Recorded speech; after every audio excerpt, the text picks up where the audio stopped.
County Council meetings now in session. The Honorable Christy Cox will give the invocation Pledge of Allegiance.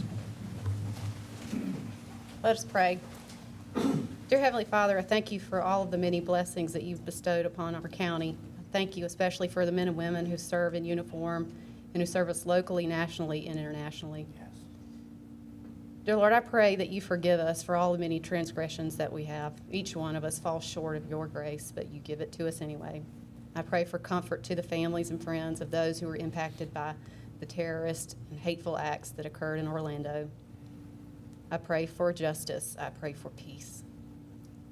In your word, you say that where there are two or more gathered in your name, you are there. I pray for your wisdom. I pray for guidance. I pray for your presence. I pray that your will be done on this council and that the interests of the public rise above all needs. I pray this in Jesus' name, amen. Amen. I pledge allegiance To the flag of the United States of America and to the republic for which it stands, one nation, under God, indivisible, with liberty and justice for all.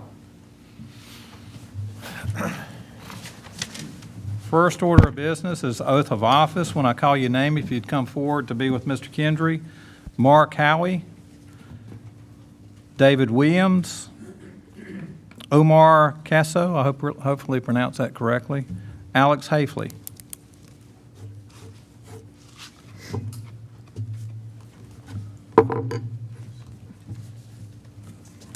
Alex was here a few minutes ago. Alex was here. Yeah, he just talked to me. He's already been sworn in. He must be in one of those, since we can only have 30 in our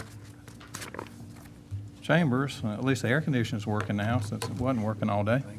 But anyway, okay, that'll work.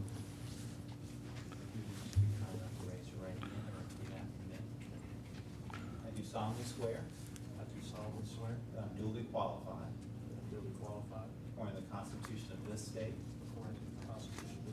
to exercise the duties of the office to which I have been appointed, and that I will, to the best of my ability, discharge the duties thereof, and preserve, protect, and defend the Constitution of this state and of the United States. Thank you, Ambassador. Appreciate your service, Councilman. Mark.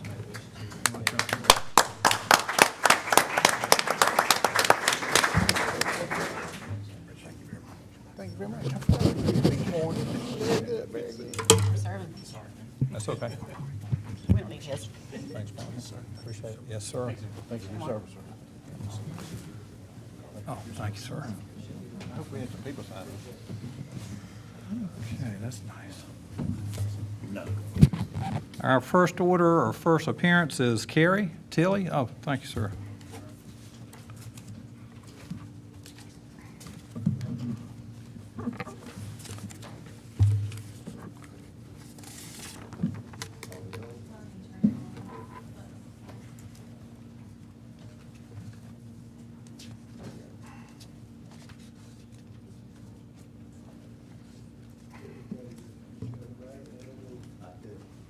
Good evening.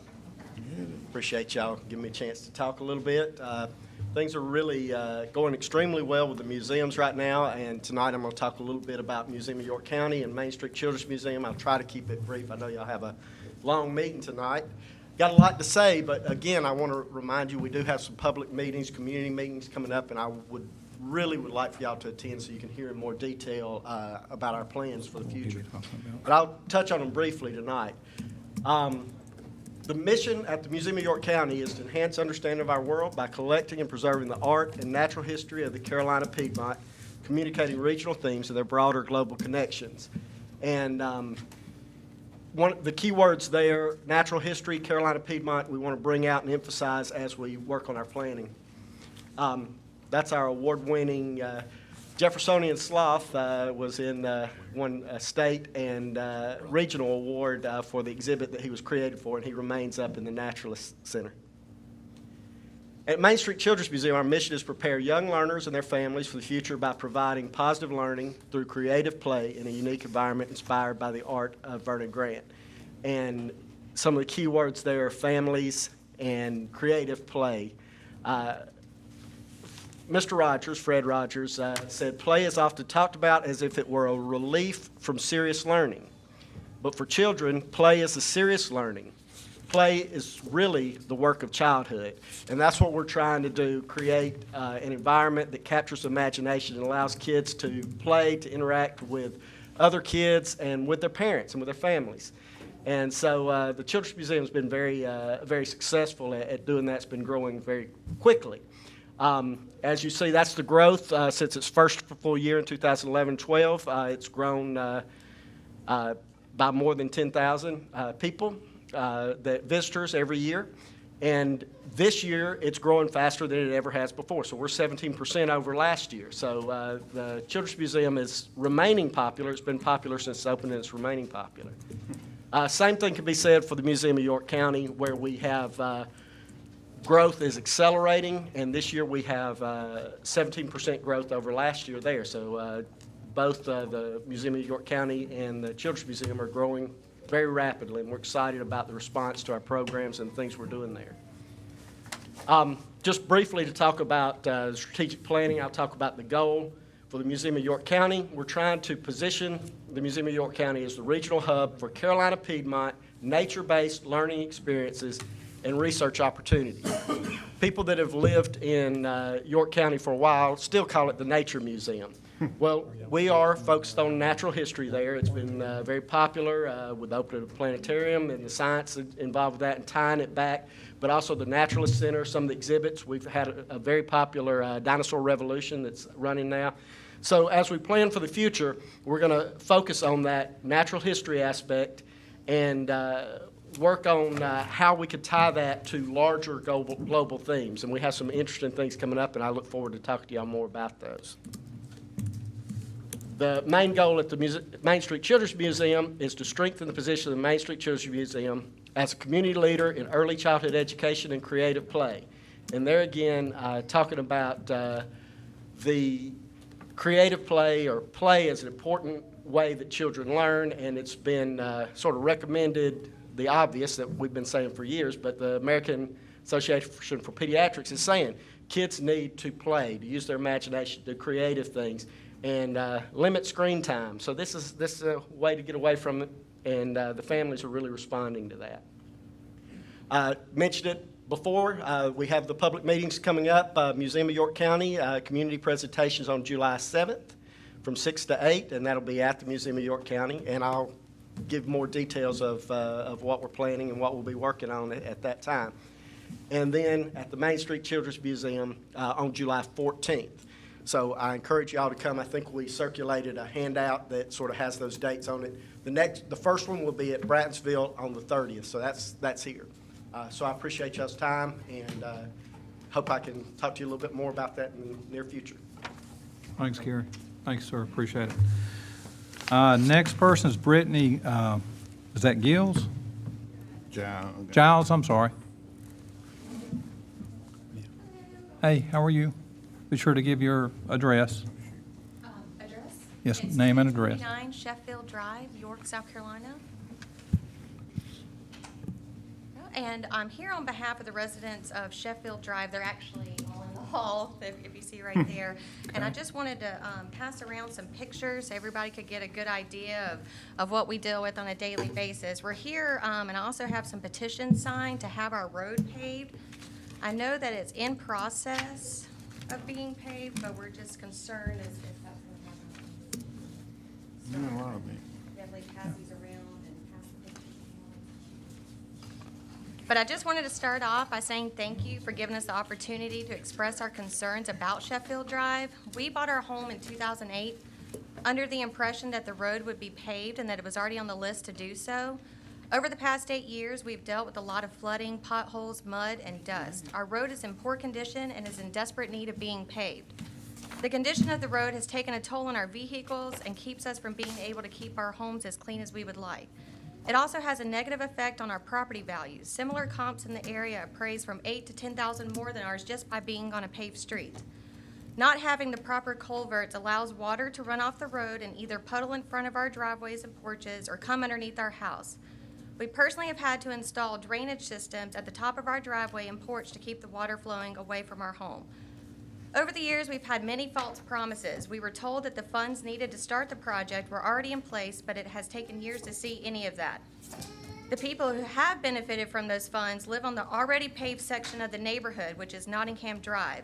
It was really shocking to see their road being completely torn up and repaved, while our side has been trying for 16 years to be paved and gets nothing. It just doesn't make sense that the county would come and pave half the neighborhood at one time.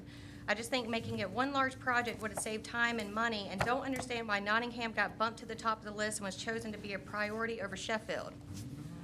Another major concern we have is the inability for the property owners and possible emergency vehicles to get in and out safely during rainy weather conditions.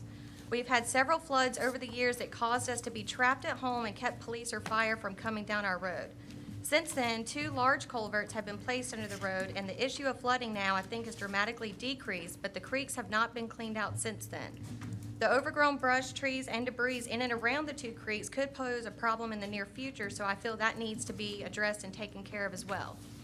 It's someone's responsibility here today to help make sure that our request becomes a solution. Our goal is to create an open line of communication and be updated on any progress for our road to be paved and completed as soon as possible. The last update we received, we were told that it was in the design phase and that we were looking at fall of 2016, spring of 2017. We've been told this for the past 2 years, and we would like to expedite the project quickly and do whatever it takes to have it done this year. Appreciate your time in this matter, and I hope it can be resolved soon. Thank you very much. Thank you, ma'am, appreciate it. Next. I was gonna ask if I could get rid of that. Okay. Is Paul Andurko here? I saw him a second ago. Oh, he left? Yeah, said he wasn't gonna be. Okay, so we're to public hearing. Now, this part is, I'm sorry, public forum. This is where I give you 2 minutes. That's all I can give you. There's more than 15 people here, so it's for 15 people, it's the way it is. But you got to keep it to 2 minutes. At the end of 2 minutes, I'll have to politely shut you down so the other people can speak. In other words, no, and I don't think there would be, but no clapping, cheering, or anything, because that cuts into another person's time. We have a long meeting tonight, and that might, by the time we get back to normal, somebody's going to miss their chance to speak. And if it's a public hearing item, they didn't have to sign up, so they can wait till. Right, now it's going to, Okay. and per what Mr. Williams just said, there is public hearings on rezoning. I notice there's like 1, 2, 3, 4 on the first 15 that are rezonings. So you might want to check the agenda. I'll ask you when I call your name, if it's a public hearing, you're better off waiting to the public hearing. And actually, that'd give some people below you a chance to speak, but I'll get to it when we get to your name. First person's Harvey Hawkins. Welcome, Harvey. And everybody remember, 2 minutes, give your name and address. Yes, sir. My name is Harvey Hawkins, 1585 Allison Circle, Rock Hill, South Carolina. Good evening, honorable council members. My name again is Harvey Hawkins, Chairman of the Board of the York County Regional Chamber of Commerce, which is located at 116 East Main Street in Rock Hill. The Chamber directly represents business communities in the Fort Mill, Rock Hill, and TGK areas, and our membership includes companies throughout York County. In reference to the proposed ordinance allowing a public referendum for changing to 4-year staggered terms for county council members, the Chamber respectfully and strongly urges your approval. Most importantly, we support this change because we believe that 4-year terms provide businesses and the community with far greater certainty around their strategic direction and policy results for York County. As an organization that has always recognized the important role that government fulfills in economic development, we have supported and appreciated the Council's commitment to providing adequate infrastructure and support services for businesses throughout York County. The Chamber also supported the concept that as a major customer of business, county, and government at other levels has a fiduciary responsibility to operate efficiently and effectively. In addition to assisting the county and the council in operating more smoothly, the longer terms will enhance the confidence and certainty required of businesses for their long-term decision-making process. That process is important to all of our citizens, increased investments, further economic activity, and more jobs. Thank you very much for your consideration. Thank you, Harvey, appreciate it. Thank Yes, sir. Next person's Rob Youngblood. Hey, Rob. Mr. Hawkins said it much better than I could. Thanks, Rob. Next person's Chet Miller. Mr. Miller.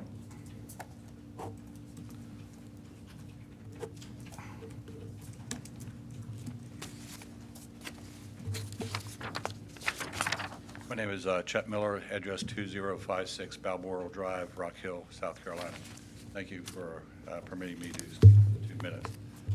Having been involved at the second cycle with Pennies for Progress and also as a past chair for the countywide bond referendum and ordinance committees, it became rather apparent to me with some of the difficulties that we ran into and continue to see today that we need a better continuity with regard to the overall structure with regard to the county council where we have longer terms.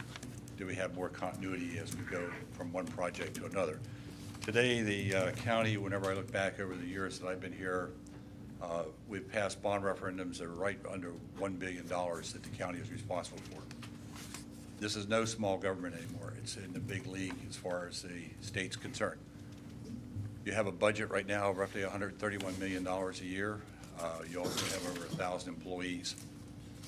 I strongly recommend that we go ahead and allow the voters to decide on this issue. I think it's an important issue come November, and I strongly recommend approval from you all on item number 6 whenever it comes up later in the agenda. Thank you.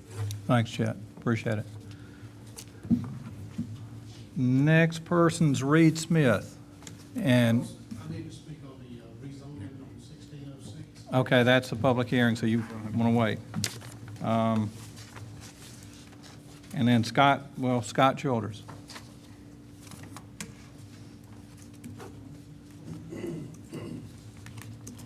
Good evening, council members. Welcome. Really been debating on whether I was going to come up here. Give you your address. 1349 Filbert Highway, York, South Carolina, 29745, Scott Childers. I debated on whether I was going to come up here or not, and I decided I had to. The budget items, I guess I'm not real clear on what's going on with the budget. I've talked to a few of you, and I still don't know that I really understand it, but it seems like we keep asking for more taxes to be paid by me and everyone in this room probably, but we're going in surplus every year. So I'm not really sure I understand. We're asking for more taxes, but we have money left over. So at some point, it seems like, why do we keep asking for more taxes and we're not spending that money? We're just taxing people to tax people instead of taxing people for something that's needed. I understand if staff is needed. If staff is needed, hire staff. I've been in favor of hiring staff for certain positions. I think I've told staff and members of council I've been in favor of hiring staff for certain positions. But I can't not speak on taxing people just to tax citizens of York County, and there's really nothing to stand behind it other than we're going to add more tax to have more money in savings. Because to me, that's what we're doing. If there's something that somebody disagrees or when y'all discuss it, I would love to know, because I still don't have a handle on how we're raising taxes, but we don't necessarily need the money. And that's the only way I can see it in what I'm hearing and what I've seen. And that's all I need to say. Thank you. Thank you, Scott. Next person's Bert Hess. Don't be shy. I'm gonna wait. You gonna wait? Okay, okay. Okay, I got you. Next person's rezoning Joe Farr. Do you know what case? Okay. And then Jacob Farr, same thing? Ron Elliott? Same thing. Same thing? Okay. Is that Neil Boyd? Are you a doctor? You're right, you're right, just like one. Kathy Bigham? Okay. Creighton? Coleman. No, it's not Creighton, it's not Senator, it's another Creighton. I can't read that last name. Creighton, A B. it starts with a B. Broom? Looks like Broom. It does? Okay. Creighton Broom? Or somebody that starts with a B?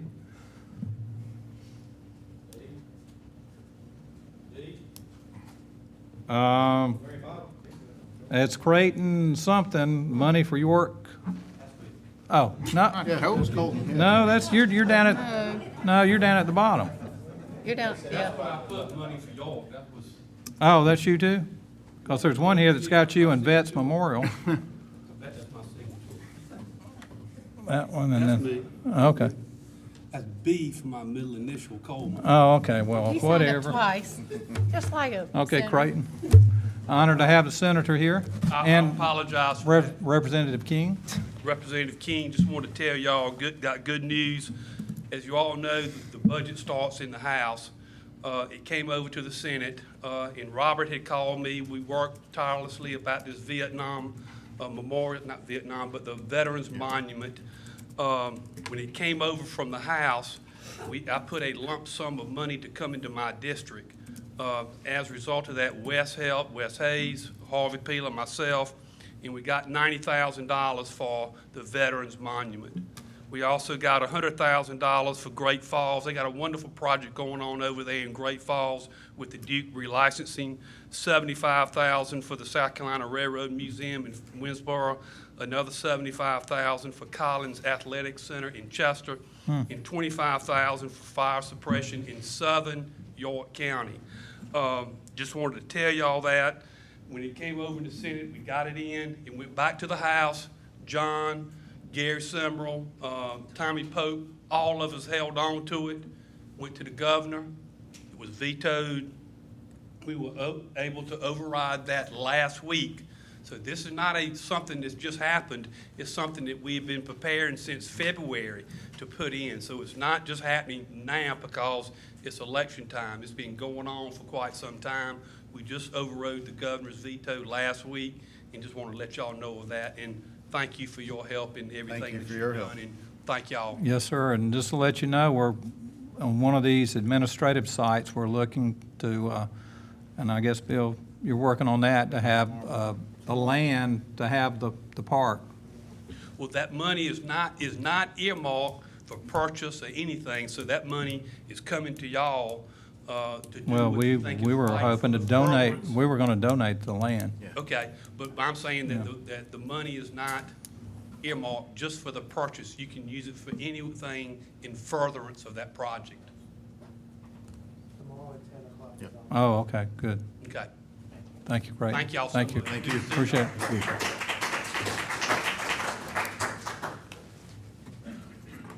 And Stephen, I guess that's Black, was that a public hearing? Yes, sir. Okay. And then Roy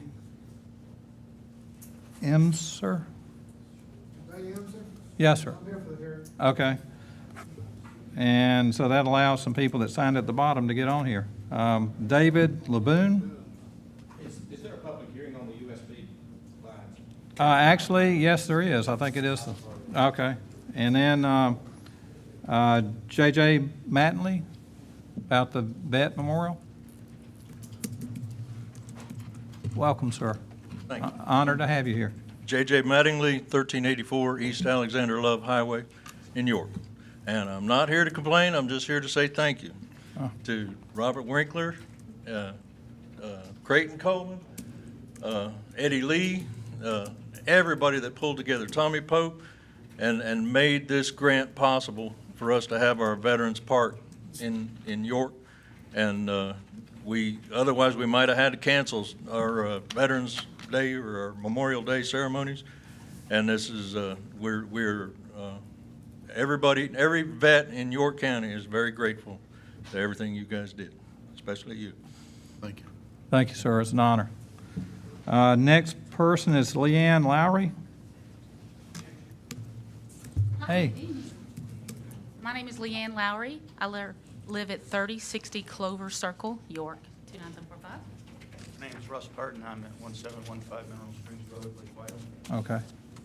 And as representatives of the Lake Wylie Sportsplex Planning Committee, we respectfully submit the validated results of a petition representing the intentions of approximately 15% of the registered voters in Lake Wylie. 291 pages of this petition were submitted on Friday, May 6th, and received by Wanda Hemphill with 2,933 qualified signatures, where her office calculated 2,440 signatures were required to represent 15% of the population of registered voters. As Director of the Board of Voter Registration and Elections in York County, Wanda certified the results of the petition on June 13th. Working with the county attorney, legal counsel representing our committee has drafted a proposed resolution for the creation of special tax district in Lake Wylie to create, manage, and maintain a sports complex. This resolution proposes the decision be placed in the hands of the registered voters in Lake Wylie in the next election. At the request of the county attorney, we have also submitted the proposed language for the ballot. All three of these documents have been submitted to council via Karen Brogdon, clerk to council. We understand a special meeting is being arranged on Monday, June 27th to discuss this resolution. So we respectfully submit these documents and request your consideration of the resolution to place this measure on the ballot in the general election in November. We look forward to the meeting on Monday, and thank you for helping our project move into the next phase of the planning process. We've been working on it about 14 years. Thank you. So I thank you appreciate very it. much. Yes, ma'am. Thank you, sir. Yes, sir. Our next order of business is public hearings. First one is case number 1607, and that is to rezone from RC2 to BD3 at 1626 Darby Road in the Rock Hill community. Anybody here want to speak against?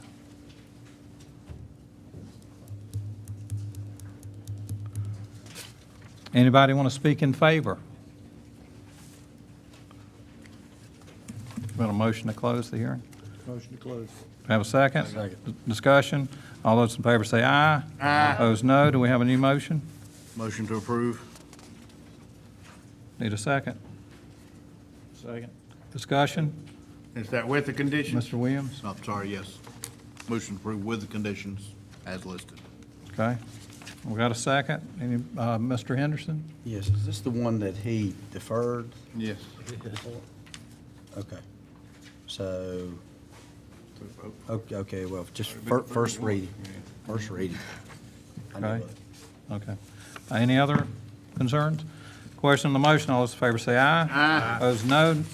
Next order of business, hold a public hearing and consider second reading of an ordinance to adopt York 4, the 2035 York County Comprehensive Land Plan, including the Comprehensive Land Use Plan map, plan elements, and dependencies pursuant to the Code of Laws of South Carolina, Title VI, Chapter 29, entitled South Carolina Local Government Comprehensive Planning Enabling Act of 1994, to hold a public hearing and to provide for other matters related thereto. Anybody here want to speak against? Betty? I know there are a lot of people in that other room, and I wonder if they just can't hear. In there, Mike and, okay, yeah, they're hooked up electronically, so, Well, I know when I was stuck out there, I couldn't hear half of what Okay. was being said in here. I don't know what it was, but that was. okay. Well, were you wanting to speak? Yeah. Oh, okay. Go tell them. Can somebody check? A lot of people, there are a lot of people in that room. He's going to go check. And I was prepared not to speak first, so Okay. now I know that's funny. So I said I'm not. Some exercise. Um, You'll do fine. I'm Betty Rankin. I live at 2600 William Lytle Place, Rock Hill. My Century Farm is located in the 2012 corridor plan that citizens put together in 2012 under the threat of Newland operating to develop piecemeal. When I think of government, I think of people first, including safety, welfare. I think of transparency, and I think of accountability. And in looking how the Dave Lytle corridor changes were made for this comprehensive plan, I don't see people first. I don't see transparency. and I don't see accountability. What I do see is a comprehensive plan committee, advisory committee, that did not look at the 2012 amendment to the comprehensive plan. Or if they did, they didn't understand the importance of language about secured funding. Secured funding for Dave Lyle Extension is only common sense. You don't ever put the cart before the horse. If you do, you end up pulling the cart and the horse. And this seems to be a pattern. My mother, God bless her, retired to this farm in 1963, and she was a collector of anything that kind of might make sense or didn't make sense to her. And she cut out an article from the paper in 1991 when Galleria was first being built. And the headline was, "The connector road between Galleria and Celanese was a year away." I've never seen a connector road. I don't think any of you have either. It also went on to quote Mr. John Norman of the Norman Development Company, that the right-of-way had been acquired, that the grading had already begun, and paving would commence in less than a year so that that road would be finished. What we have in our area is the cart before the horse, and I realize that's City of Rock Hill. But the reality is, you're looking supposedly at a comprehensive plan for the entire county, which is an impossible task for any committee to do.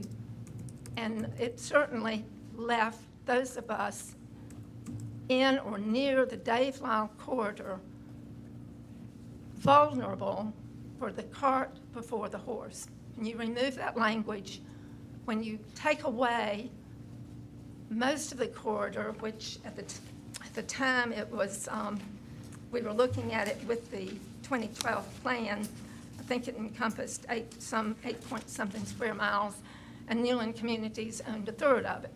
I think if you look at the way it's now reconfigured, Newland Communities owns the majority, along with the Norman Company, and the poor people who were, quote, collateral damage don't stand a chance. They'll be annexed. And I have a real problem with anybody allowing the cart before the horse and setting us up for another road that doesn't exist. I have followed Newland since my husband and I retired here in 2004 to the family farm. I was in on when they first purchased the Bowater land. I contacted them originally in 2006. This is just a portion of my correspondence regarding Dave Lyle Extended, Newland Communities, and County Council and public hearings. I feel like I'm a fixture over here from these past years. What I am urging you, and what I urged you in the email that I sent, and I changed it for my statement because more research and going through piles of papers that I really didn't have time to do, I've discovered a lot of untold scenarios. My main question is, why was the secured funding language removed, and why were the corridor lines redrawn? We are either a county of elected officials who are looking after the safety and welfare of its residencies and are looking for managed development, or we're a county of developer-driven development. And that's what my greatest fear is. What I am asking you to do is delay any action on the Dave Lyle Corridor Plan, USV extension, recommendations from the Comprehensive Plan Advisory Committee, and I'm asking you to support formation of a study committee for the corridor. You had that in 2012. It wasn't quite a committee, but I was one of those stakeholders invited to the meeting that the county and the city of Rock Hill and the reservation held at the City Club in September, I believe, of 2011. This is too big of a deal to run through the public process of input from just a few people without carefully analyzing the need, the changes that are happening where most of us are still in the 20th century. We can't comprehend a world where we don't get in our cars and go somewhere. Well, I can tell you, I don't get in my car that much. I shop online. And if I could have my groceries delivered online where I live, I would. I don't like the little bit of traffic by comparison from where I came. It took me over an hour to get here tonight. Gridlock, people trying to get home from work, the cart before the horse. So I am asking you to please think of the direction you want this county to go. Give the commitment that we, the people, are worth that time to study this corridor and its impacts. And if that finger approach is the way it should be designated, or if you want a corridor for Newland, and you can't separate Newland from the corridor because there was no corridor before they said they wanted a corridor, which was in 2011 in a brazen letter from their attorneys. If you don't have a copy, I can certainly make some and email them to you.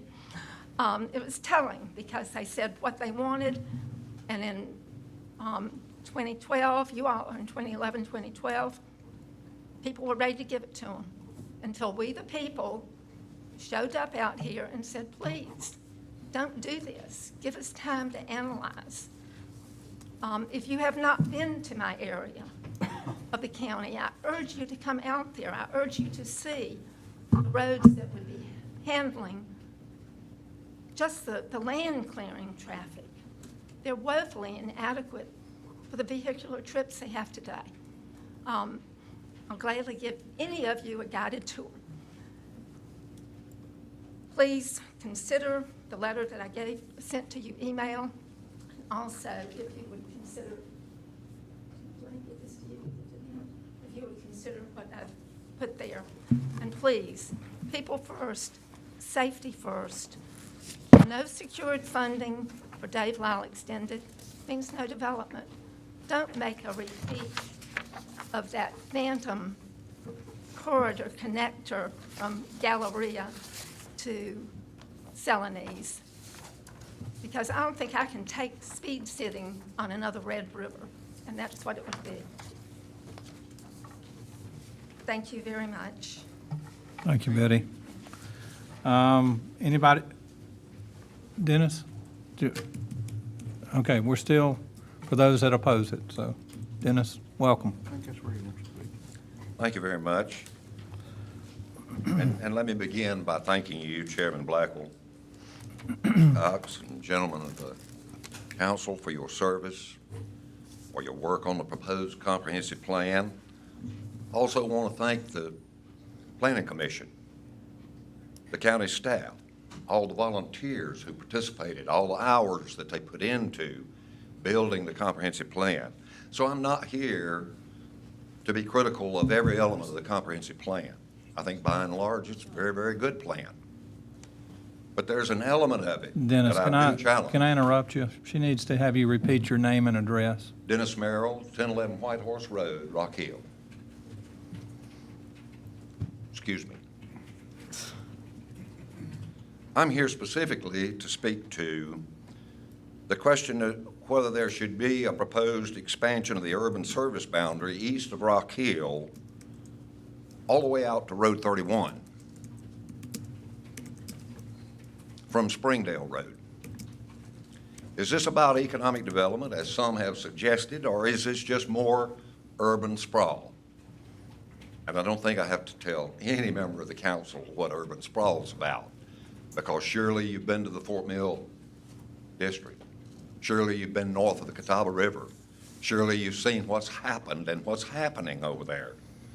From a policy perspective, economic development can be defined as efforts that seek to improve the economic well-being and quality of life for a community by creating jobs and supporting growing incomes and tax base. recent discussion and action by the council regarding approval of the proposed action by the council regarding comprehensive plan for York County suggests that the proposed expansion of the urban service boundary east of Rock Hill is all about economic development. If that was so, surely we would see some plans for another project like Waterford, a development which, by the way, has been in the works for over a decade and is not yet completely built out. A project that was defined many, many years ago, and still we have no improvements to Red River Road, which has become a travesty with the traffic trying to get to Galleria and to the Waterford development. In this case, we know about a movie studio that has been proposed on the Catawba Reservation property and a proposed housing development on the Old Bowater Tree Farm property. The Catawba project could clearly qualify as economic development by providing jobs and producing films that are sold elsewhere, generating new revenue for the area. The proposed housing development with perhaps 3,000 homes doesn't qualify.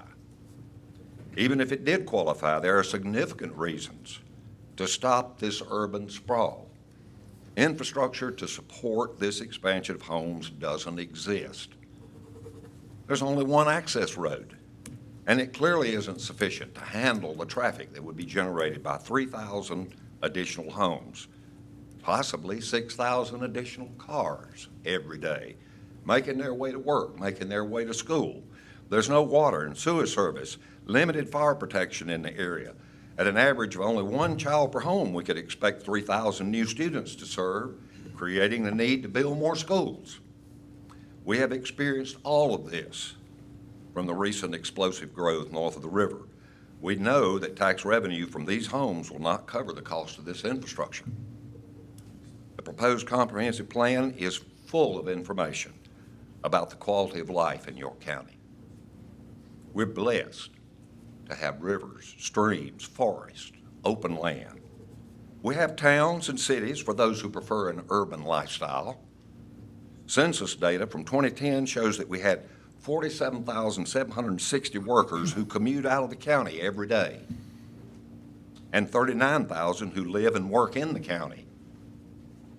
Already out of balance, significantly, and this was years ago. What's happened in the last 5 years? You can go to I-77 at starting time or quitting time, and you can see what's happened. The mission statement for York County government states, York County is recognized for its high quality of life. That's the first statement. That's the first sentence. Highly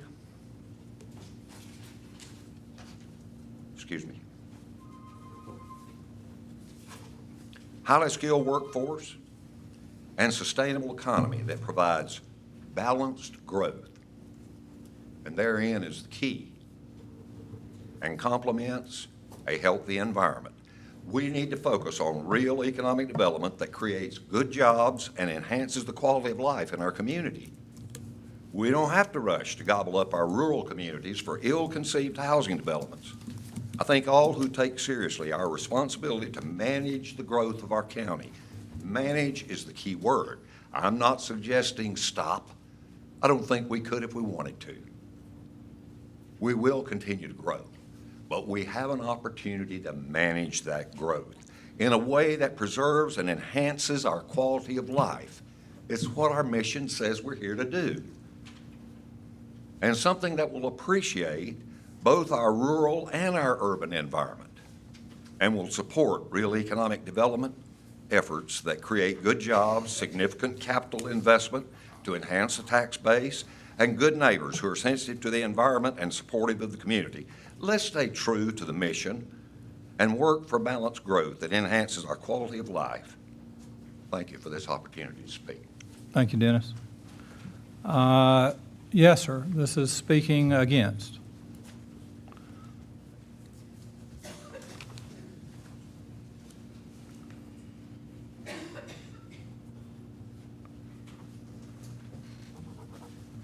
My name is David Laboon.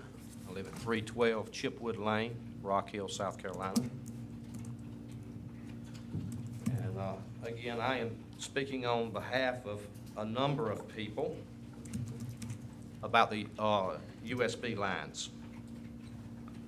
Moving the USB lines, just as he mentioned, will create congestion equal to that has been seen on Highway 160, Gold Hill Road, 161, as well as Dave Lyle Boulevard.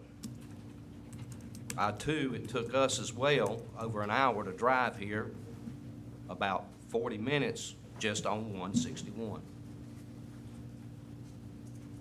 Several years, 160 was opened up for uncontrolled growth that has caused such a traffic nightmare that the road has been reconfigured and reworked a number of times and is still going on.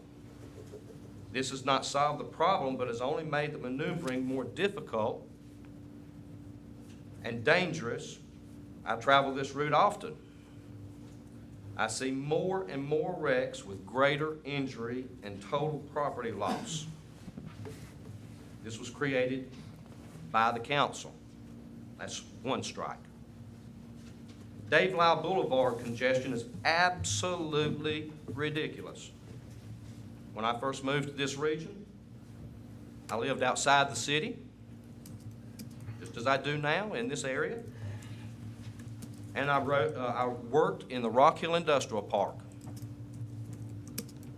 On my travels to and from work, there was one stop sign.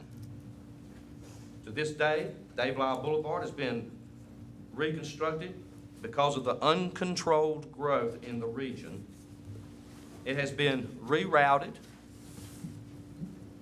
I don't know how many times. I have seen the interchange coming from the interstate over to the Target area has been reconstructed, I know, 4 times.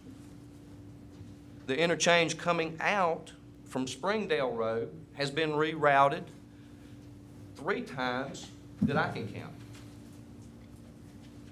Currently, the traffic lights are positioned approximately 1/10 of a mile apart. But it is still in such a gridlock you cannot travel. That's strike 2. The proposal for Dave Lyle Boulevard extension is only a 2-lane road.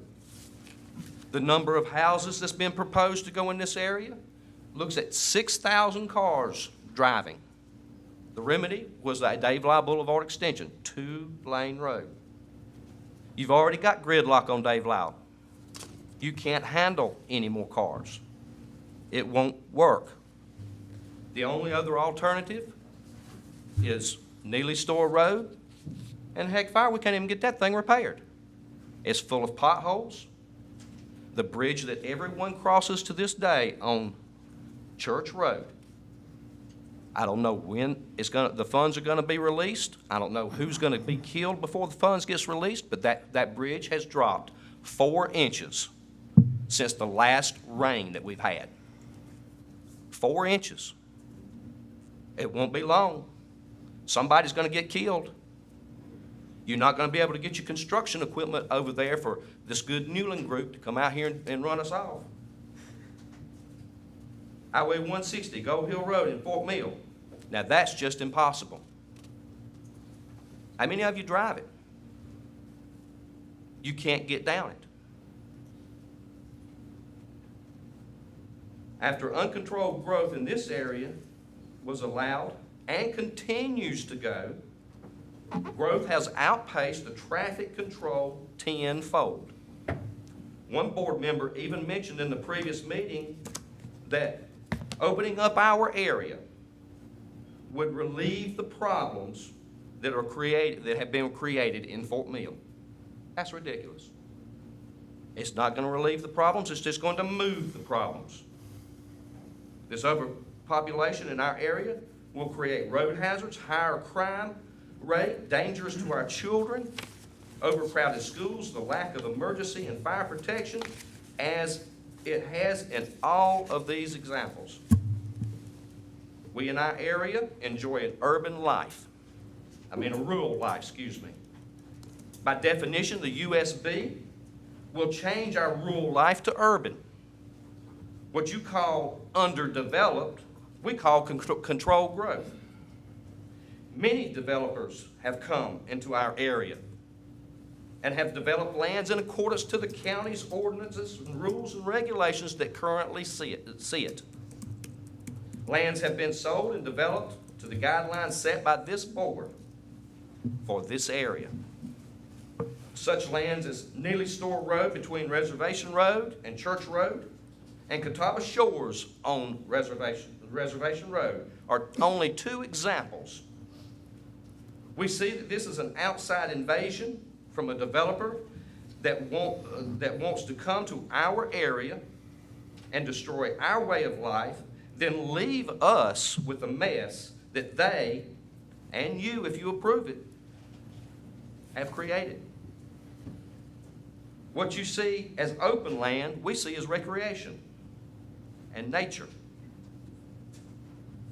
Many live in this rural area because we like the open spaces.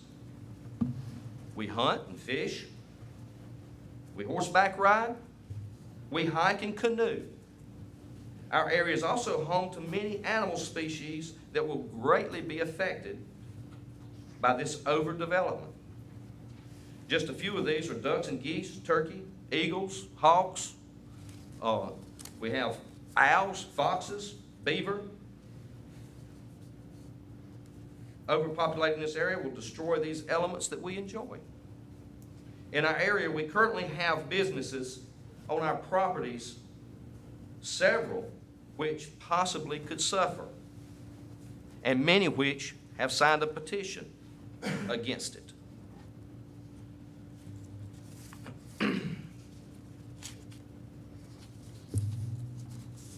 By increasing the traffic and congestion and the loss of our natural surroundings, many of these businesses will suffer. We have farms and ranches that raise crops or cows, cattle, horses, boarding horses, for those who currently live in areas where they cannot have horses. We have some that teach horseback riding. We have contractors and builders that require land to house their equipment. We have places that provide country settings for weddings and receptions, party gatherings. We even have a bed and breakfast in our area. And a couple even own a canoe and kayak business that utilizes the scenic views of the river. And I actually spoke with her just today. Taking away the scenic views of the river will completely destroy her business. Who wants to get in a canoe and ride down the river and see nothing but houses and condos, businesses, and whatever that might be? They're there to see the scenic views, the nature. This is an area where people come from all around that do not have this. They come to enjoy our area. You have mentioned in your study that flyers were sent out to the stakeholders in this area. However, this petition right here of several hundred names, no one I personally talked to, and I talked to quite a few of them. I've been to their homes. No one has ever seen anything concerning these hearings.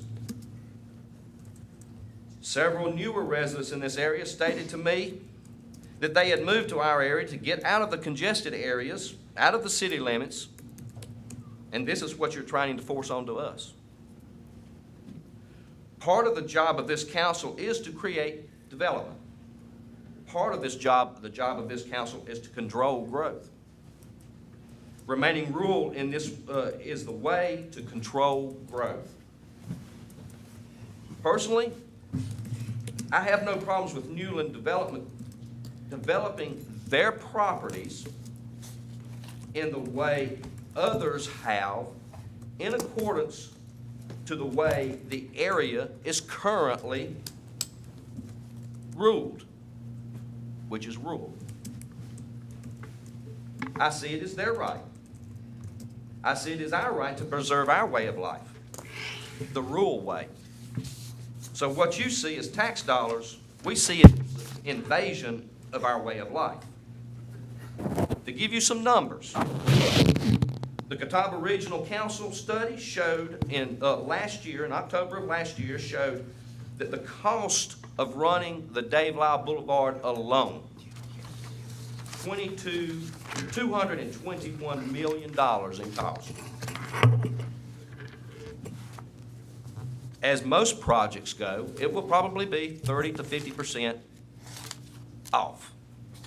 So it's going to probably run close to $350 million. The return of your monies spent to do this development is $45 million in revenue in 25 years after construction. And $1.3 billion in sales tax, which, by the way, only part of that comes to the county. And looking for, this tells me that in this study, that the main objective is to put more retail, low-paying jobs. Where is the industry, the manufacturing, the better-paying jobs? It sounds to me that this council is now looking for an increase in property tax by increasing property values. Property values could go up. It's a twofold thing. Once property values go up, so do the taxes. We ask, with this petition, it's got nearly 300 names on it, taken in about 4 days, and many of these people that are here today that had not signed the petition, because I couldn't get in touch with them or whatever, and I've still got a petition circulating to consider the way we feel. We consider that we are York County.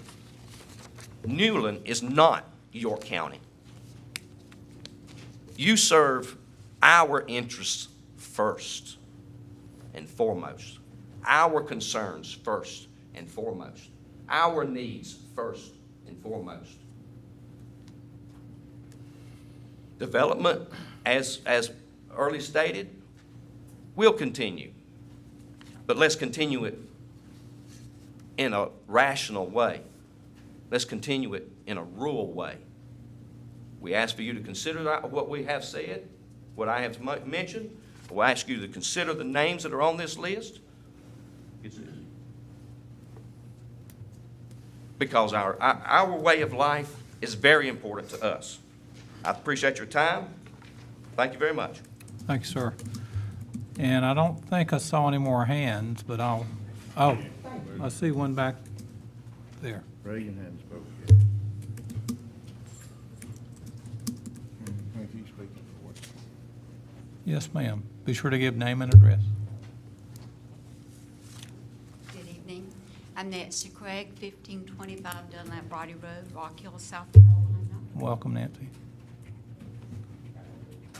I don't want to speak in favor of the comprehensive plan. I don't want to speak against it. I just want to speak to the comprehensive plan, if I may. I have a huge coffee table in my den that's made from an old wagon wheel. As I was reading the comprehensive plan, I realized how much like a wagon wheel our plan started out to be. There was a hub, which was the county seat. There were support arms and braces, which are housing, culture, heritage, business, agriculture, sports, etc. And there's a rim, which are the county lines. This was a perfect wheel, as far as I was concerned. But then I looked at all of our growth, mostly houses, and I thought our wheel surely is getting unbalanced. Houses are outpacing everything else. Our comp plan states York County will need to keep pushing for smarter growth, focusing on town center-like neighborhoods. Some low-value residential housing actually costs the county more in services than property taxes are collected. This shows that different land uses have different fiscal impacts. Consideration of long-term fiscal impact should factor into land use decisions in the future. Now, that was a report done by the Treasurer's Office way back in 2004. At that time, I believe the report reflected that a house would have to be somewhere in the $750,000 range to generate enough taxes to pay for the services received. Now, I don't think the average home in York County is worth that. I know that mine is not. During the budget discussions, Councilman Johnson brought up the fact that houses generally do not pay for themselves. This situation was further perpetuated by the limitations set forth with the adoption of Act 388. Simply stated, houses are not our friends, but we continue to build, and build. Exceptions are constantly made to the comp plan. I would like to see a housing moratorium by this council so that we have time to regroup and rethink this area of our plan. Time and time again we hear, leave it to the experts, but we don't leave it to the experts. There are exceptions to everything, but it continues to weaken our will. The staff recommends no to a zoning request, stating inconsistency with the plan and the land use. The zoning board says yes. Oftentimes, the council agrees with the zoning. In fact, I think one of these requests is on the agenda later on tonight. My point is, the comp plan should be driving the zoning, and zoning should not be driving the comp plan. Of particular concern to me with all the growth in the county is the dependency on our fire departments. This is a huge issue that I think needs to be addressed. I think our firefighters are a great bunch of individuals.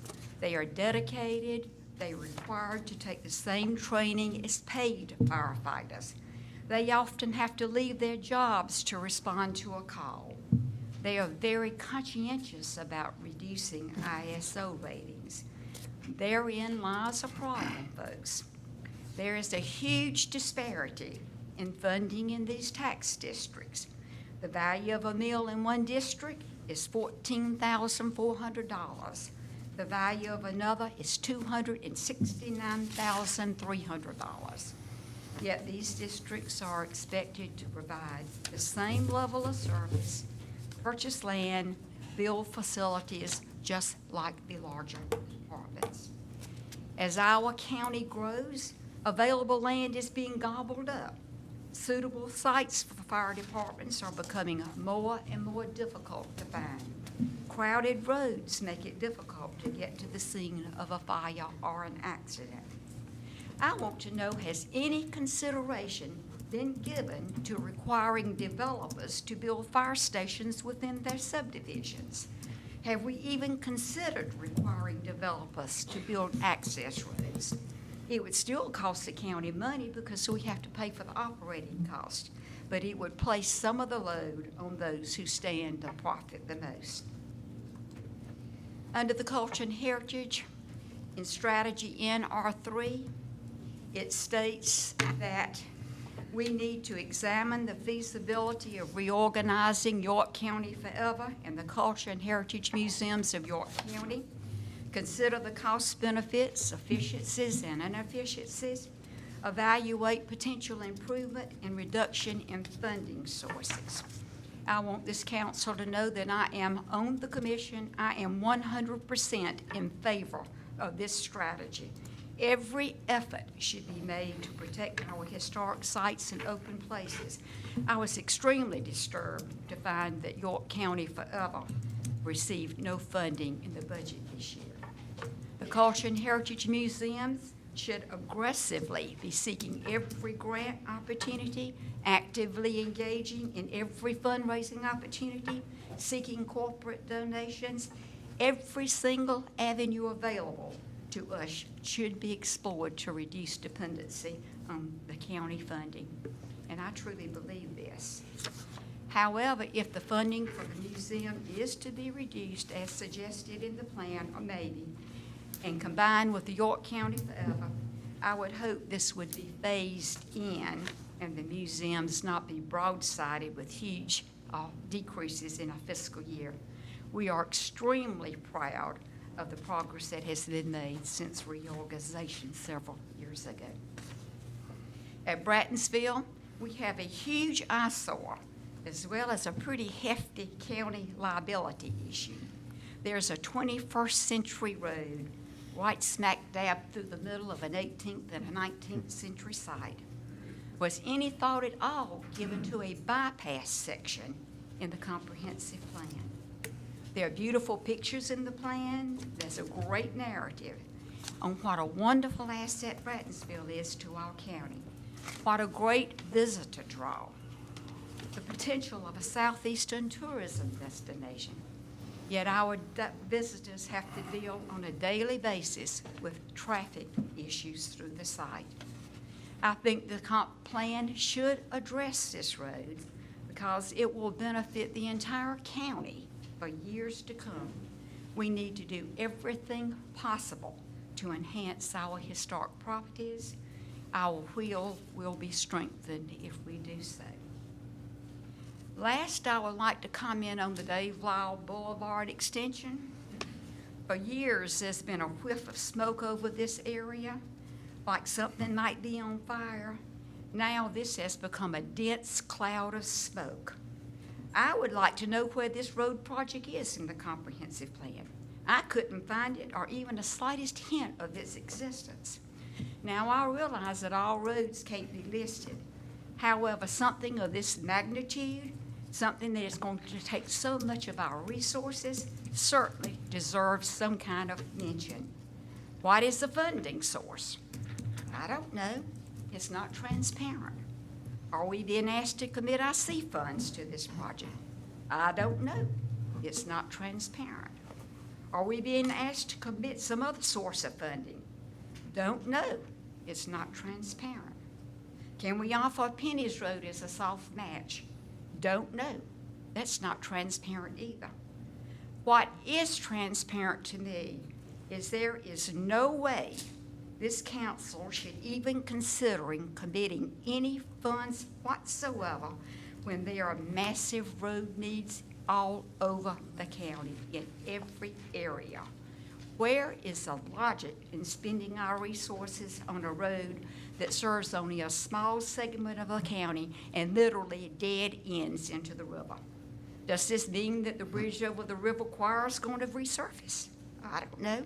2 years ago, we were told it wasn't practical to commit, I believe, 16 years of our bridge funds to the Mount Gallant location.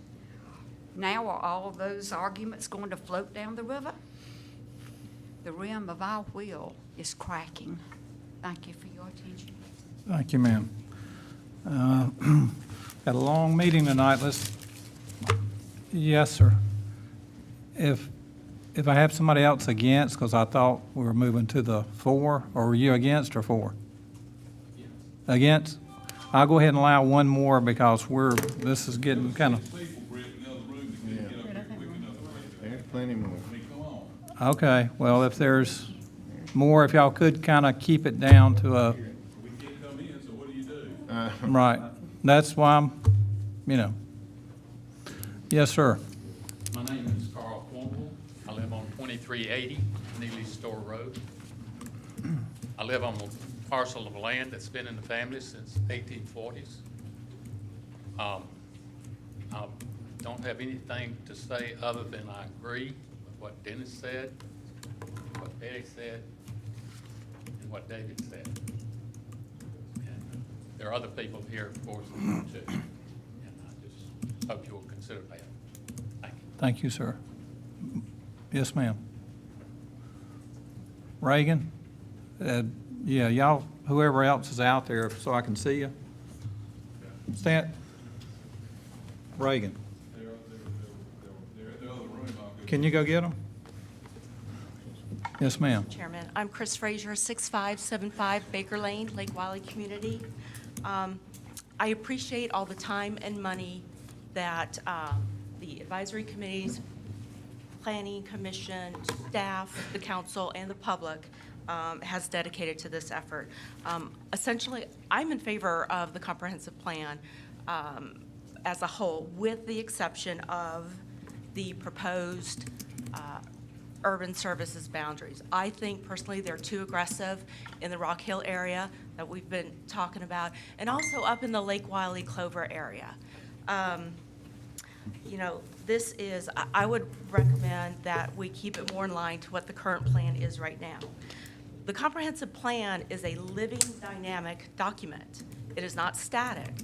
These proposed changes to the boundary are just too aggressive, and they're not necessary at this time.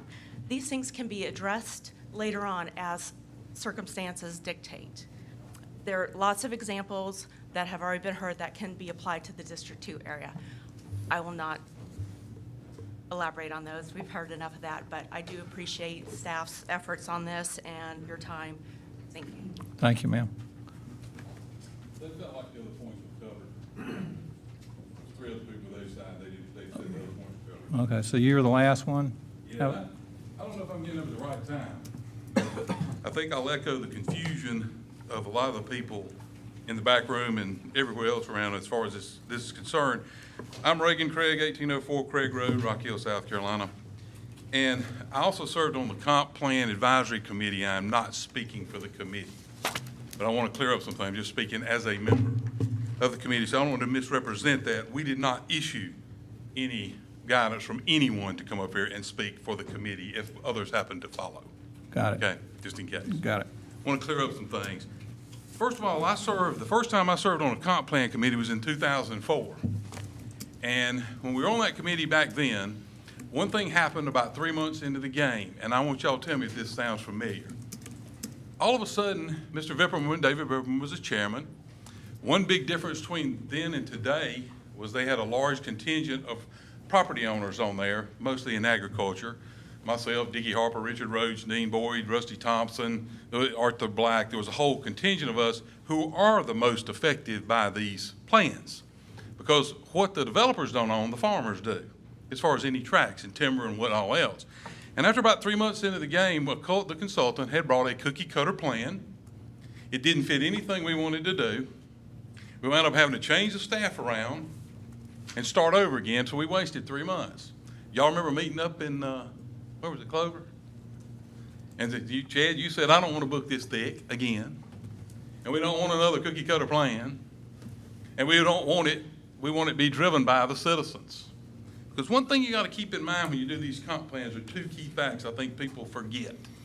Number one, it is the legal piece that makes zoning legal. When you put that line out beyond someone's property, and then you try to deny him that zoning, that's when you set yourself up for a lawsuit. So as part of the zoning process, if you don't move this boundary out, if you watch it a little bit, you can control the growth.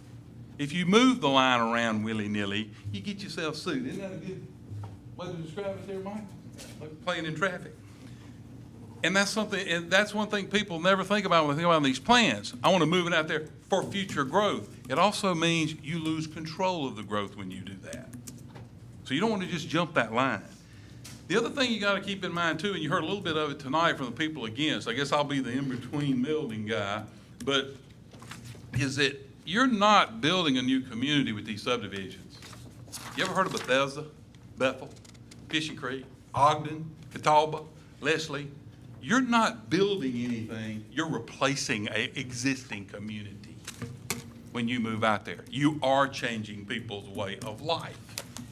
You're not building anything if it's residential growth. Now, I have been in heavy industry all my life. I am for real job creating industry. I call on Bowaters. I used to call on Celanese. They're gone.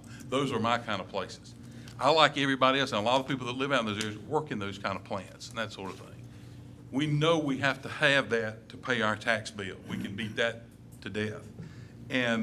But one of the things that happens when you give these plans is that I don't know what happens. And the staff sort of took the lead in this case but I think it was for a let's get it done standpoint. We're under a 1-year deadline. Took 2 years to do it the last go round. We did it in like a year and a half. So you buzz through a lot of stuff in a hurry, okay? And so a lot of that was going, as far as what happened, my big complaint with the plan that we presented from the advisory committee was a contentious disagreement over the Dave Lyle Carter strip that's been added in under the comp plan. It's my understanding that the Planning Commission, okay, has removed that addition. That's what I agree with, what the Planning Commission did. In 2004, when we got through, 2005, 6, when we got through with that plan then, it was submitted to the Planning Commission. They came and met with us 2 or 3 times. That didn't happen this time, towards the end. And we went over questions and things they had. This thing, wham, bam, thank you, ma'am, and on in front of you guys it went. That time has not been spent vetting and investigating it. Another thing that happened that was a little weird, and I asked this the first meeting. I've been on enough commissions now to do this. How were these meetings going to be run? Robert's Rules of Order, I assume? Yes, was the answer. Only vote we took during a year of meetings was on this strip of property. That's the only recorded vote they wanted. But wait a minute. If you look at some of the emails flying around, it was 7-3. My notes say there were 8 people there that night, not 10. And you start looking around and go, what, who cares? What I say, I can't prove to you. The other side saying it was 10, 7-3. Ms. Miller wasn't there that night. They can't prove it either because it didn't take minutes of the meetings at all. It was not taken. Now, if you read your Cliff Notes version of Robert's Rules of Order, I guarantee you it says you got to have minutes taken. I guarantee you it says it has to be on the agenda, particularly if you're going to take a vote, right? Don't y'all have to have it on the agenda before you get there? A little time notice in advance? None of those rules were followed. It was done for efficiency. I'm not saying there was anything except we didn't follow it.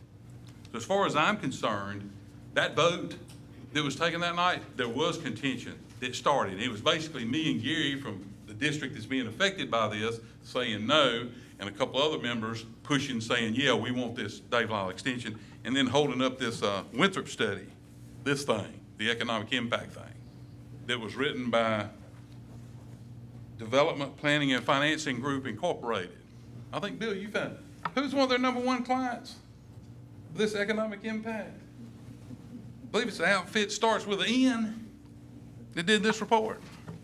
And this is where this kept getting rammed down our throat. To be perfectly honest, I mean, we'll pick on Steve a little bit more. And I like Steve Allen, don't get me wrong. He did a great job. He really did. But he spent way too much time talking about these damn bicycles. We did a lot as much bicycle talk as we did over the Carter things. I had to do it, Steve. You know I had to do it. But anyway, he's still a good guy. Yeah, I was bracing for you for a second there. But anyway, Steve, you can get even since you get to go behind me. But anyway, but in all these things that you guys are looking at, I assure you, on this issue, there has been no study, there's been no detailed evaluation of the economic impact, the infrastructure, the roads, the things that and the ability to handle it was not studied by our group. It's been given off that it was not.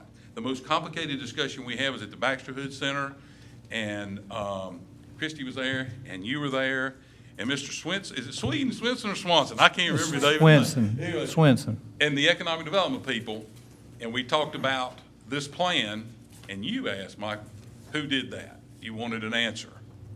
We never got that answer on the board either, that who prepared this plan. So I just wanted to make sure that y'all realize this. One of the other things that happened that in this plan, in the comprehensive plan with USB boundaries, is one of the notions was, and I agree with it, the city of Rock Hill is finally going to smooth out their borders, their city limits. Years ago, when the first thing started, some of the city of Rock Hill people were in the comprehensive land use plan meeting, and I told them that their city limits looked like a Chinese Death Star. Tom Roper said, no, it don't look like a Chinese Death Star. It looks like the fingers of a hand. They went home and never came back to another meeting. They got mad because we were pointing out the fact that a friend needed a favor, so out go the city limits. That never happens in any other little towns around here. Speaking recently, I think Mr. Merrill put his finger on about Fort Mill. You see the danger when you move the boundary out. Well, Rock Hill's going to smooth their boundary out. And then went all the way to the river. Gee, duh. I went all the way out to the river. Why would you do that?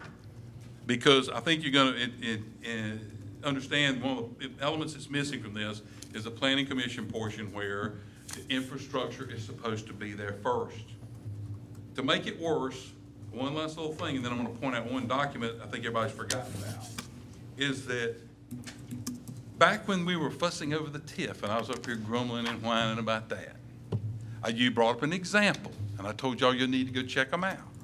A company that used tax increment financing called the Newlands Communities. And they have had a development, Clarksburg County, Frederick, Maryland. It's spelled Google, real easy to find this stuff out. They built thousands of homes, went bust, walked away, didn't build any commercial buildings.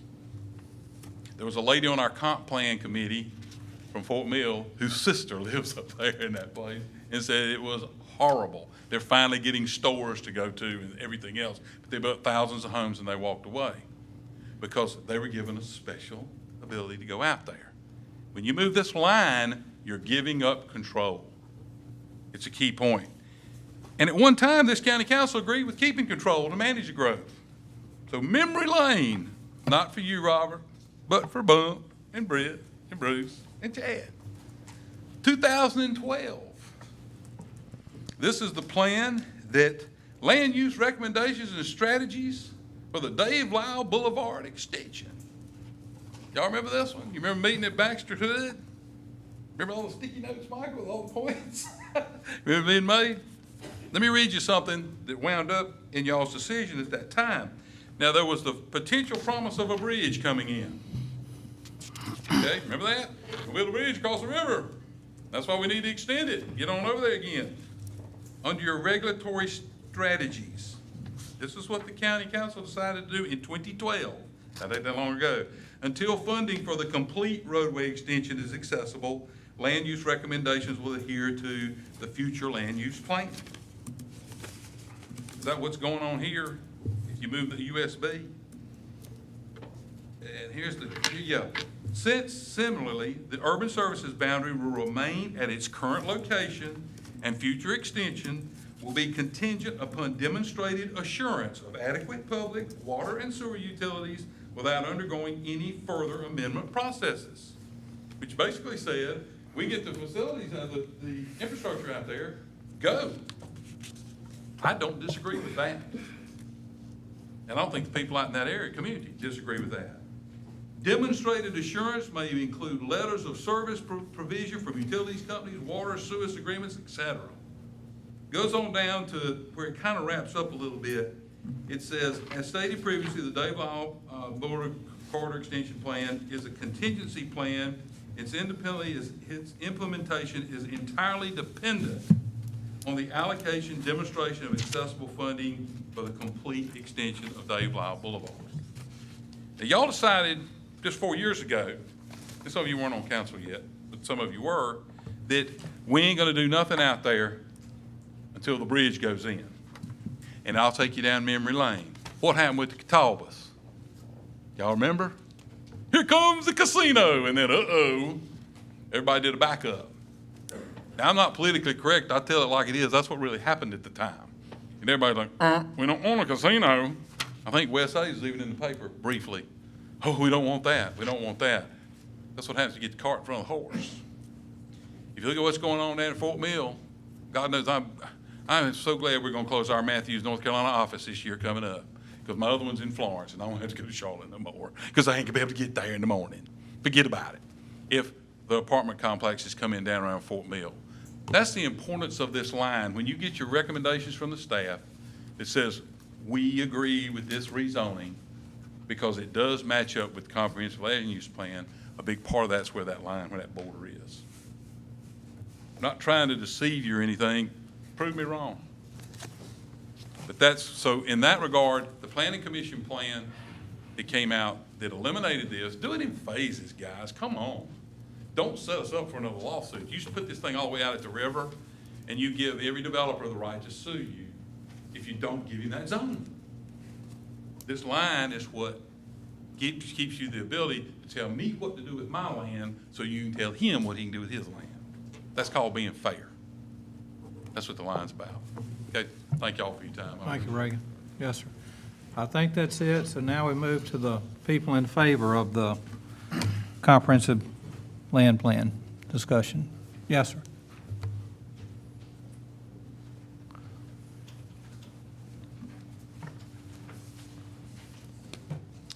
My name's Larry Barnett. I live at 1712 Apple Tree Lane in Fort Mill, South Carolina.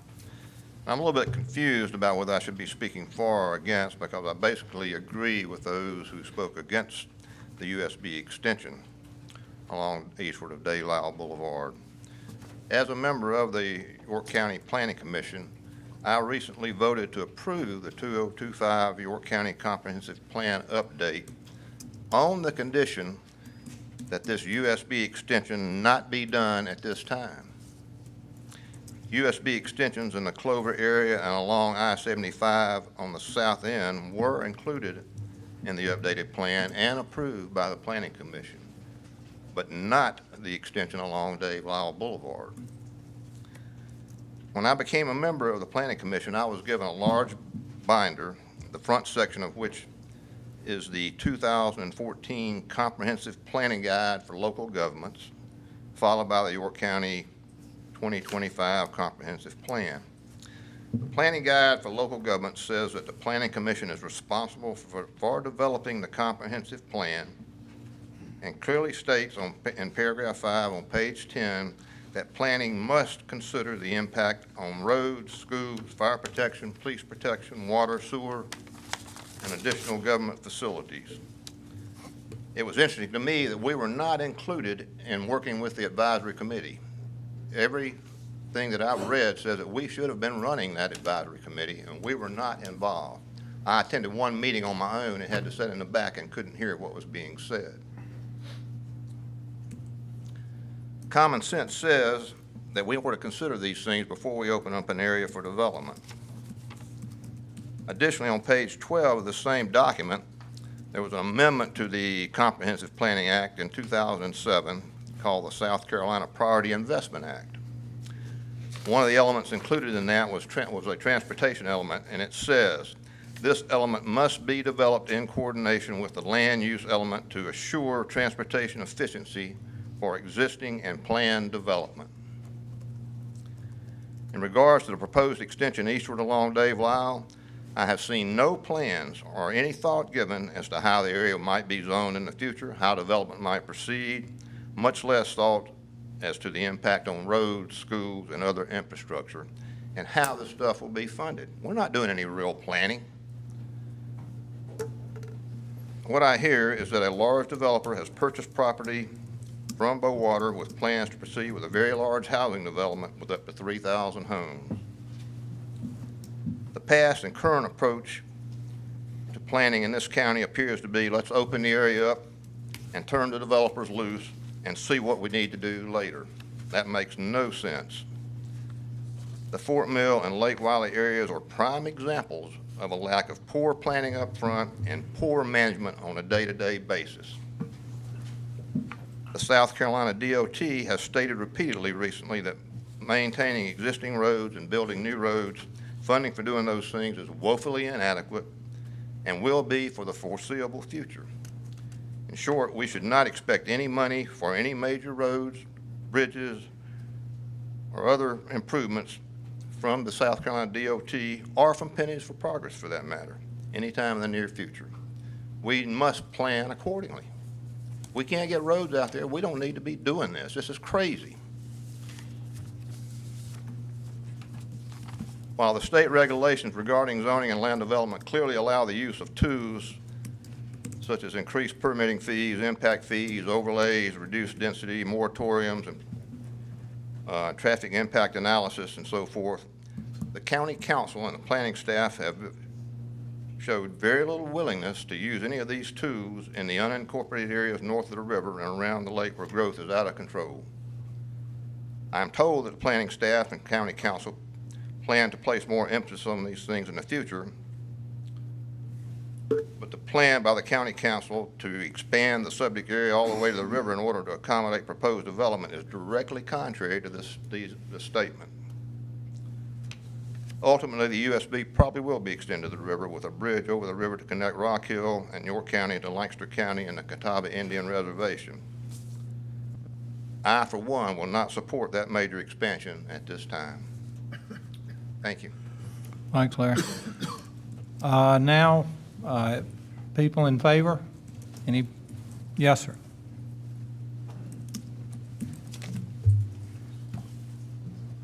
Name's Jeff Blair, address 299 Southside Road, Rock Hill. Well, that's fine.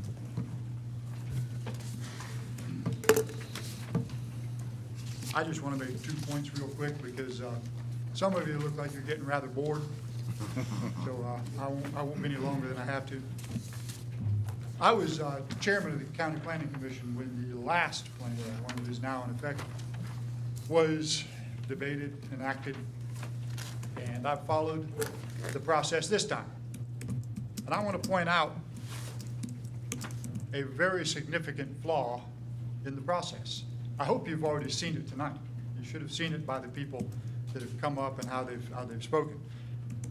What you have before you is just simply a copy of state law. And it clearly says that the comprehensive plan that you vote on must come as a recommendation of the Planning Commission. The Planning Commission has been clear that the plan that they recommended to you does not have an extension of the USB in the Dave Lyle area. Your first reading included a plan that had that extension. Your first reading was on a plan that you're really not even supposed to look at. I think your first reading was useless. You can also see by state law that that advisory committee exists for the benefit of the Planning Commission, not for the benefit of the County Council. They formed that commission to help them develop a plan that then they recommend to you, and you have to vote it up or vote it down. That process was made very clear to us the last time. I distinctly remember it because we had some problems along the way, and it was clearly pointed out to us by legal staff of the county that the Planning Commission had to pass a plan, and that had to be the exact plan that County Council would vote on. I think it's something you better take a close look at.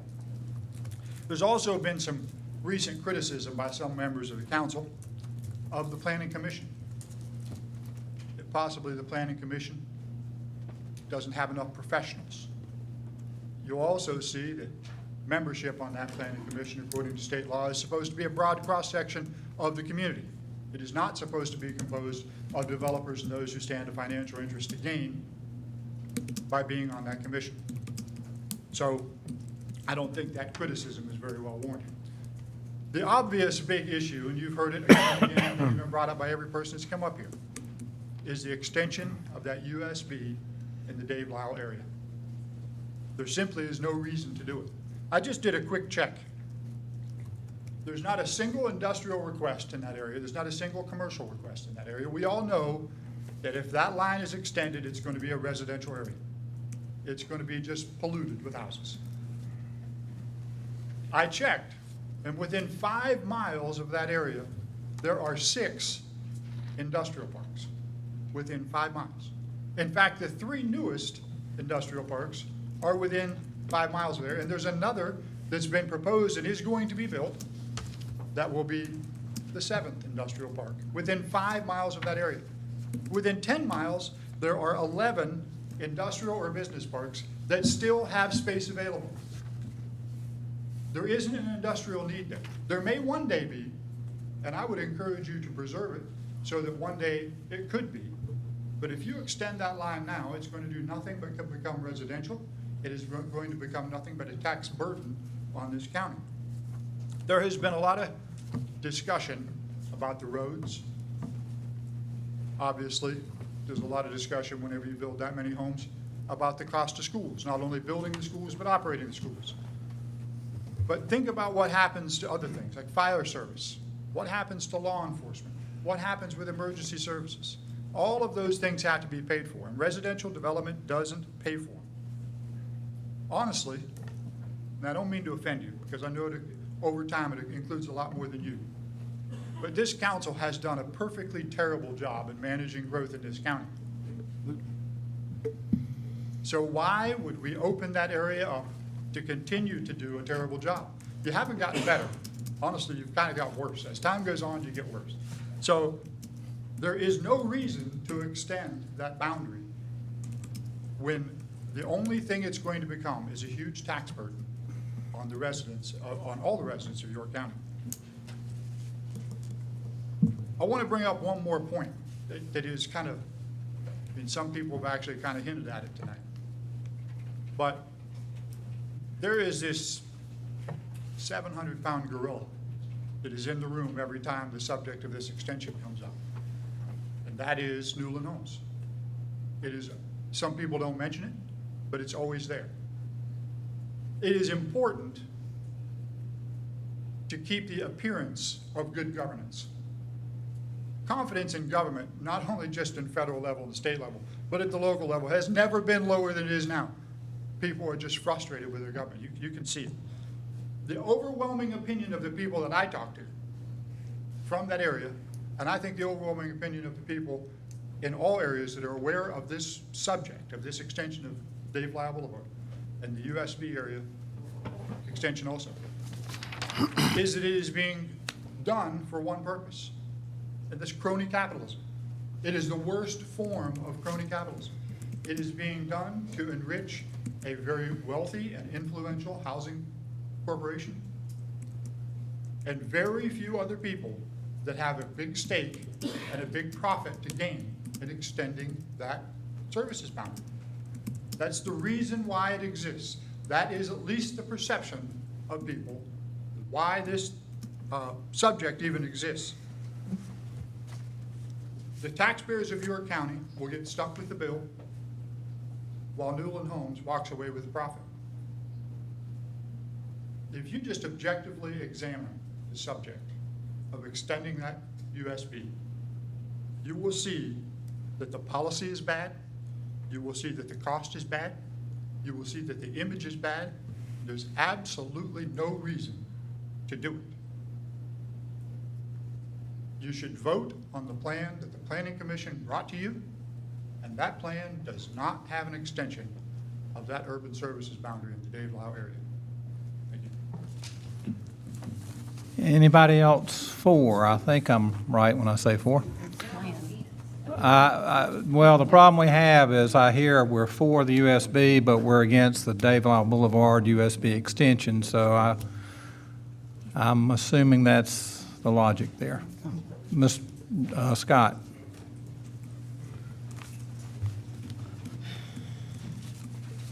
Scott Childers, 1349. Excuse me, if I get choked up, I've had a frog in my throat all evening. 1349 Filbert Highway, York, South Carolina, 29745. Again, Scott Childers, Chairman of Council, members of Council. I appreciate the opportunity. As Reagan said, I'm not up here representing the Comp Plan Committee. I'm up here because I was the chairman of the Comp Plan Committee, and I'm going to speak mostly in facts. When I tell you opinion, I'll tell you it's opinion. When I tell you fact, I will just keep going. But if it's my opinion, I'll let you know because I don't want the information to be construed differently. And with you here, though, I want to interrupt you and just thank you for the dedication of some 18 months or whatever it was, and all the members that served. Welcome to the public life. Thanks. You about got me off my thinking. Sorry. So I could talk for an hour on this because it seems like everybody was for, was definitely against. So I'm just going to say my piece and I'm going to move on. But I guess I'll definitely say I'm for this. We started out for the 2035 comp plan. I want y'all to think about that. 2035. This is not something that's going to happen tomorrow at all. We've talked about it being a 20-year plan. We've talked about what happens in 5 years. We've talked about what happens in 10 years. That is factual information. It's on here for your public hearing for a 2035.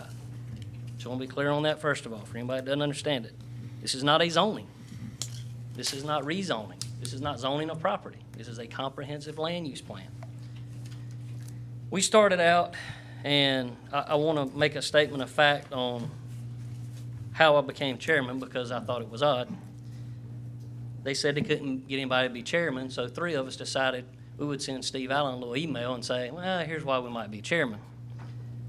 The reason I said I wanted to be chairman was because being part of the committee, consider of the important community meetings in Lake Wiley and Fort Mill that I went to before we decided who was chair. Knowledge of the county.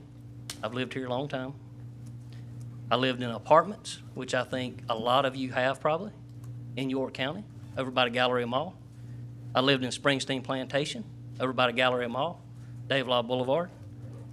I lived out at end of India Hook Road by the dam, and I currently live in York on several acres. I think I have a good feeling for what the people of York County want by asking them, and also what I've experienced. I've heard some folks talk about cheap houses, things like that. I don't like hearing that personally because we all started somewhere. So that's the first thing I just want to throw out, and that's from me personally. That's my opinion. That's not fact. Going to get into some facts. And excuse me because I'm going to get to my next notes. We started this out. We as a committee were asked to provide comments on the comprehensive land use plan from council. That's what we were asked to do. We were asked to not have, and I'm not going to call any names, I could, because I know who said what when y'all asked us this. We're not to have any what-ifs in this plan, but to paint a picture for the next 20 years. That's what I think the committee did. We were asked to match the municipal plans. I was asked that by several of you as councilmen, to match the municipal plans.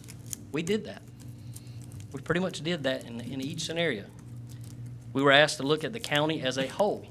We had 14 members of this committee, 2 from each district, to represent each of you. As far as the Planning Commission not having information, I want to address that. We did have a meeting together. I took a day off from work. I was there. Some of you as council members were there. Some members of the Planning Commission were there. We did have a joint meeting. We also had a joint meeting with council at Baxter Hood Center. Part of the discussions we had there was because we felt like the committee had been derailed. We felt like the information with the moratorium had taken over. We wanted to try to get it back on track. Now, bear in mind, at none of this time did anybody point out we were going in a direction we shouldn't be, either legally or by planning commission or any of that. Nobody ever pointed that out to any of us as a committee that I'm aware. I know it wasn't pointed out to me.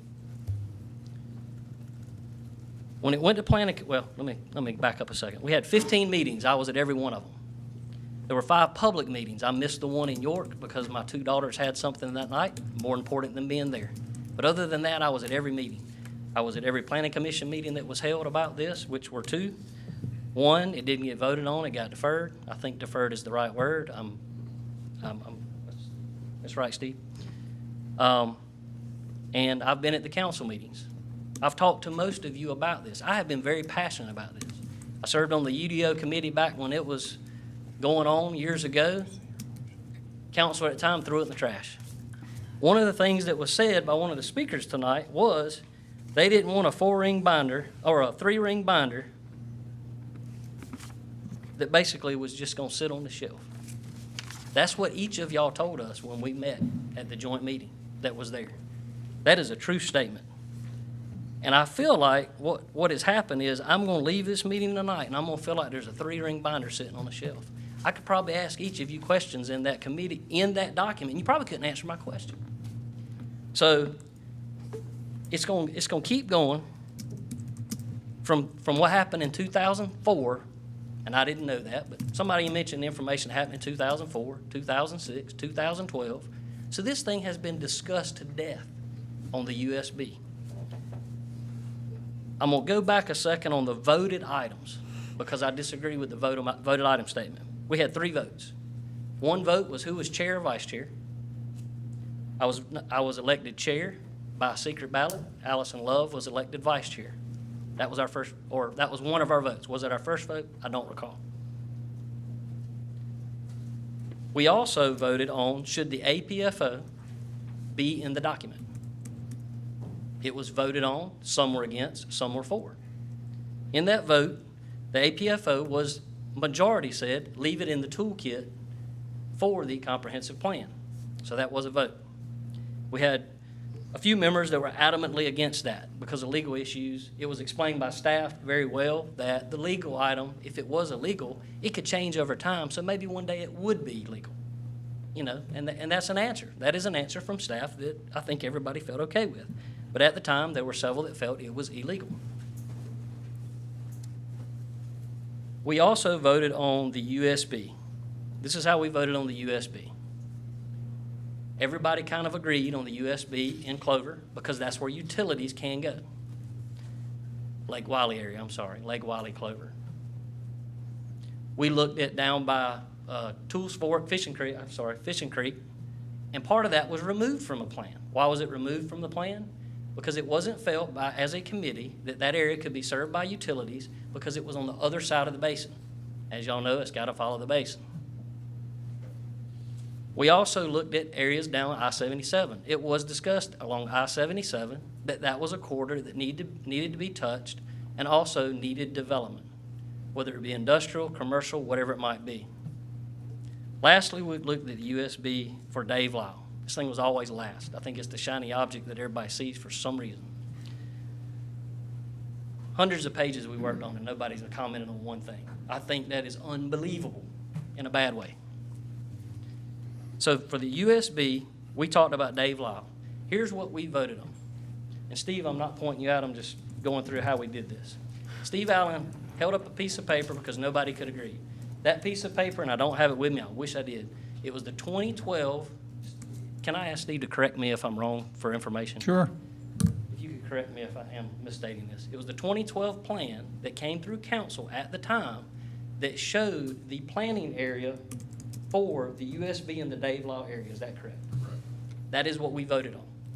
Regardless of what else was said, that is the document by that one little map, my understanding, that we voted on. We didn't vote on a document. We didn't vote on a lot of verbiage or anything. We voted on that map. Is that correct, Steve? Right.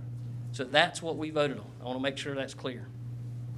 When we voted on that, it was an 8-3 vote based on my recollection. I don't have it written down. There were 3 members that were against and 8 members that were for. I'm still trying to figure out what we're talking about. One little item. I'm just going to throw it out there.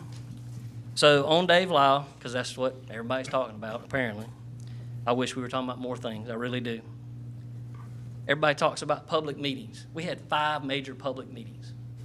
We had scenarios on the wall. On those scenarios, 88% of whoever voted on those scenarios voted on the scenario where that urban service boundary was in those areas.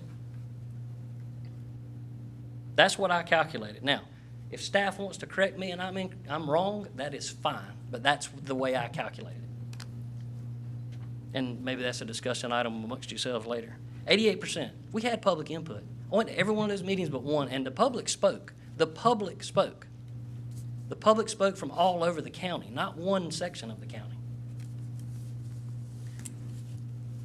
I'm gonna kind of end this because I'm just tired of speaking. But there was a 2012 committee. There was a committee before that. Sounds like there's going to be another committee. And we can't get to a point where we ask the public and they say a response publicly. They put their information on paper, how they want it, and then we're still going to have another committee. That's the part I don't understand. I don't understand why it is always one item that comes up every time. When you go back in time, one things I told Kerwood Chapel, or asked Kerwood Chapel, was, why did Pennies for Progress not finish or do anything with Dave Law Boulevard? I don't know the date. I know it was in the 97. Late 90s, 97, 98, something like that. So this has not been a discussion item tonight. It's been a discussion item for 20 years. And now we're talking about another 20 years. And in another 20 years, I can't imagine that Dave Law Boulevard, where it is, isn't going to be developed. I can imagine Clover, where it is today, up to 74 and 49 or wherever, is not going to be developed in 20 years. I can imagine that I-77 is not going to be developed in the next 20 years. I'll leave you with this. One of the things I asked staff is, how do we get there? Well, we got the map, we got the plan from the consultant. It had that big old piece of property and it had town center on it. We didn't decide as a committee what that was. The consultant came in and said, town center. You know why? Because it is a large property owner. I get it. But what did they see as a consultant? That's where the town center needed to go. Because somebody, no matter who the owner is going to want to develop that property. Let's be honest. Somebody paid good money for that property, and somebody paid good money for that property before that. And somebody will probably pay good money after that. I will ask you to consider, well, please listen to me on this, to consider the Planning Commission's recommendation. But I'm asking you to vote to approve what the citizens, through public process and as a committee, and including Planning Commission and County Council, approve it as brought to you by the committee. Thank you. Thank you, Scott. Appreciate the facts. Anybody else in, I'm going to get Dwayne and then come up and the two of y'all, and I think we can wrap it up. Welcome. Dwayne Christopher, 1211 Rittenhouse Lane, Rock Hill, South Carolina. Thank you, Chairman Blackwell, council members. Yes, sir. Lady, councilman. Great job of listening. I got to hand it to you. Just absorbing all this in. I've changed my speech 5 times. Being a long-term resident of York County, I think that for the past 37 years, I've seen the council come and go, planning directors come and go, our managers come and go, and I've heard the same thing from the public. So it really hasn't changed much. It's 125,000 people 37 years ago. We've had enough growth, close the door. 15 years later, had enough growth, close the door. And you've done a terrible job. I think this is an excellent plan. I think the majority of it is good. I thank Diane for steering me straight. I was reading through documents for 2 or 3 hours and realized that there were no recommendations. I gave her a call. And I said, you know, where's the recommendation? She says, you're looking at the wrong one, Dwayne. Geez, go to this Forward York County. I'm glad it said Forward York County. I downloaded it and then spent the rest of the afternoon looking at it. So I didn't get a chance to put my tie and jacket on, so I apologize. Specifically, I really do like the transportation part. I think they did an excellent job. Specifically, policy statement strategies on page 62, develop, adopt, and implement a countywide thoroughfare plan to ensure preservation of corridors necessary for future road developments and map new road alignments that will improve. I mean, that's basically what we missed out on the past 35 years. As in a democratic society, you have growth wherever you want. I mean, that's the way, that's what we've done. I mean, you vote on it, you developer, that's your right.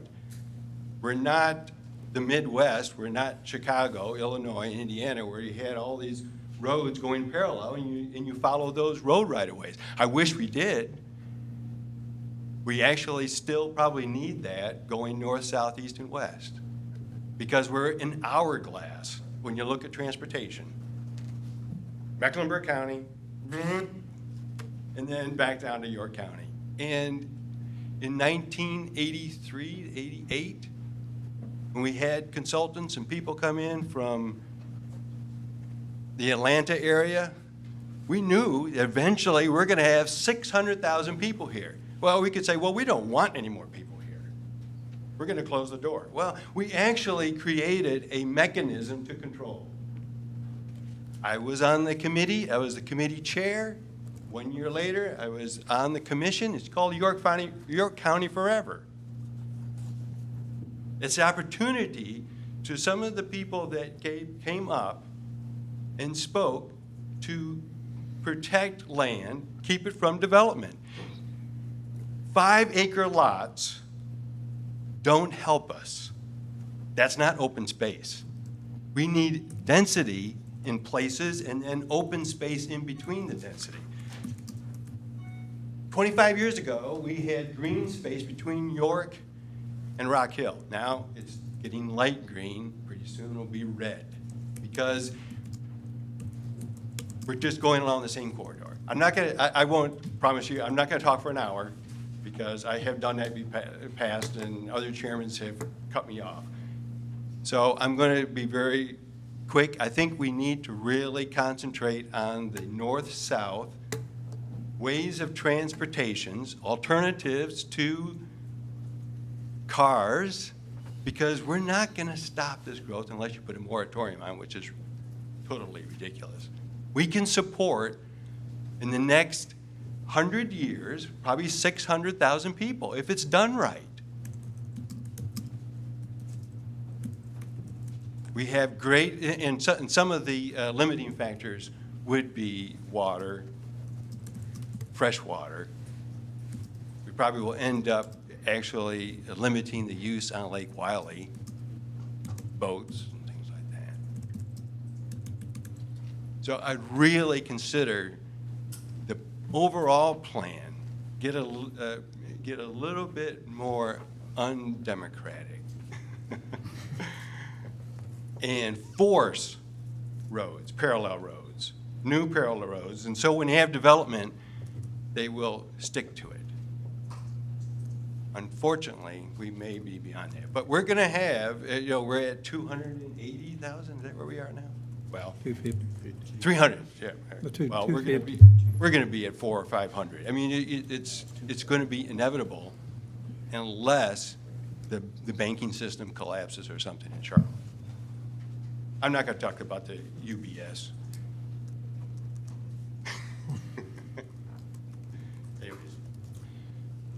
Great job. I think I had a lot more comments, but I know that it's been already blown over, and raked over, and everything else. But just to really point, I think we do have a good plan. Next 20 years, we can't predict. There's no way. We couldn't get it right the past 20 years. But just keep working on it, and thank you very much for your service. And I'm available anytime if you need my help. Have a good Thanks, night. Dwayne. Thank you. Kathy?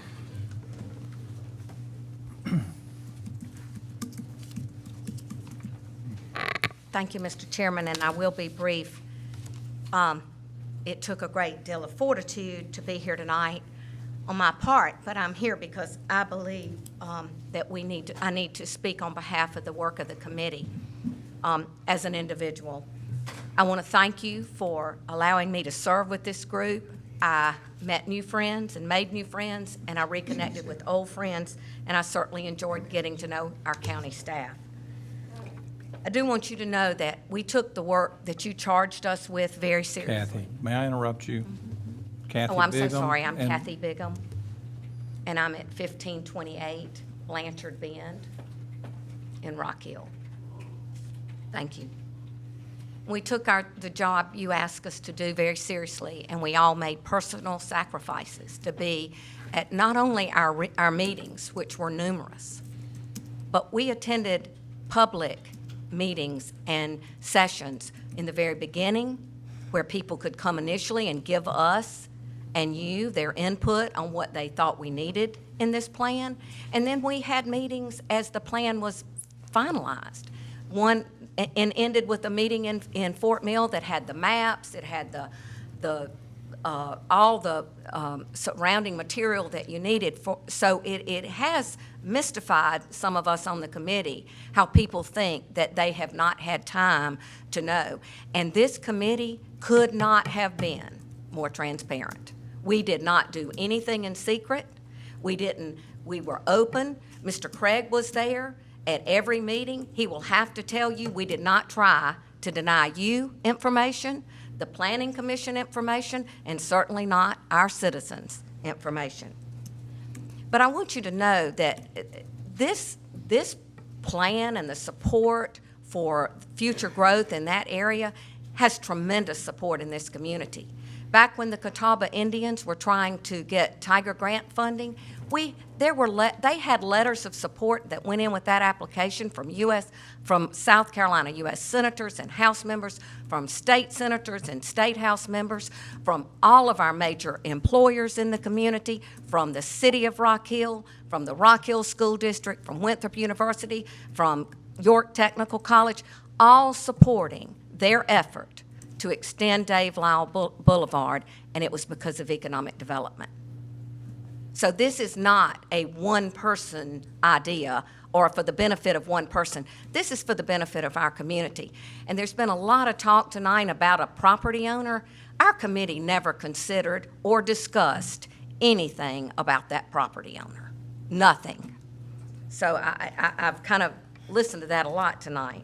So there's a lot of misinformation, and the plan that was presented in 2012 with the stipulation for road funding has a lot of the safeguards in that plan that has been brought up tonight as concerns. So I do hope that the county staff will provide those safeguards to all of you, because I think it would relieve a lot of the concerns that you've heard tonight and over the weekend. There was some talk too about when this plan would take place. Folks, you asked us to do a long-term plan, a plan for the future of our county. And I just don't believe any of you think that the future of this county does not include any of the Dave Lyle area, when you can look and see what's already developing in that area. And it's close to I-77, an area we are all working together to try to get funding and development because of it. And I just encourage you to do it. The piece about the road funding, we heard earlier, you were asked not to put the cart before the horse. Well, we could ask you that about this. The reason we need that road funding piece removed from the urban service boundary is real simple.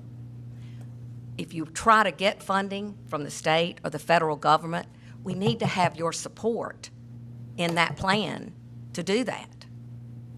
It doesn't need to be if, because it won't happen until when. There's nobody that's going to go out there and invest in a piece of property when they don't have water, sewer, or a way to get there. And we all know that. But by you putting that one sentence in this plan, which is really all our committee asked you to do, is it allows the ability in 5 years or 10 years or 15 years, if there happens to be money for new roads, for Dave Lyle to have a shot. That's what I'd like to ask for you to support tonight. Thank you. Thank you, Kathy.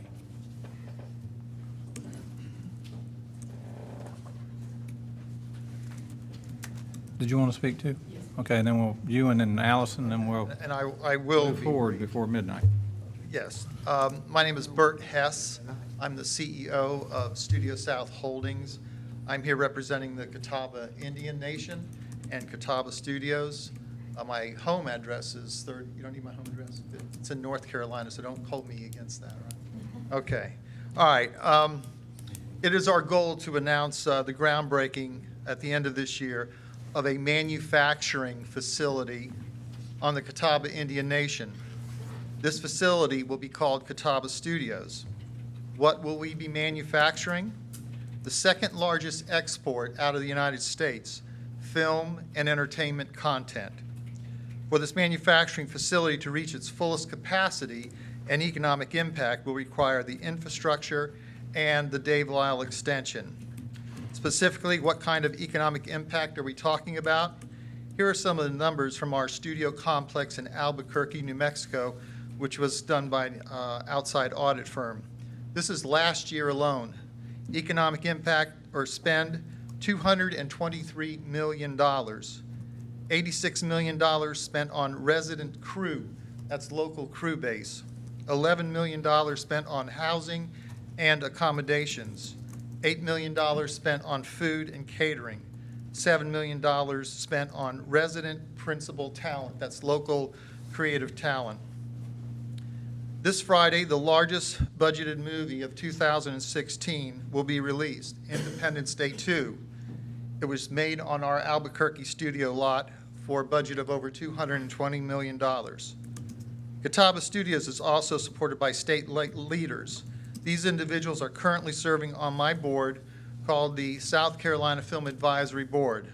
It's made up currently of Dan Rogers and Tom Clark of the South Carolina Film Commission, Chief Bill Harris of the Catawba Indian Nation, Tommy Pope, Jeffrey and Anita Zucker, Adrian Farewell, Director of Marketing and Communications for the South Carolina Department of Commerce, Vivian Wong, Chairman of Pacific Gateway Capital, Senator Thomas Alexander, Dr. Harris Bastides, President, University of South Carolina, and Dr. Dan Mahoney, President of Winthrop University. Everyone associated with my company, Studio South Holdings, Catawba Studios, and the South Carolina Film Advisory Board look forward to becoming a substantial economic player for not only York County, but the entire state of South Carolina. Thank you. Thank you, sir. Allison, and then we'll move on. We only have 6 more public hearings to go, so we're knocking it out. Not sure what I've gotten myself into. Oh, that happened last Tuesday. Yeah, that's right. That's what I'm talking about. 6580 Baker Lane, Clover, South Carolina. So I was the vice chair of this committee, and I'm the one who made the motion to put this into the plan. The definition of comprehensive is complete, including all or nearly all elements or aspects of something. So we were charged by the York County Council to do a comprehensive land use plan. And when I was first put on the committee, really didn't even know what all that was going to involve. And I have to say, I sat through some really boring meetings, just learning some things, but I learned a lot. And so that was good. It's prepared me for some future things. I want to assure the people tonight that are here who think that we looked at anything as income for a developer or even income for anything that has to do with York County. We never even talked about. We never talked about money. We never talked about dollars. All we talked about was a roadmap for where we thought development would go. And you could probably pick 20 people out of this room and put them in a private room, and they could say, well, based on what we know, we think it's going to go here, here, here, and here. And that's pretty much all we did. That's it in a nutshell. That's the very simplified version of what we did. And it's very frustrating for me to get to this point after the committee has been dissolved, let's say, and to get to the point where it goes to the planning commission and they defer it once. We're all anxious to get it to you, and it's deferred. Even though they had enough people to pass it, they just didn't pass it. And then they pass part of it, or they recommend that something not be in it. And I think the frustrating thing is that early on, when we had the first meeting at Oak Ridge Middle School, and we had been dealing with land use, and I felt like we were being spoon-fed information. I still feel like that. But at that point, I brought it up, and Christy is the one who said, we've put y'all on this committee for a reason. And everybody on that committee took that reason very seriously. I can say that Steve and Diane, my goodness, they worked really hard. When we would show up, the preparation that they had done had taken hours, many, many, many hours. We were just there kind of to oversee it and to look at it and to put our 2 cents worth in. But the work that had been done between our meetings was tremendous, tremendous. So for us to get to this point, and after numerous meetings with the public, a grand finale meeting in Fort Mill, the meeting at Oak Ridge where most of you were there, but not all of you, a couple of planning commissioners were there, another meeting at Baxter Hood so that you could define for us exactly what it was that you expected. And that night was kind of a learning experience for all of the people on the committee, because you said, make it a wish list. And you kind of took that back a little bit because, we didn't know what we were going to wish for. neither did we. But when Steve Love looked at me and he said, Allison, what are we going to do? I said, we're going to color this map all the way to the edges. And so what you're doing now is you're asking us to erase a part of that. I would never have run for county council had I not thought I could represent all of the people of York County. But I have learned that people are very selfish. People want what's best for themselves first. I, in fact, got involved and started coming to these meetings for a selfish reason. I had a developer, probably similar to this Newland Homes, coming in behind me. There wasn't a thing I could do to stop it. But that's what got me to the seat that I'll be in up there with y'all in January. So I've learned that people are selfish. But I've also learned that we have to do, as council people and future council person here, we have to do everything we can to listen to the people and to do what's right for the people. So if we missed something in these committee meetings, or after the committee meetings, after it's been to Planning Commission and now before you for a second reading, and we have a council person who is really representing that area with all of her heart, then I think we need to back up. I think we need to go back, and I think we need to fix what we missed. We need to look at what's been missed. Because I can't, in good faith, say that I'm 100% firm on something that the people don't want. I know how I would feel being out in Lake Wylie. I know how I have felt being out in Lake Wylie when I can't get something stopped. I feel the same way that they do about it. So what I would like to offer is a solution to a problem. And that solution would be for us to meet the same committee, not a new task force or a new committee, the same people who've put their hearts into this, for us to meet with you, because you've got so much experience that we don't have, because we're residents. We're just like the people who stood up before you tonight and asked for you to listen. So between the committee, who's learned a lot because we sat through all those meetings, Steve and Diane, the Planning Commission, I think we could come up with something that would suit everybody and that would prevent what they're facing with obviously a developer that is going to be, maybe Newland Homes is the new Mattamy Homes. How about that? That's what I would say about what they're maybe looking forward to. That's what I want to do. I just want to offer a solution, and as the vice chair of the committee, I don't think the committee would have a problem getting together again, giving us a little more time, a harder look for that area. I'm convinced that it needs to be in the plan, but I'm also can be convinced that there's a reason for it not to be in there if we're doing something to protect a large chunk of York County. And that's it. I look forward to being up there with you guys. Thank you, ma'am. So do we have a motion to close the public hearing? Motion closed. Second. Discussion? Nobody wants to discuss that? All those in favor say aye. Aye. Opposed, no. Need a new motion? Mr. Chairman, Yes, ma'am. I would move, and I've had this approved by our county attorney, I move to approve second reading of the comprehensive plan ordinance, except the component addressing the urban services boundary as shown on the future land use map and as set forth in related textual references, which component requires further analysis by council, and that the U.S. border remain as that provided in the 2004 comprehensive plan as modified through prior action before June 20th, 2016, so that the chairman can appoint a 7-person citizen committee to evaluate the overall USB boundary and in particular address the Dave Lyle Boulevard extension area impacted by the USB in terms of proper thoroughfare, right-of-way, utility extensions, and in terms of appropriate commercial and agricultural land designations, and thereafter report back to council no later than the last meeting in October of 2016, at which time the council will address the USB component of the comprehensive plan.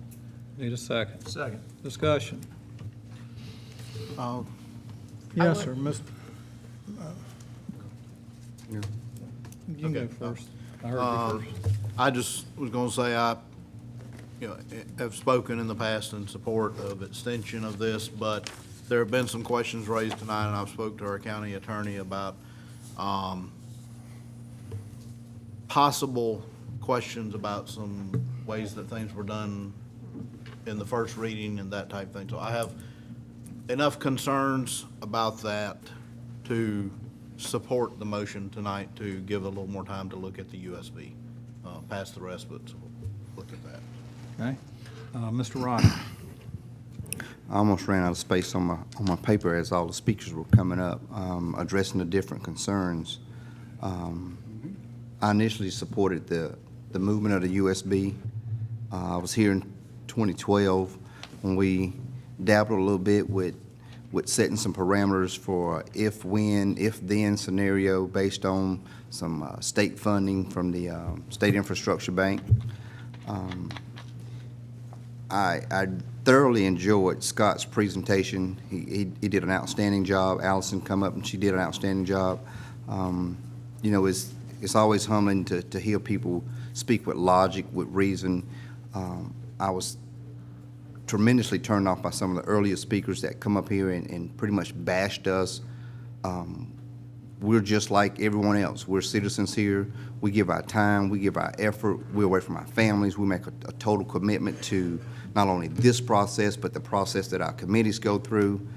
But just to have people come up and try to steer the conversation one way or another to make it seem like it's self-serving to whether it's us or individual property owners or investors. You know, no one questions a developer who goes out and buys a piece of property in the middle of downtown and puts a hotel, puts a car dealership, or makes any kind of investment. But to have people come up and try to steer the conversation of our comp plan towards individuals or companies that's in the business of providing homes, providing commercial space, industrial space, I think it's pretty. I'll just say it's pretty low down because it basically insults the people who served on these committees. It insults us. It insults our intelligence. And I think we have done a pretty good job of trying to address some things that's come before us. Now, we can't take responsibility for what was put in place before we got here, but we've never had a project of any magnitude of close to the discussion of Dave Lyle with this USB situation. So when people say we've failed this county or previous councils have failed this county, I kind of take that to heart because I know what time, effort we put into it. And I said it from day one getting on this council. If we make a decision and get it wrong, I think we're men and women enough to come back and make an adjustment. That's the only thing I can promise anybody that I ever serve. If I make a bad decision or it doesn't work out right, this council has the ability to fall back and punt and go in and address some things that we overlook. But Dave Lyle Boulevard Extension and the USB, it's been in conversation since I was coming out of high school. I'm 42 years old. So, and this is a comprehensive plan. It's not a 5-year plan. It's not a 10-year plan. If I understand it correctly, it's addressing a 20-year scenario. So when people come up and say, well, you're going to give permission to build, people are going to be putting stuff out there with no road, no infrastructure, no one does that. That's illogical to any investor. That's illogical to any property owner. And like Scott said, someone owns the property in '94, someone owned it in 2004, someone owned it in 2014. Someone's owned it since the beginning of time. But I welcome the comment that said we didn't discuss anything about property owners. We didn't discuss anything about investors. It was looked at as where do we want to see growth going to? And I appreciate that comment because it's coming from people who are on the committee. This is not speculation from outsiders. So I take that to heart. You know, I'm a big proponent of the future. That's why I got on council. I want to be part of what shapes Rock Hill. I want to be part of what shapes York County. And we can't look to 5-year plans when we're talking comprehensive. We can't look to 10-year plans. It's illogical to think Dave Lyle's not going to be developed. I mean, we're not a one-horse town anymore. So the conversation about Dave Lyle has always come up when we're looking at taking pressure off Fort Mill. People in Fort Mill complain about all the development that's going on in Fort Mill. Well, here's a pressure point reliever. Some of that growth could be over in the Dave Lyle area. And there are plans that I've heard of that designates land for commercial. There are plans to designate retail space because these people have to work somewhere. They have to eat somewhere. They have to shop somewhere. To paint that picture that 3,000 houses are going to get slapped in, there's not going to be a business, there's not going to be a commercial, there's not going to be a retail, it's illogical. That will never work. I don't think this council will be on board with even something remotely close to that. So I don't like the image painting and the finger pointing and say, you know, this is a self-serving project. It's not. You know, I believed in the Dave Lyle extension, the possibility of it. No, you can't sit and say, this spot's gonna be retail, this spot, but that has to be somewhere in the plans. No one's gonna develop it without water sewer. No one's gonna develop it without roads, infrastructure, stormwater drainage, sidewalks, some type of school possibility. With that many houses coming in, there's gonna have to be some talk of a school coming in. There's gonna have to be a talk of a fire department coming in. There's gonna have to be a talk of police substation. No one plans without looking at that. So I wish we would stop kicking the ball down the road because we've seen it when we talk with Piedmont about the ambulance service. We've seen it when we talked about the UDO situation. There are several items that's come up that we always say, well, we need to be a little more transparent. Well, we heard there were multiple meetings. So who's saying that they haven't had an opportunity to go hear what's being discussed? And I don't think the people who wanting to delay it, defer it, to get the information, they're not gonna change their mind anyway. We went through this with the TIF. People wanted more time with the TIF. They didn't change their mind. They're looking for opportunity to derail it. And if I honestly thought this process would be open to, let's get some more information, I'm open to possibly change my mind, then I would say I'm in favor of delaying it or pushing it back. But we've seen it time and time again. People say we want more time, but they're looking for more time to punch holes in the situation and derail it. And I'm just not for it because we're gonna have bigger fish to fry. We're gonna have more important things to do instead of getting hung up. We spent 2 years hung up on the museum situation when I first got on council. Thought I was going to have to go back and become a lawyer. So let's deal with the facts. There's no new information gonna come up. There's not one more house gonna be built. There's not gonna be one less house being built. This is a 20-year plan, and if you have the tunnel vision to not think 20 years, then maybe you need to be in a different business or have a different concern because this is what it is. It's a long-range plan, and I'm not for delaying it. Let's vote on what we have, and certainly, you know, continue to kick the can down the road. We've done that. We've done it. We've done it. So let's get something in front of us that we can vote on and move on.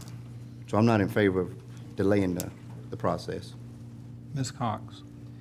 One of the hardest things in sitting up here in politics is having to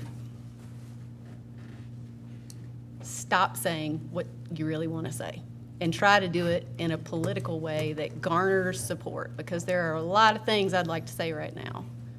My mom always told me, if you're going to do something, you do it right, you do it to the best of your ability, you do it with integrity so that your name sitting on it means something. I want good growth for District 5. I want good growth for our county. My children live here. My family goes back for generations. I'm here to stay. But growth at any cost is not good. Nobody is trying to delay anything here. What I am asking this council to do is to do what we say that we do. Respect the folks in their district, that they know them, give the people in their district an opportunity to step up, to speak up, and I think that we will be surprised where we end. We need to open this up for a little bit more discussion. That's what I'm asking for. Growth that costs us more than the property tax it generates, that's not good growth. Growth that fails to consider the road improvements and how we're gonna make them, that's not good growth. Growth that doesn't anticipate the impact it's gonna have on our fire service is not good growth. Growth will control us, if we don't take action. A long time ago, this council made the decision to deal with zoning. We have to do this because it makes our zoning legal. But we need to learn from what has happened in Fort Mill and TDK. And we're headed that way if we don't have the courage to stand up and to say, okay, let's come up with a plan. It is very clear that we do not have a plan. Let's get the plan together and let's get on the same page. We must have the courage to take action. We must put the health and safety and welfare of our current citizens first. I spoke at length because I care about this issue with our economic development director, and he assures me that it will not hurt us to take 4 months to look at this issue, to appoint a group that's going to look at this. We currently have no industrial, manufacturing, or commercial complex coming to this area. The only project that is looming out here is Newlands. And I believe that whoever is appointed to this committee that the chairman will appoint, which I understand will be a balanced committee comprised of stakeholders in this district, I hear you. that they will be asked to divulge any economic interest that they have in the area, any financial incentives whatsoever that they have been provided by Newlands or anyone else who has a financial interest in that area. And that we will take the next, I like Allison. Allison, I really do. I appreciate the comments that you made. And I think that we can work in tandem, but I think this process got to this point and trying to get some political, I'm hoping that this passes and that we do this, but we have a duty to listen to the people. If the extension of the USB is good for the people, it will withstand this additional scrutiny. It will. What my predecessor, Kerwood Chapel, used to say, put it out on the clothesline, let it all be seen. That's how we make it stick. That's how we make change good. I firmly believe there is room here for us to come together. But we've got to really give it that opportunity. And I'm asking this council to do that. Any further discussion there, Mr. Williams? That I would just, I'd like to echo, think some good things have been said. Mr. Childers said several things, and that's one of the things that I've been kind of frustrated with, is this comprehensive plan is, we've been promised as an answer to a bunch of the growth problems that we have, and we're talking about one issue, and it's an important issue. And I guess to take the Spence out, I don't have a problem with putting that off to October, because hadn't been done forever, and if that's going to make it better, then that's great. I always like to err on the side of too much public input, but at some point, we have got to make a decision and lead. That we owe it to all the people of York County in every district. And it goes way back. Mr. Craig talked about working on the first land use plan, and it was a good plan. Problem is, we never implemented most of it. Later down the road, the opportunity, we were working on UDO, and it certainly wasn't finished. It wasn't even ready to be talked about, but we didn't implement it. We were working on a Lake Wiley plan to give since Lake Wiley had trouble, since we're Lake Wiley's planning department, basically, we were working on an overlay for Lake Wiley to help with that. It never made it to us from the Planning Commission. We've talked about 2 or 3 other overlays since then. That's different than that one. We have the opportunity to do something. Normally, and we've had this advisory group, and I appreciate former Chairman Blair for pointing out the last time it happened, because that's been, I've had some concerns and known about that. I didn't realize that the advisory commission was to help just the Planning Commission. But normally, when I put that, when I defer 100% to the committee, and that's what I'm going to do. I don't want to let this one area of the comprehensive plan overshadow the rest of it. But I do hope, we did tell them that we wanted a document that we could follow, and I hope that we follow it. We owe it to the people to start doing good growth. My goal is good growth as well. The problem is I got people telling me that the USB is a tool for good growth when you extend it, and one that is a tool for good growth when you don't. I have spent a lot of time we're looking at this one issue, the USB. I've even listened to planning commission meetings trying to figure out where this went, and I have not read the comprehensive plan as thoroughly that I would like to. Mr. Childers is right. I certainly hope I know. I certainly hope I can answer a question or two if you quiz me about it, but I have not read it as thoroughly as I would like. But if we do, we can do this committee, and that was another part of the Dave Lyle corridor. I don't know if this replaces that. If it does, then we need to make sure that part of this committee could be to make sure that the important parts that were there are in it. But I do appreciate all the effort that the citizens put into this plan, and I do think that it's got us going in the right direction, and I do hope we follow it. Thank you. Let me just wrap it up quickly by saying that I want to again thank the committee, as Mr. Williams pointed out, chaired by Mr. Childers. It's no secret how I've felt about the Dave Lyle Boulevard extension. If you ask people in Arafat, you ask people at the State Infrastructure Bank, you ask anybody in York County probably, they can tell you how strongly I feel about it. I appreciate Mr. Roddy's comments. That sounded like pretty much what I wanted to have come out of my mouth. But that being said, I mean, it's been 20 years, and I do understand, I mean, there was some comments where I wanted to just kind of shake my head because it was, you're not planning for the future, but yet this is a way to plan for the future, but oh, don't do it. Don't plan for the future on this one.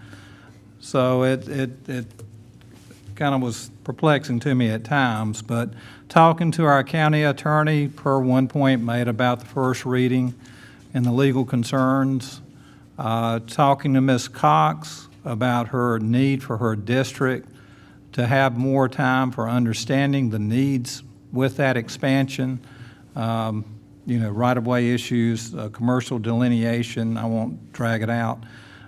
She fights hard for her citizens, and I want to be fair to every council member, despite how strongly I feel about an issue. And she was very persuasive because she was very sincere. So that being said, I agree with the majority that says after 20 years, 4 more months are not going to make a difference. But I remember on my school board days in '97 pushing for this and supporting it then too. But that being said, question on the motion. All those in favor say aye. Aye. Opposed, no. No. Next item. Rezoning action. Consider second reading and hold a public hearing, case number 1606, rezone from RUD to BD1 at 3170 Charlotte Highway, South Carolina 49 in the York community. Anybody here want to speak against? Okay. Anybody here in favor? Yes, sir. Just, I get Mr. Reed first. And I'll get all of you. Just make sure you raise your hand. My name is John Reed Smith. I live at 1280 South Pireham Road, York. And I'm the owner of this property. I inherited it from my family. It was a family-run business for 33 years. My mother passed away. I'm seeking to rezone this to make a vacant building something viable. I mean, this can be something decent for the neighborhood, or it can be an empty vacant building. And I think we got plenty of vacant buildings in York County, so I don't think we need any more of those. This is going in for appliance, parts, and service. Mr. Joe Farr, who's beside me there, he wants to use it for an office and a warehouse. He's not going to sell appliances. He's not going to do all this other. He's just going to use it to stock his parts. His wife will be there to take orders, take service calls, that sort of thing. He was formerly in a business on Highway 55 outside of Clover. This business was bought by Pelican Snow Cones, so now instead of getting your washing machine fixed, you can get a snow cone. And he got just a few weeks to vacate the building, so he basically is working out of his truck and struggling. I feel like this business would be non-invasive to the neighborhood. because it's not gonna be high traffic, it's gonna be very, very little bit of traffic. And afternoons, 6 o'clock in the afternoon on, you're not even gonna know it's there. So it's not gonna be lights on, QT moving in the neighborhood. I mean, it's not gonna be that. This building has been there since 1976, and I don't want to harp on this much because I know people get a little upset about it. But zoning did not come into effect in 1988. And this was zoned RUD when it had been a convenience store my family ran 12 years before zoning came in. So I'm not sure why that was done. Maybe it was some of these long-range plans, I'm not really sure. Mr. Farr has went out, he's cut grass, he's cleaned the shrubs off, he's made it look like a really decent building. And I hate to say, but it wasn't before he did that. I wasn't keeping it up that way. I wasn't getting anything out of it, I wasn't using it, so. I think it would, to me, it's better to have a small, family-run business there than a vacant building. And also, he would like to purchase the building. His son works for him, so, I mean, he wants it to be something that's gonna keep going on in his family for a long time.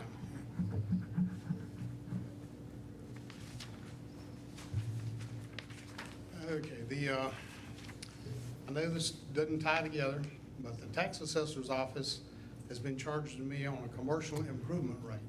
So I've been paying $1,023 a year taxes on a vacant building that if it does not getting rezoned, I can't use it for anything. This property is not suitable for residential. Thank you.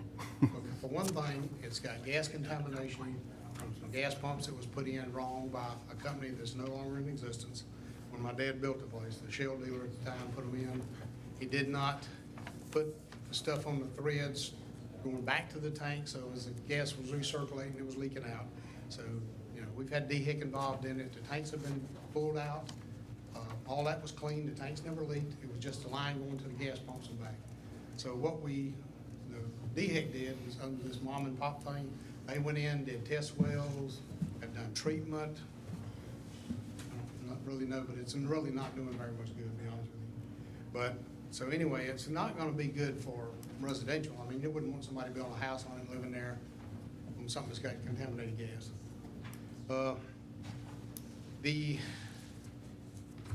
The staff denied this. And the reason they denied it, they says, the proposed rezoning is not consistent with the character of surrounding area. Okay, also they said it's not consistent with the comprehensive land use plan. And there is no commercial zoning in the area, and this would be spot zoning.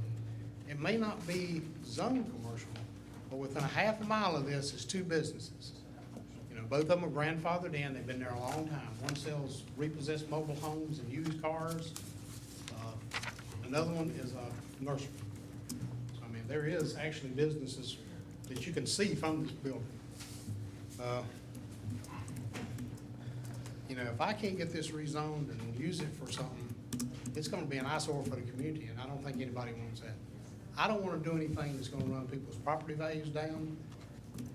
I own the property next door to it, my mother's house, so I definitely don't want the property value to run down. My uncle is 84 years old, has a life estate to live there, so he lives in that house.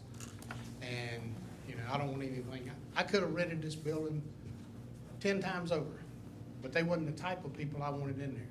One guy I know had been in jail twice for cocaine dealing and wanted to rent it, and I'm like, oh, nobody, I don't want to get involved in this. This is wrong for people, So I purposely didn't rent it to anybody until Mr. Farr came along, and, I feel like this is really good, what he wants to use it for. Thank you very much. Yes, sir. Yes, sir. Steve Black, 1329 Fairhope Road. I promise you, I'm not gonna be here more than 2 minutes. God bless you. I come here today to support Mr. Farr, with his appliance store. I've had numerous appliances fixed over the last 20 years, and I've always been satisfied with the quality of price. Somebody, you want your grandma to call and say, hey, my refrigerator's not running, or my washer's not working, and you can depend on him to come. He's come to my house plenty of times. The back door's open. Everything's been taken care of, no issues. Joe is a small business owner like us at Black's Generator. Me and my mom and dad have been at Black's Generator for 40 years. I think small businesses are a very strong part of York County. I have recently purchased a new home on Fairhope Road, and I think his business will be an asset to our community. Thank y'all. Thank you, sir. Yes, sir.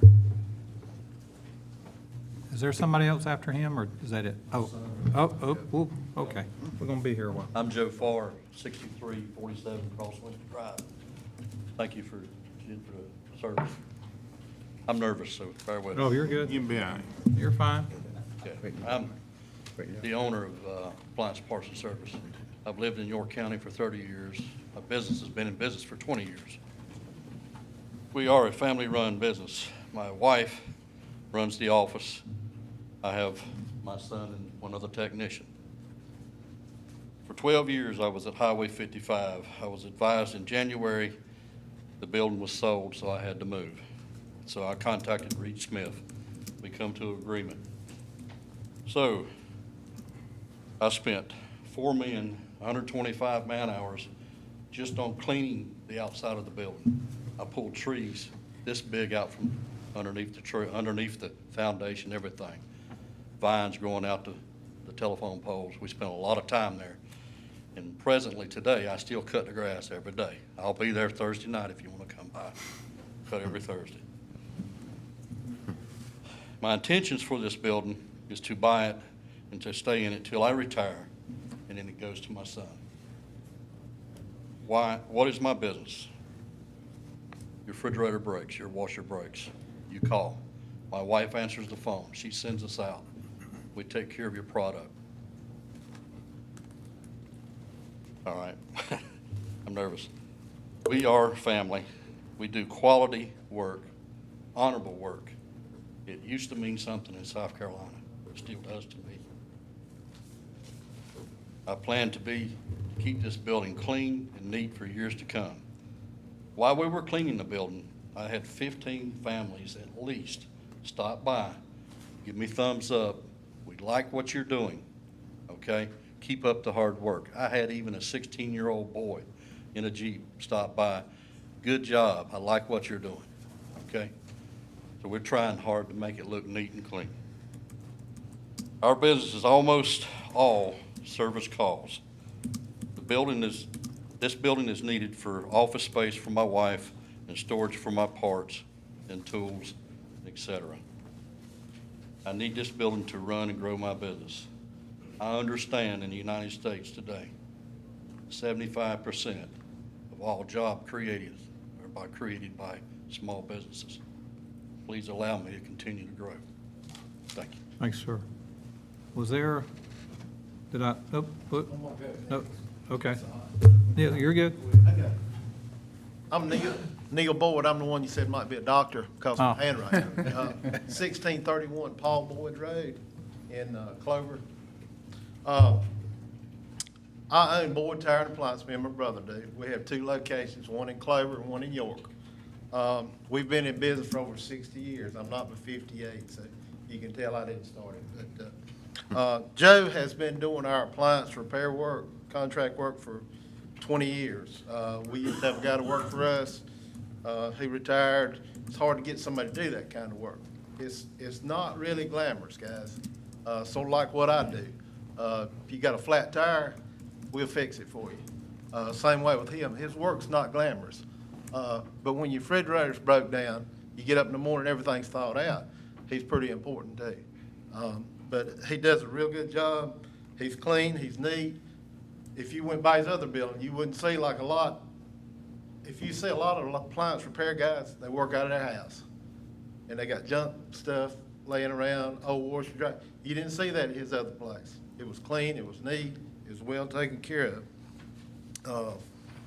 He does work at reasonable prices.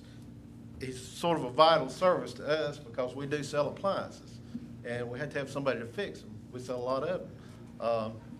And, you know, I would rather have a guy that has lived here in York County like I have all my life, working out of York County as a guy that's coming across the state line from Charlotte, Gastonia, or whatever to do the work, keep the money here. And he asked me to come and speak tonight, and when he first told me about this, about how it was zoned, I said, like I said, I've grown up here, lived here all my life, went to Winthrop, drove Parham Road every day for 4 years to go to Winthrop. And you go right by that. It's always been a store. I said, well, you know, it should be zoned. It's always been a store. He said, it's not. I said, you gotta be kidding me. There's a garage, used car place, sell mobile homes across the road. There's a nursery right down the road. It's gotta be zoned commercial. He said, it's not. I said, you gotta be kidding me. I said, and then I get in here and it says, that the planning commission approved it 7-0, but the staff denied it. You know, that didn't make, like I say, I just can't realize how it's worked out that way, but anyway, I would like to thank y'all for my time, and I hope you do consider letting them do the rezoning. Thank you. Thank you, sir. Well, yes, sir. And then I think you're the last one, I believe, Hey, my name is Ray Emser. I'm at 2106 Pine Wild Court. The development that I live in, the entrance is directly across the street from this location we're talking about. That place has been an eyesore for many years. And Joe came in there and he cleaned it all up. And you can really tell it's a real improvement to the whole neighborhood. I've talked to several neighbors, and everybody agrees it would be a good thing if you guys would allow him to stay there. I've known Joe for 20-some years, and knew him through Little League Baseball. He's a good Christian man. He runs a good, honest business. He's been taking care of my appliances since he went in business. He's been at my house when I had to leave, and I go off and leave him and his son there. So I trust him completely. If he's a man of his word. If he tells you he'll take care of the property, he will. I thank you for your time. Yes, sir. Yes, sir. And we'll wrap it up. Jacob Farr, 308 Bethel Street, Clover. Touch base on what my father said. He's been in business 20 years. I plan to keep the business going because I have a 4-year-old son. One day, if he wants it, it will be his. I need a location to stay at and to operate out of to continue the business. In my mind, it was a gas station since the 70s. It was commercial then, it needs to be commercial now, okay? However you want to zone it, we need the location to be able to continue our family. We just hired Brandon Carpenter as a technician 3 weeks ago. We had planned on being in this building. We didn't think there was going to be a hiccup, so we hired him to help continue to take in more work because of all the growth that's happened in Fortville and Rock Hill, you know, the Dave Lyle area, the Gold Hill Road. Heard a lot about that tonight. It is growing, and I want it to grow. It's good for business. It means I can hire maybe 2 or 3 more techs to help keep everybody's appliances fixed in the York County area. I would love not to have to go to Charlotte anymore. I'd love to stay in York County. To stay in York County would be a lot. It'd be less wear and tear on my vans. You know, not going to take up any more of your time. I appreciate it. If you have any questions, just please feel free to contact us. Thank you, sir. So do we have a motion to close hearing? Motion to close. Second. Discussion? All those in favor say aye. Aye. Opposed, no. Do we have a new motion? Yeah, motion to accept second reading. Second. Discussion? Yes. I just have one quick question. Mr. Roddy. The gentleman made a comment earlier about the tax rate. I just hope staff would check into that to make sure we taxing it properly, because if, it sounds like we may be overtaxing the situation. Definitely if it's not going to be allowed for commercial use, shouldn't be paying a commercial tax on it. So I'll just see if we can look into that for him at least. And I was just going to quickly say, in interest of full disclosure, I've bought a few appliances from Mr. Boyd, and I have had Mr. Farr come out and repair one or two when I lived in Rock Hill. And he did a wonderful job. It was very professional. And I did, when something was out of warranty, I needed a part because I like to think I can fix things myself. And Mr. Boyd didn't have it in stock, but Mr. Farr brought it to his place of business for me to pick up. And so I have clients who live in the neighborhood across the street from this business, and I have no doubt that if they were upset or not in favor of this, they would have let me know. So I will be supporting this evening. Thanks, sir. Yes, sir, Mr. Williams. I just want to add that I was serious about my comments about the comprehensive plan at first reading. I said I wanted to hear from the neighbors because they said that the neighbors wanted this. I was glad that I was worried about the neighborhood across the street. It sounds like it's a good thing. Heard a lot of things about your father. I hope you're as good as he is, because it sounds like it's going to be a legacy building. And Robert, I couldn't tell whether you were complaining about your broken appliances, your broken boys, or what. But the other, just kidding. I've gotten stuff from Boyd's too, but mostly the tire end in my business. But there was something else. Oh, that's the other thing that makes the neighbors' support of it, that it's outside the comprehensive plan, and the fact that it predates zoning, apparently, and the use was there before. It makes me sympathetic to this piece of property. Mr. Henderson. Yes, I was just going to reiterate the fact that the folks across the road, many of them, to my understanding, has been very much support of this.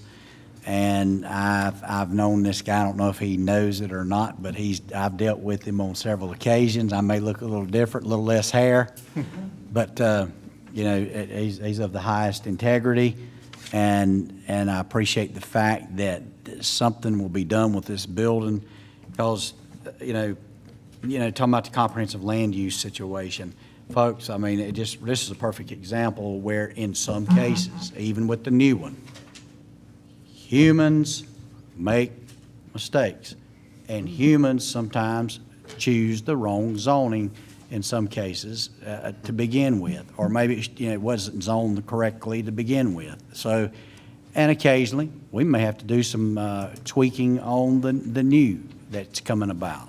So, and apparently that's what happened here, and I appreciate the fact that my colleagues have recognized that, and I appreciate you guys wanting to stay here. Question on the motion. All those in favor say aye. Aye. Opposed, no.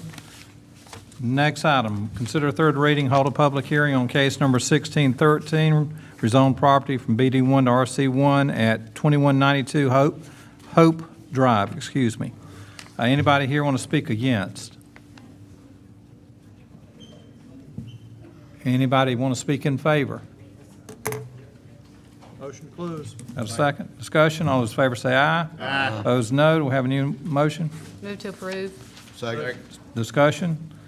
Question on the motion. All those in favor say aye. Aye. Opposed, no. Next item. Council to consider third reading of an ordinance and hold a public hearing to amend the Code of the County of York, South Carolina, Chapter 31, entitled County Policies, Section 31.01, Rates, Fees, and Charges for Zoning Appeals, applications for variances, rezoning requests, permits, inspections, plan reviews, and other applications, procedures, and services rendered by the York County Planning and Development Department and the York County Engineering Department, subsection A, Chapter 150, entitled Building Regulations, Section 150.21, Extra Inspections Fee, Chapter 152, entitled Stormwater Management and Sediment Control, Section 152.23 Fee Schedule, in order to increase the permit, building, and codes fees, including the existing commercial plan review, building and codes fee, delete the extra inspection fees that conflict with the fee table and with prior ordinances, increase the building board of adjustment appeal fee, establish value of new residential or commercial construction by the adopted ICC building valuation data, square foot construction cost of July 1st of each year, establish value of commercial construction upfits by the total construction value or contract of the project, increase the review and re-review stormwater environmental compliance fees, change subdivision reviews to subdivision construction plans and add fees for subdivision construction plans, increase the final plat, preliminary plat, subdivision code variance, and final plat application fees to address increased administration costs, add a fee for review of preliminary plat reviews, re-reviews, delete the subdivision ordinance fee, add a subdivision code administrative appeal fee to provide for administration of the previously approved subdivision code administrative appeal process, increase the zoning code administrative appeal, public service use application, rezonings, special exception application, and zoning variance application fees due to increased costs. Anybody here that wants? Chairman? Yes, sir. And the carryover bolded lines are the remainder of that title. The bold term. Okay, related to additional public notice requirements and administration, delete the zoning ordinance fee to provide for a public hearing and to take effect September 1st, 2016, and to provide for other matters related thereto. You're welcome. Anybody here want to speak against? What'd you say? I breathed a deep breath. Take it from the top. Anybody against? Anybody in favor? Move to close. Second. Discussion. All those in favor say aye. Aye. Opposed, no. Need a new motion. Move to approve. Second. Discussion. All those in favor say aye. Aye. Opposed, no. Next item. Council to hold a public hearing, consider amending and third reading of an ordinance authorizing the execution and delivery of a fee in lieu of ad valorem taxes and incentive agreement by and among York County, South Carolina, O'Brien Rock Hill LLC, formerly identified as Project Glass, as sponsor in Crystal Distribution Incorporated, doing business as CDI Curbs Company, as sponsor affiliate, to provide for a fee in lieu of ad valorem taxes incentive, the inclusion of the project in a multi-county industrial park, and the grant of an infrastructure credit and other related matters. Anybody here want to speak against? Anybody in favor? Yes, ma'am.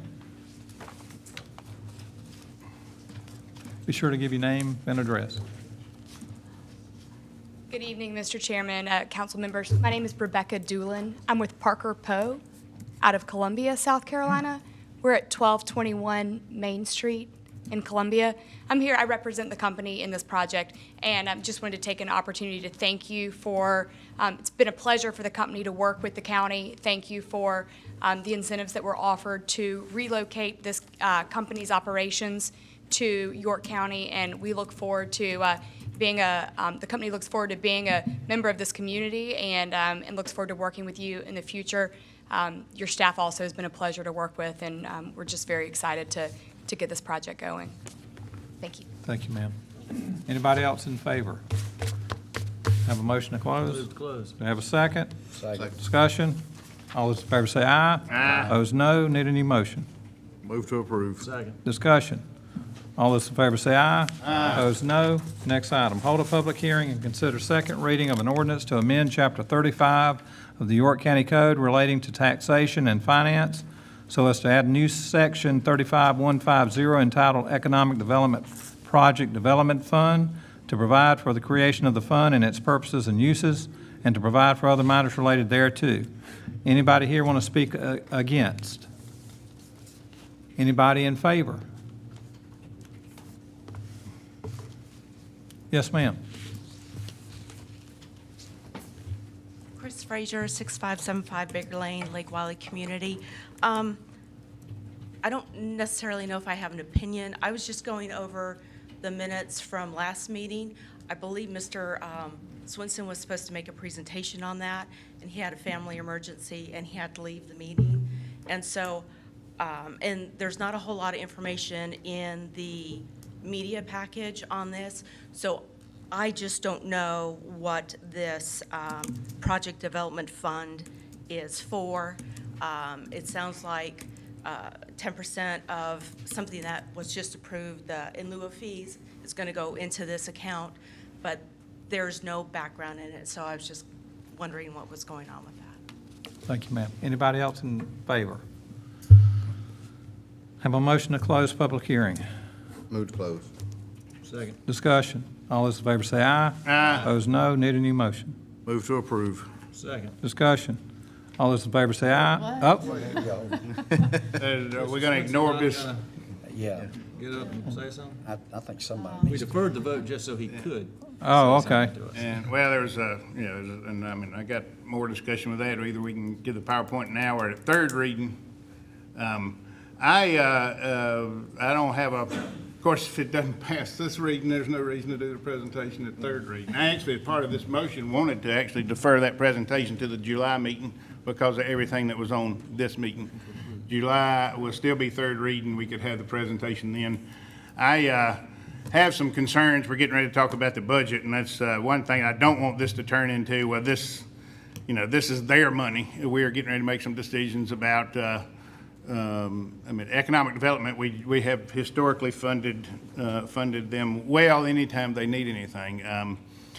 There's a couple of concerns I have with some of the uses the Project Development Fund can be used for. I do think that if it was used to, the primary use to preserve commercially and industrial zoned land would be an excellent use of this fund. Some of the other uses, I've seen other jurisdictions use them, and they're not truly incentives. They're just there and they just hand them out. I don't want us to do that, and I don't want us to put ourselves in a position of automatically approving them as they come on, and I don't want to shortchange the general fund by taking this off the top. But I would recommend that we have that presentation in the July meeting because of the length of this meeting. But I do agree with Ms. Frazier, it's important to have it before it's approved, unless it's not approved. David, did you want to say anything? I'm flexible to do whenever you'd like. Presentation is ready and available. If it's tonight you'd like to hear, or No, not tonight. not a problem. Okay, any other comments? Why, Ms. Cox? is there a reason why we have to do this in order to move forward? I mean, it just seems really strange that we're having a public hearing on something we haven't listened to the presentation, and believe me. I want to be deferential because I think that there's some merit to some of this discussion, but right now I'm like, how am I going to vote for something that I don't have any details about? And we're now saying the public can't comment on it because we're using up our public hearing on Well, I guess. something they don't have the ability to comment on. I left out Gonna have to an vote important part. The reason the whole thing didn't get done to December is because this public hearing had already been advertised. Typically, that's not done, but because of the timing of certain events, it was assumed that first reading would do there. If you want the presentation, I don't say that, I mean, I don't have a problem with doing the presentation. I just thought everybody else had seen the PowerPoint. I've certainly seen it. It might not have been distributed to the entire council, though. I think we need to hear, is there a way to have public comment again at third reading? I mean, the public needs to have a chance to comment on it. We could notice an additional public hearing, that would be fine. I think I would be inclined to allow us to get to third reading as long as there's the ability for the public to come and speak. Any objection to that? I have no objection to that, but if we're going to do that, then perhaps Mr. Swenson should do his presentation Before the public speaks. hearing, correct, that's right. That's a It good does idea. no good Have for that them on. to speak if they don't know what we're talking about. And maybe he should do it now, Oh, God. so they have. No. I'm okay with it in July, but that's To do it. Well, I mean, if the intent, I would think that we're gonna have as much public comment in that meeting as we do now. So, I mean, if the intent is to encourage more, it would be to get the presentation Can we- out there. Can we do it at the June 27th meeting? 18th, June 27th. June. Huh? I mean, was that a yes? Does that make it, has the public gotten it? We can have the presentation on the 27th, and we can have a public hearing on the July meeting. Okay, let's do it that way then. Would that work for everybody? I'll accept an amendment to my motion since I made it for another public hearing, since we really didn't. I will still second it. Okay, any further discussion? I do. Yes, I do Ms. want to say Cox. one thing.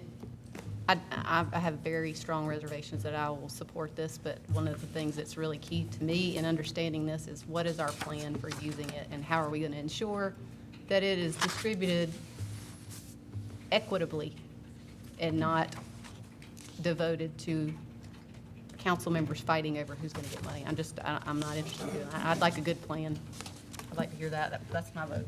Okay, any other comments? Question on the motion, all those in favor say aye. Aye.Opposed, no. Next item. Okay. Did you get that? Council I to consider. move, we take a 5-minute recess. Okay, okey-dokey. We'll do that, 5 minutes. County Council is now back in session. Old business. Council to consider third reading of an ordinance to amend the Code of the County of York, Chapter 155, Sections 155-385, 155-387, 155-388, 155-389, and 155-390 in order to amend and update the Transportation Corridor Preservation Overlay Ordinance for the purpose of removing references to the 2003 Pennies for Progress projects, replacing specific Pennies program references with capital project sales and use tax program, and removing completed roadway projects from the list of roads included in the Transportation Preservation Corridor, to provide for a public hearing and to provide for other matters related thereto. Move to approve. Second. Discussion. Question on the motion. All those in favor say aye. Aye. Opposed, no. Next item, council to consider third reading of an ordinance to amend the Code of the County of York, Chapter 156, temporary dwelling permits in order to define temporary emergency hardship, to define the conditions of an applicant must meet to receive a temporary emergency dwelling permit, to amend required application items, to amend permit term, revocation, and expiration, to temporarily allow parking of recreational vehicles on the property after the permit expires, to provide a penalty provision, to provide for a public hearing, and to provide for other matters related thereto. Move to approve. Second. Discussion. Question on the motion. All those in favor say aye. Aye. Opposed, no? No. Did you get it? Council to consider third reading of an ordinance to amend the Code of the County of York, Chapter 155, entitled Zoning Code, Sections 155.009, General Provisions, Definitions, 155.022, Agricultural Conservation District, Special Exemptions, Subsection A, 155.037, Agricultural Conservation 1 District, Special Exceptions, Subsection A, 155.047, Rural Development District, Special Exceptions, Subsection A, 155.062, Rural Development 1 District, Special Exceptions, Subsection A, 155.077, Residential Conservation 1 District, Special Exceptions, Subsection A, 155.092, Residential Conservation 2 District, Special Exceptions, Subsection A, 155.102, Residential Development 1 District, Special Exceptions, Subsection A, 155.112, Residential Development 2 District, Special Exceptions, Subsection A, 155.147, and Business Development 3 District, Special Exceptions, Subsections A and B, 155.162, Industrial Development District, Special Exceptions, Subsection A, 155.177, Light Industrial District, Special Exceptions, Subsection A, 155.192, Urban Development District, Special Exceptions, Subsection A, and 155.446, Parking, Off-Street, and Loading, in order to provide for definitions of parking and storage of certain vehicles in the AGC, RUD, RUD1, RC1, RC2, RD1, RD2, and UD zoning districts, amend the requirements for parking and storage of certain vehicles, to apply parking and storage of certain vehicles to AGC 1, to require applicants for special exceptions to submit conceptual plans rather than site plans and traffic impact analysis based on the proposed use for hearings before the Zoning Board of Appeals within the AGC 1, RUD, RUD1, RC1, RC2, RD1, RD2, BD3, ID, Light Industrial, and UD zoning districts, to require the applicants for special exceptions to submit site plans and building plans if necessary, after receiving approval from the Zoning Board of Appeals within the AGC, AGC1, RUD, RUD1, RC1, RC2, RD1, RD2, BD3, Industrial Development, Light Industrial, and UD zoning districts, to provide for a public hearing and to provide for other matters related thereto. Move to approve. Second. Discussion? All those in favor say aye. Aye. Opposed, no.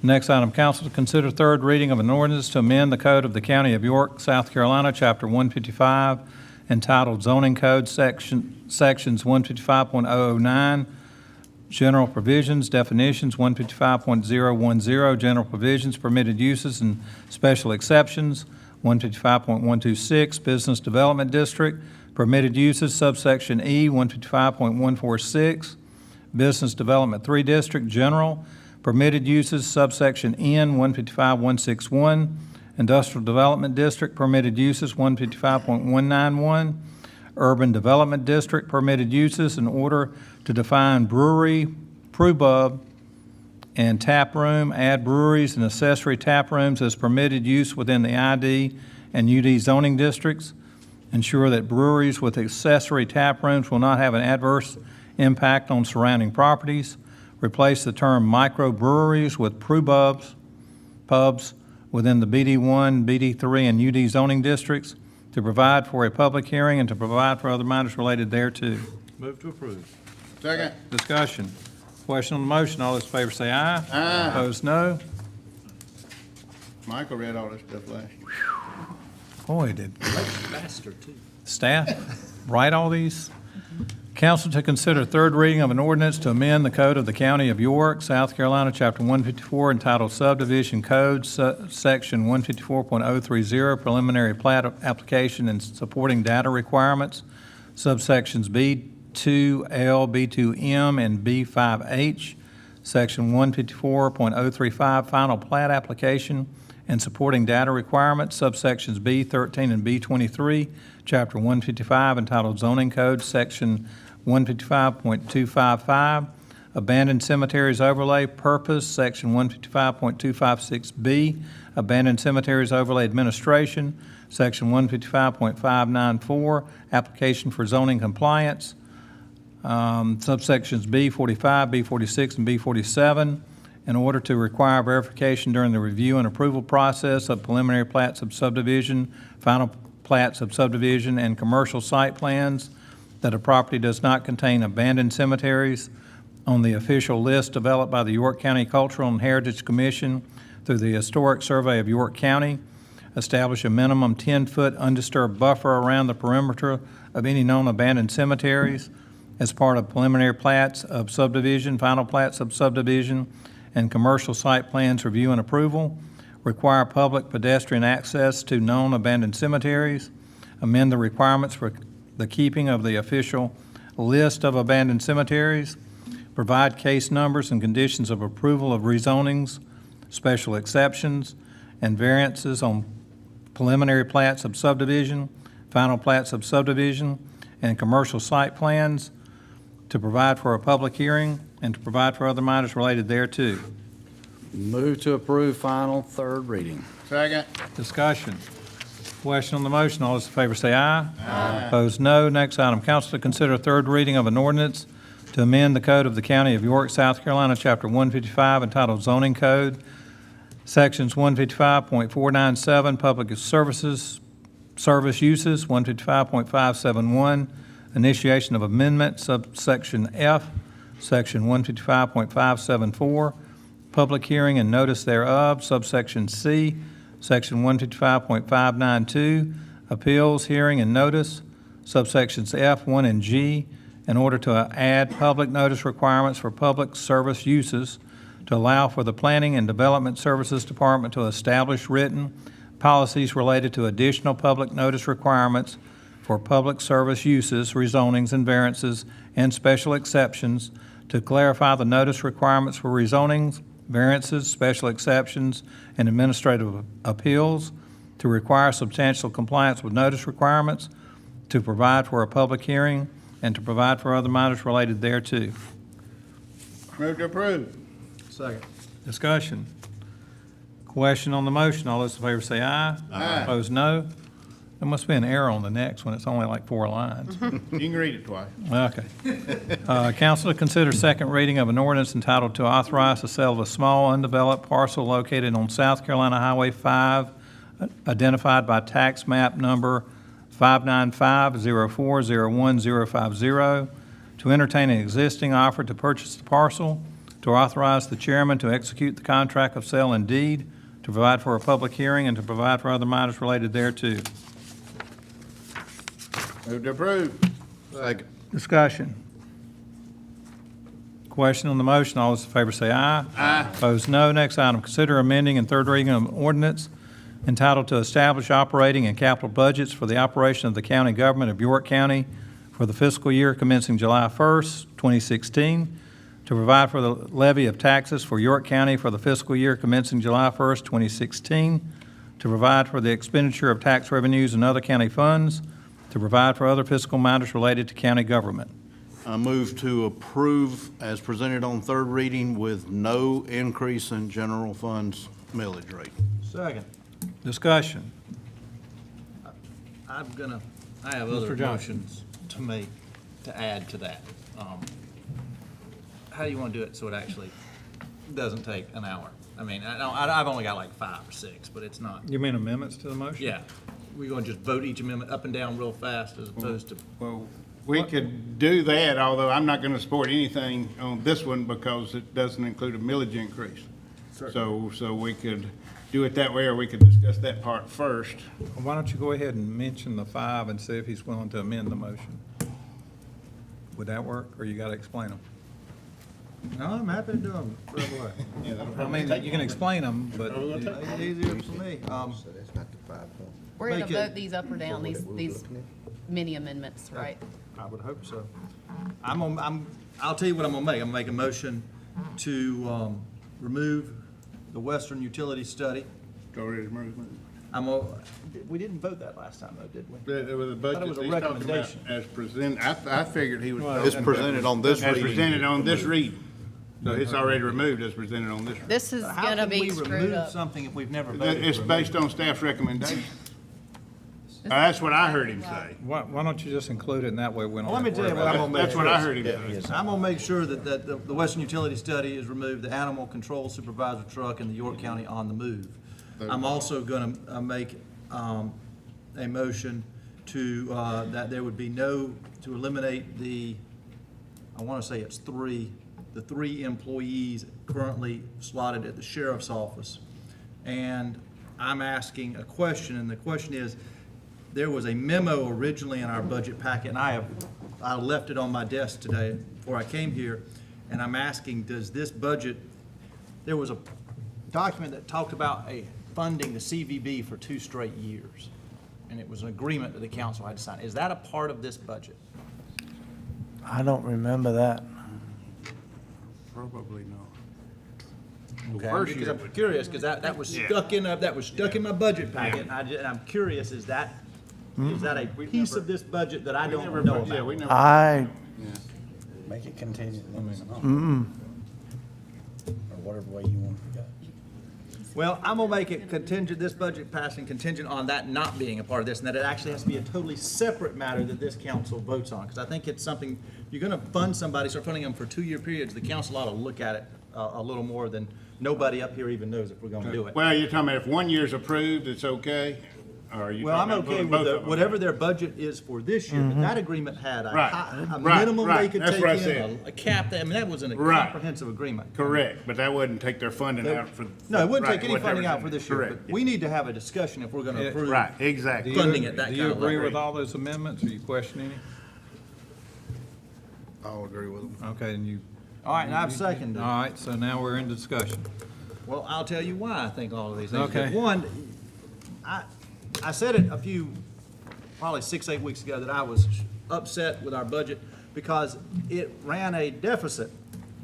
And the administration, to their credit, showed me that it didn't run a deficit. In fact, we'd been running a surplus of $3.2 million for the past 3 years, which probably bothered me even more than the idea of running a surplus, running a deficit, is now that the county is making money, $3.2 million. Seems that the vast majority of that money that is returned because we're not spending it. And that is why I made the motion for the sheriffs. Does the sheriff's office need 3 more deputies? I can't get to that question because they have 7 unfilled positions already, that they can't, deputy positions they don't even fill. I think it becomes an issue of, if we can't fill the jobs we have, we don't need to add more. This is taxpayers' money. We are adding about $3.2 million a year to the general fund. That's $3.2 million of taxes that we didn't need to raise. $9.6 million in surpluses over 3 years. This council raised taxes about $4.1 million over that same 3-year period. In essence, if you even back out our tax increases, the county is still flush with cash, over $5 million in cash. We do not need a tax increase until we get our hands around this budget process. I cannot grasp how we do not balance a budget. How year in, year out, we're willing to show a negative balance under the hope and prayer that we're going to somehow come out positive. Just so happens we've been coming out positive. But that's no way to run a government, it's no way to run a business, and we wouldn't do that at our own houses, and I hope we're not going to do it tonight. The areas that we removed are areas we've been talking about. There's nothing new. The utility study, the trucks, those are things that we've been discussing and agreeing on for a while. And so I certainly believe we need to address those issues. I think we ought to take a very hard look at every position we hire from this day forward. And are we going to fill that position? We have to quit budgeting money that departments are just banking for the future. If you have a fund that will help de-ice the roads, that makes sense to leave that fund alone. I get it. But when you say I need 5 employees, but I'm really not gonna hire anybody, I'm gonna hire 1, and I'm gonna keep this other 4, and one day I'll get around to spending it, that's not a good use of the taxpayers' money. And that's my number one problem with the way this budget is created. So I'm asking you all to support this budget with the amendments. Mr. Williams. The thing about, those don't carry over though. Most of that money does not carry over. Now, it might become a minimum, the next year you say, well, I've got 50 employees and it includes 5 that you didn't hire, but it does not carry over and create a fund, whereas these encumbrances that are listed here do. History, but one thing that, I think we've, approving the budget that we've been presented that was thoroughly vetted since January is probably in our best interest with where we are now, including the tax increase. And I was equally bothered by the fact that we budgeted into the reserve fund every year when I got here. And it wasn't until a couple of meetings ago when you were talking about how mad it made you, and I said, well, why doesn't that make me mad anymore? And I think that, I figured it out. It's because that we return it. So the only answer to that we have a conservative budget and we end up returning that money. The only answer to making that go away would be to increase taxes even more than we do to meet the needs. The history of where the tax increases are coming from, when the economy tanked, we did dip into the reserve, and this is kind of a way of restoring it. At first reading, we were with the recommended changes that we weren't dipping in the reserve at all. But with the encumbrances and with some new capital projects that we've identified, we're now going in there twice as much as we were. If you read our Standard & Poor's and Moody ratings, there's a couple of things they give us credit for, and one of them is they do point out the fact that we historically budget to use reserve, but they also point out the fact that is offset by our conservative budgeting practices, where we do return most of those, and the fact that we do return it, and we consistently. It's just good budgeting, conservative budgeting. You plan for less than you're going to plan for the worst case scenario income and worst case scenario expense. It does help us get, when these expenses come up, these capital improvements at the last minute, it helps fund those. And also, Mr. Childers points out, it's not a tax increase just to do a tax increase. I'm not for those. We are listening to the citizens and the services that they're demanding, and we just don't have the resources to provide them yet, and we are working toward that. And it's about 3 years ago, they presented that we were going to have a tax increase almost every year to catch back up from where we were. In the first frame, they always show us is when we run out of money if we don't, and it's 2021, if we don't, have any tax increases. Hopefully, we'll keep pushing that down the road by doing the planned tax increases we've had, as well as continuing to do conservative budgeting. Budgeting is one thing we've historically done well, and I hope we'll continue to do that. Oh, the only other point I would make, and Matt, I don't know if Robert would take this as a motion. I'm not sure if the part-time sheriff stuff might be in here as well, so that reduction is there. But there's also an anticipated 5% increase, 0.5% increase in the South Carolina retirement plan. If I understand it correctly, that would be better for us to come out of an identified expense instead of the general fund. Yeah. And I would like for us to be able to identify that to keep our ratings and our audit numbers up. I don't think it would take much. I mean, and there's a couple of ways we could do it. Either fund something else out of the reserve fund. We actually are anticipating maybe, we might get an increase from the local government fund from the state. But at any rate, I think audit-wise, if we could, instead of having that come out of the reserve fund, that it would come out of the general fund. And I want to say one thing. What you're saying, Chad, makes a lot of sense, and I get that. That you would at some point quit worrying about what I worry about all the time. I'm going to take issue to one thing. In my opinion, conservative budgeting doesn't equal sending the taxpayers' money to a reserve fund. That just grows every year to the tune of $3.2 million, and that's what this budget will do. That's what the past three budgets have done. So that's what I'm trying to bring to a close. Fair enough. Mr. Anderson.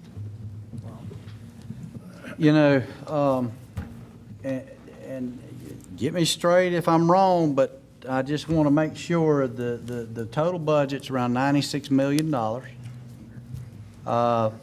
The 25% that is suggested that we keep on hand is roughly $24 million. Also, you're looking at an additional $25 million that we're really sitting pretty on. Now, tell me if I know I may be off a little bit there, but am that somewhere halfway about right? That's about right for first. Okay. Changed a little bit. No, All right. you're talking about, when you say 25 million, you're talking about the fund balance? Yes, what do you mean? Talking I'm about talking about minus your rainy day funds. so The to speak. policy, fund balance policy. Yeah. Right, okay. And technically, just like Mr. Johnson was saying, and I think most up here, believe that we are not supposed to be a bank. We're not supposed to be hoarding up money. My goodness, $24 million is quite a chunk of change.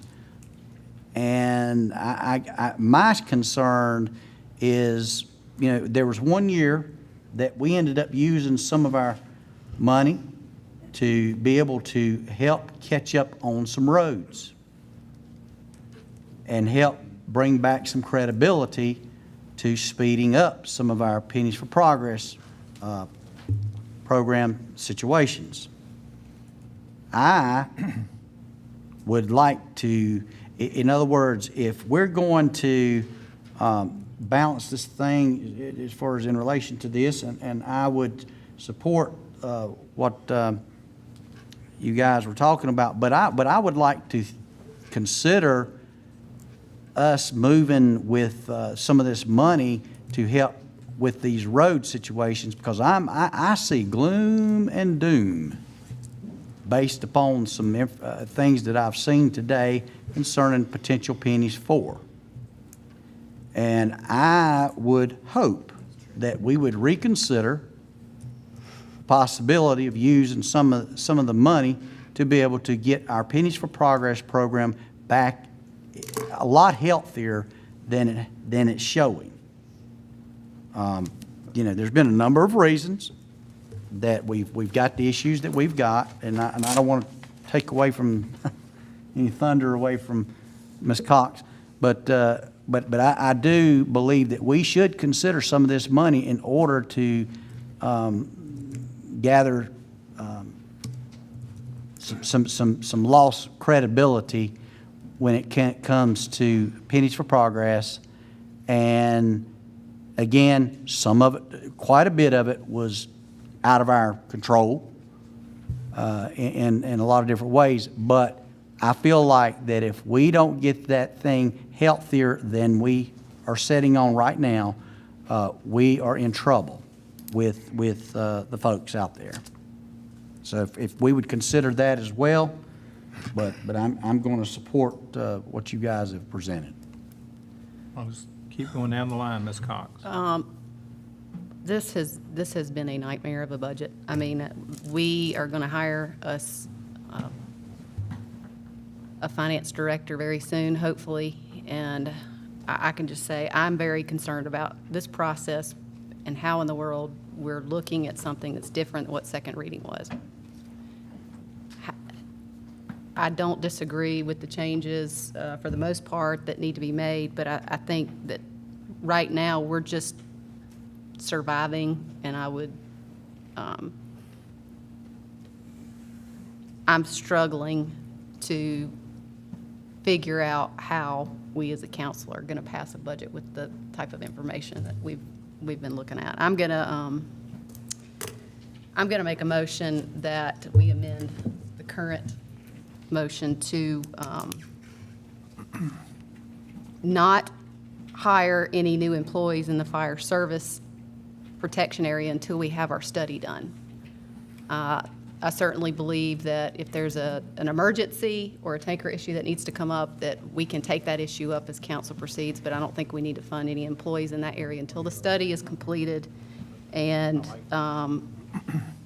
I would ask for council's support on that. I just don't think we need to be hiring folks, and I certainly don't think we need to get to a situation where we are unintentionally backdooring a system that we're not prepared to get on board with. I could possibly be convinced that we need to do a part-time person or an annual position, but I think that we need to slow down and we need to stop. We put the money in the budget to do the study. Let's get it done. Let's get it done quickly, and then let's look at the fire service needs for hiring. So if we offer that as another I don't know amendment. if Mr. Johnson needs to accept the amendment to his amendment, but I'll accept the amendment to the motion. And I'm the second on the original amendment, and I'll accept her motion as well. Is that So I good? think that adds it to it. Okay. We're all in agreement. Okey dokey. So we're back to discussion. Miss. I'm fine. Did you accept my retirement thing?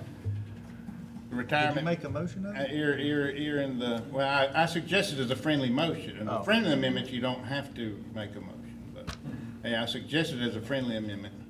And I believe Mr. Shanahan said that was, We'll figure Yeah, it he out. said he could do it, but that's as fine. long as we Yeah, make it. yeah. Couple of things, and I've got several notes from late last night, but I'll make it short. First of all, tell Bruce and Kevin that if they fill all the positions that are empty, I'll fight for these other three. But until then, yeah. Give an explanation. You asked him. I'm just saying that I support the sheriff's office, but in looking at this and that, it's hard to say, let's raise millage if we haven't filled them. Fill them, come back, I'll support it. When I looked last night at some of this, June of 2014, the budget, and I had a copy of it before I came on council, but I did not keep that one. This is my last 2 years' worth here. June 2014, the reserve fund was $37,127,271, and it was asked for a 5.2 mil increase.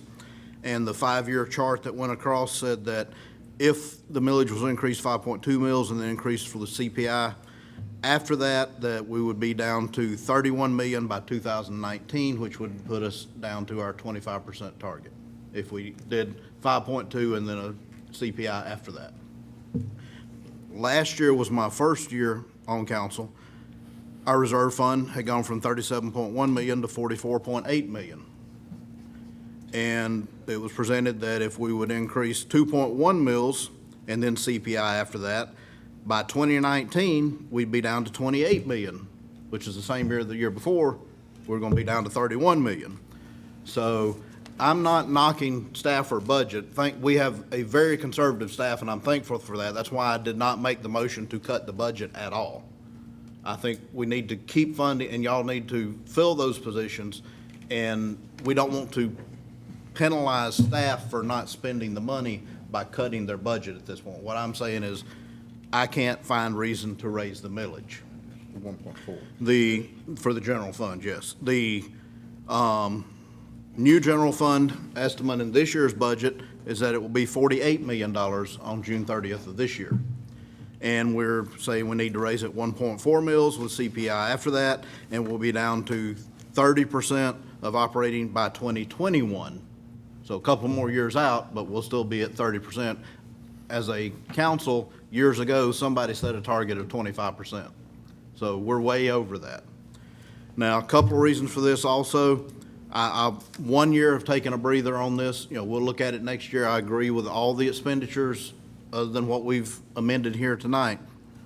Something else that's not in this budget that I have not seen, in revenue, the local government fund was budgeted at $8,303,240. Columbia did find a little extra money for us in local government fund this year. And according to what the Council on Governments says, our portion will be $8,972,802, which is an increase in revenue of $669,000 that's not in our budget currently. So that's another reason not to raise the millage, in my opinion. Mr. Roddy. Since Councilman Winkler mentioned the local government fund, I remember I asked staff to find out some information about if we were to be funded fully, what would that mean to us? And I think Robert just kind of answered that question. And that's not fully funded. That's just how much they funded. That's how much they did. Yeah.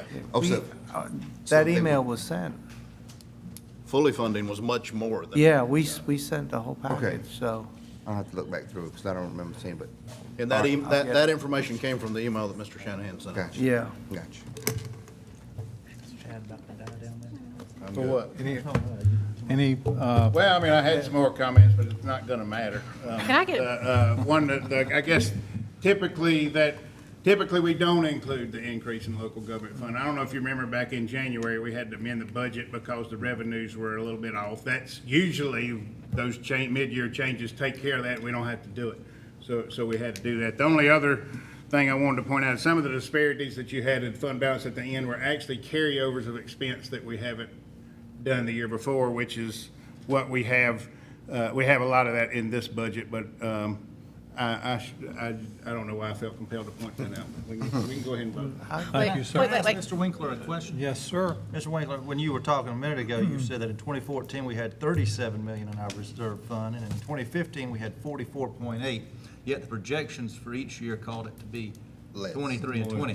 Would you agree with me that those two numbers are actually going in the opposite direction? The projections are going lower and lower. And there were some encumbrances and stuff in there and that the carried over. reserves There get were. higher and higher each year, yes. And if there's any reason why we don't need a tax increase, that Well, sums it up right here tonight. At this Ms. point, Cox. I will echo that according to our Penny's projections right now, and if Penny's 4 doesn't pass, we know that we're going to have approximately a 30 million shortfall. We need to be able to fulfill the promise that we made to the people to finish these projects, regardless of Penny's 4 passing or not. I do not think is it a mistake for us not to make sure that that money is in reserves, and we're supposed to keep 25 million in there as flat. So the idea that I can definitely see where this is now going to simply get folks to run out and hire slots instead of doing what needs to be done for the work. And I think that's going to have really bad unintended consequences that will end up costing the taxpayers a whole lot more in the long term. May I suggest that the next time we do this process, that each of us serves on several committees? It seems as if the ones that I'm chair of, public safety, we need to be looking at that budget with the groups before they get here. Finance is certainly an area to look at that should be discussed and have committee studies about this budget. We have just gotten derailed And I can't vote for the budget because I'm not even sure what's in it, because we've changed it from second reading. I'm not in favor of a tax increase. I'm not in favor of a millage increase. I can't even tell what employees are we now funding that are not state funded. What are we, with all these amendments, what are we now left with? How many employees are we? We'll be getting rid of 3 from the sheriffs and 2 from the. Well, that amendment just That's eliminated that'll be, it. yeah, that'll be 5 going away. There was 18. Out of that 18, this is memory, 5 or 6 being paid for by state, and the rest of them was from us. So it'll drop us substantially. He should be able to pull the exact numbers at the back of the book on the personnel, because we're the sheet where it has 18, and it also identifies, for the passport and stuff. You should have it right there in front of you, David. While he's looking, can I say a couple of things? I can tell you, we're going to hire a new clerk, the admin assistant at the clerk of court. You're going to add the PD, the public defender's office, solicitor's office. The bond magistrate's getting 0.6. Registration election's getting 0.38. Planning and development's getting 1. Equipment maintenance is getting 1. MIS is getting 1. Records management is getting 1/4 of an employee. Office of Fire Safety is getting, well, I guess they're not getting any. No. And solid waste is getting 1. So there's Oh, still that's the litter plenty pickup, of. yeah. I'll make a motion to amend to remove the litter pickup person. I just don't think we can afford that right now. We need, I don't get a second. It's a shame that I added. I don't get a second. I'll fight for that position, because I know I brought some issues that. Our community should step up and do it. Well, you, I mean. There you- wasn't a second bump. Yeah, there wasn't a second on that. What's that? God, y'all What's pay the second for on what? $20,000. Amendments No. on my motion No. at this point. Okay, I think we need to kind of wrap this up. Cutting sheriff deputies. I think back to when I Insanity. first got on the school board back in '94. Oh, I'm sorry. You wanted to speak. Yes, sir. I got thrown just- off by Ms. Cox. Yeah. Amended. No Amended. problem at all, sir. And you're correct. This process has been interesting. We have been following on this process, the same process that council has been approving for the last 10 years. And we've been doing it, basically from scratch, because quite frankly, the 3 of us have run it, and there's no real training in that department. We're looking forward to y'all hiring a new department head, because we need to look at the way this process has been done in the past, because, there are better ways to do it, in my opinion. We need to look at something Councilman Johnson has said more than once, and I totally agree with it. We need to start looking at doing our budgets based on what we want to do. It needs to be based on priorities by the council. It needs to be based on the comprehensive plan, when it's approved, what we'd like to see happen. And once we got this person on board, we can look at our process and get away from what we've been doing if we need to. We might look at it at priorities and say, you know what, this is the way it's being done for the last 10 years, and this is great. Last year, you're right, we did have fund balance that was left, and we used fund balance to pay off some bonds.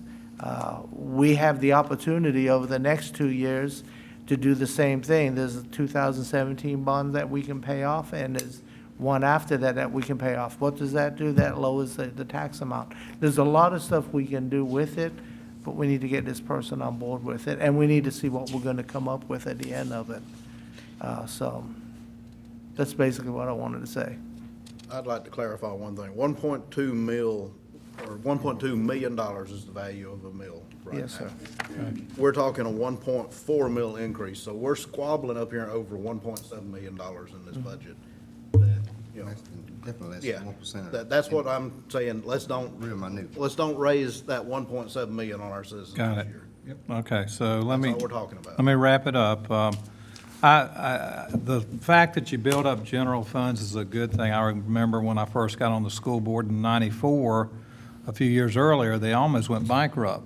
They were in dire straits. So the general fund, you want that safety net, but 3-4 years in a row where the forecasts were off, and it's build a healthy reserve, but in fairness to the taxpayer, which is our #1 job, to represent the citizens and the taxpayers, I certainly agree with the logic. It doesn't make sense to do it this time.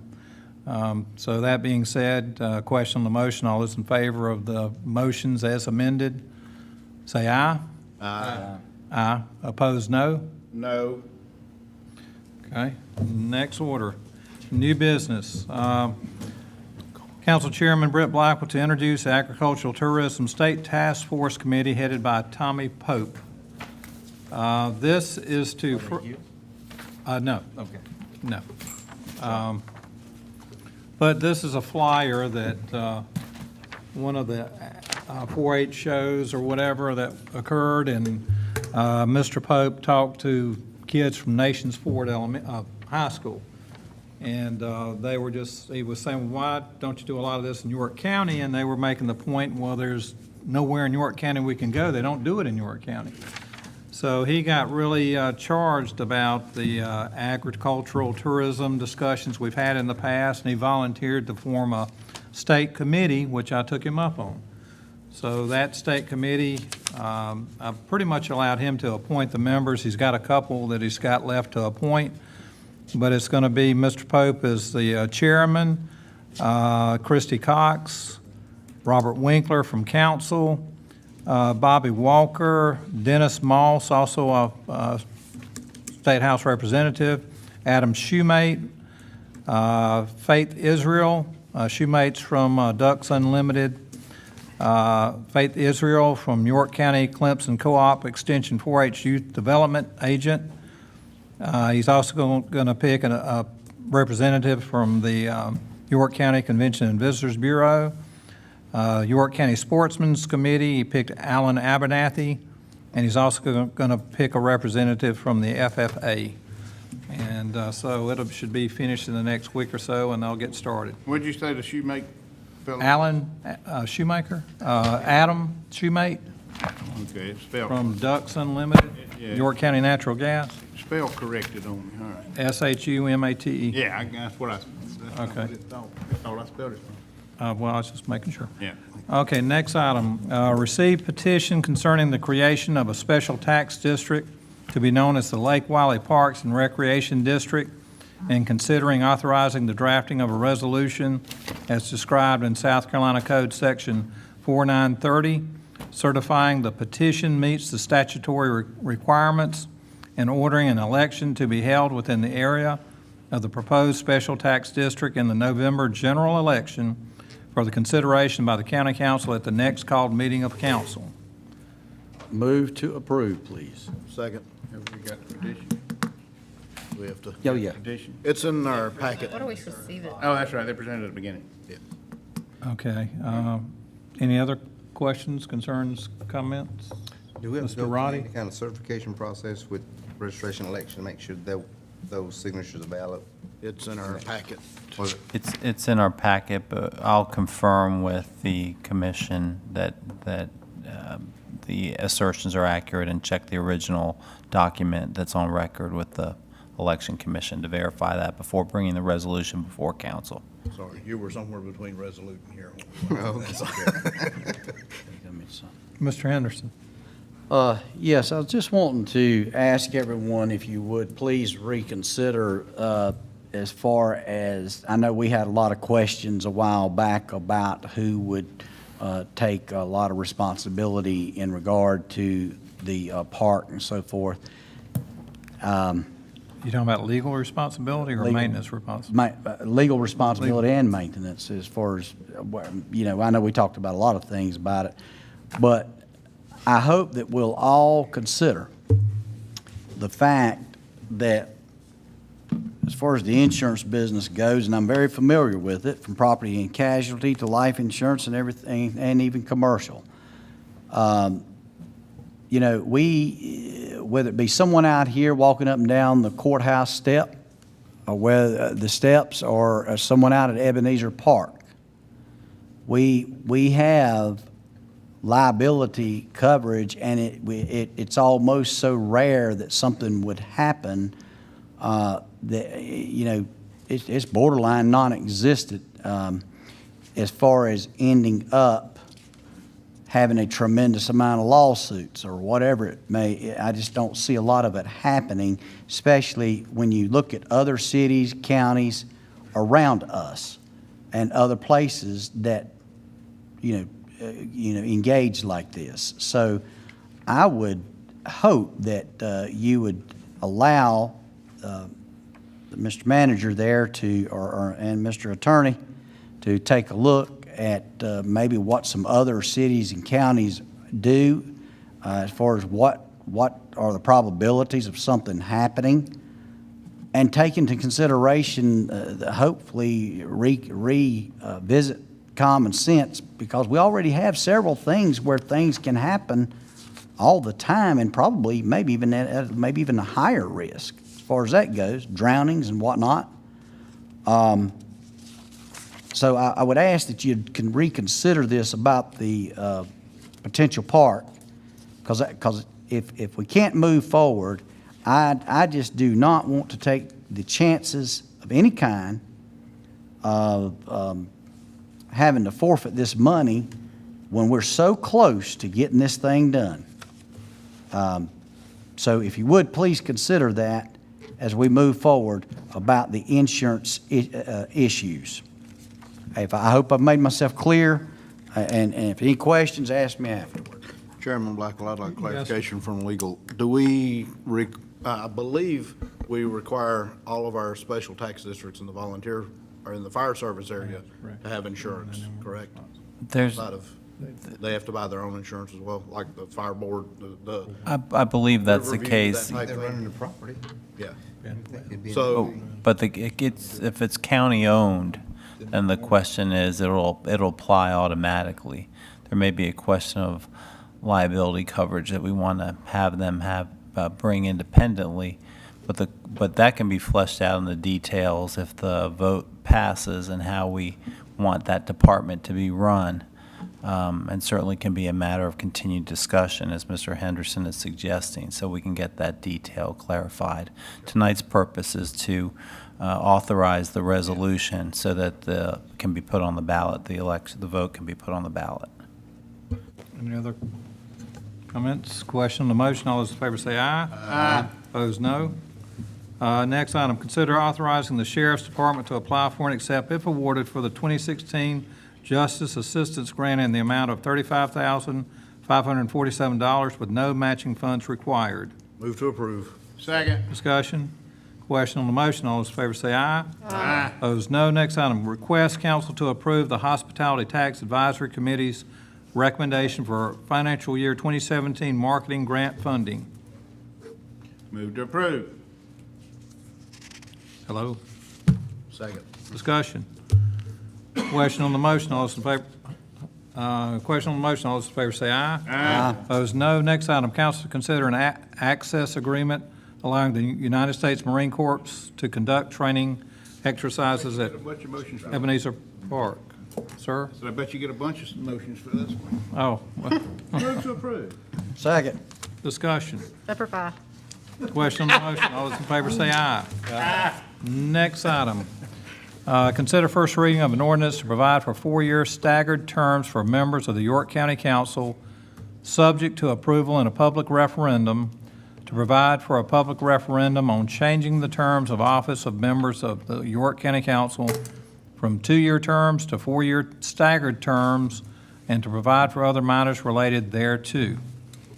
Move to approve. second. Discussion. I'll go down the line. Mr. Williams. But I just wanted to say that last time this came up, I voted for first reading. I don't have a problem getting it to public hearing, and then I didn't vote to send it to referendum, but that was because of what I heard at the public hearing. If we hear what we heard tonight, that it is important to the community, then I don't have a problem supporting it to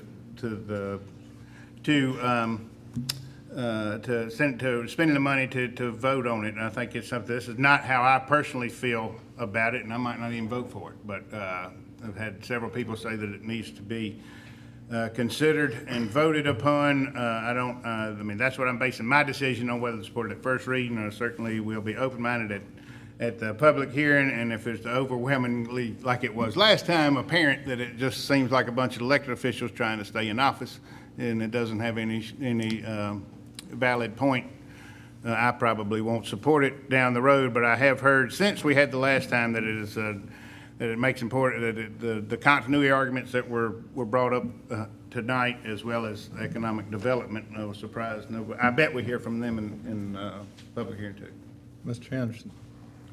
Yes, I remember a few years ago that when we were having a breakfast over there in Rock Hill at the, what do you call the place over there we go to? City Club. City Club. Yeah, that's what it was.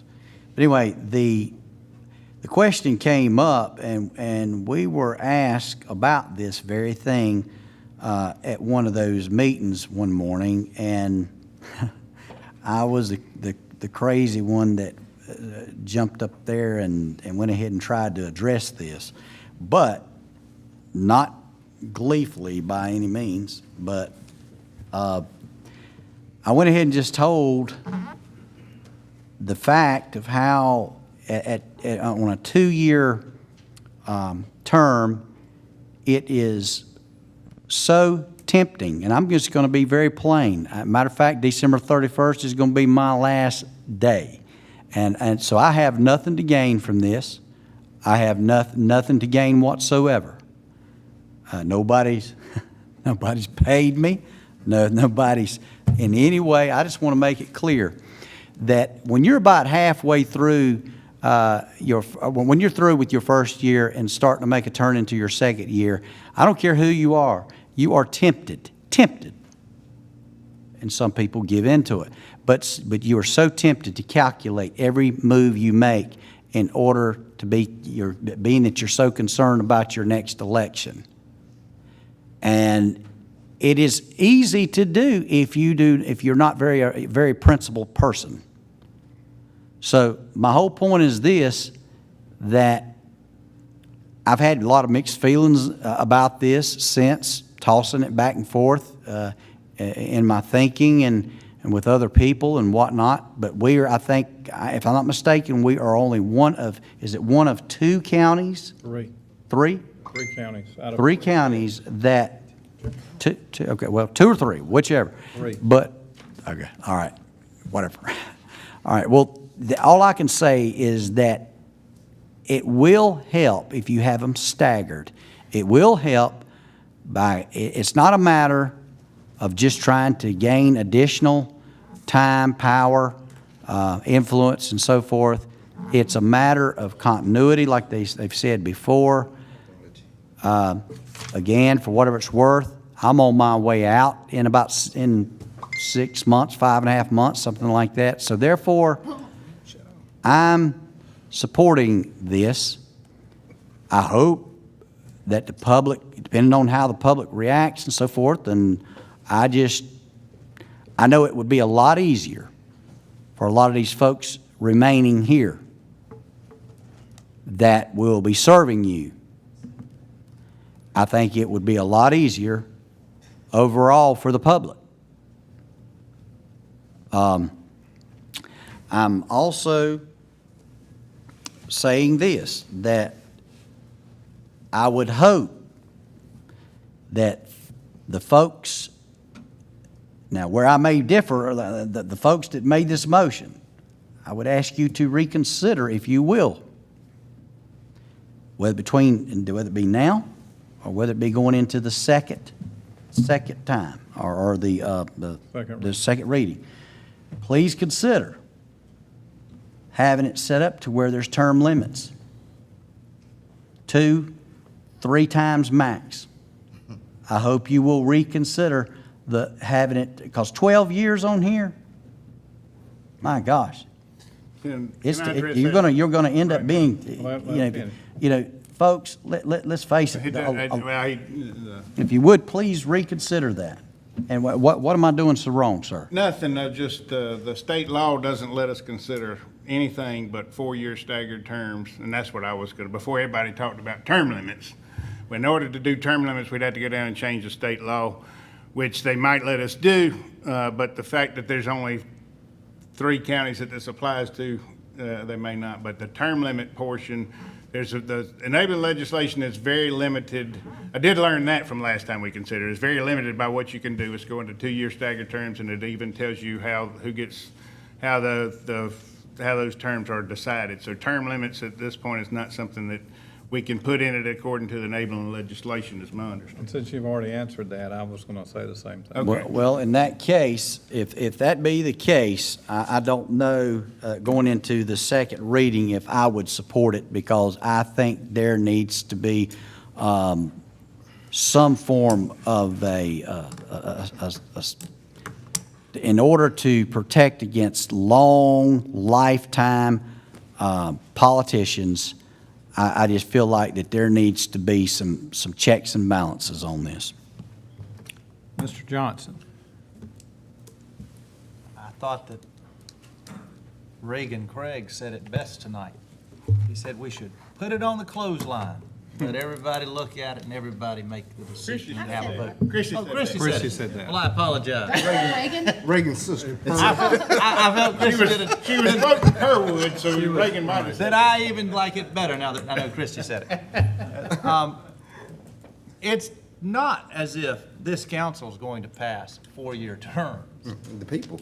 This council is saying, do the people want a 4-year term? And if they don't, we'll all run again in 2018. And that's just the way it is, and that is fine with me. I certainly would support a 4-year term. It makes sense from an economic development standpoint.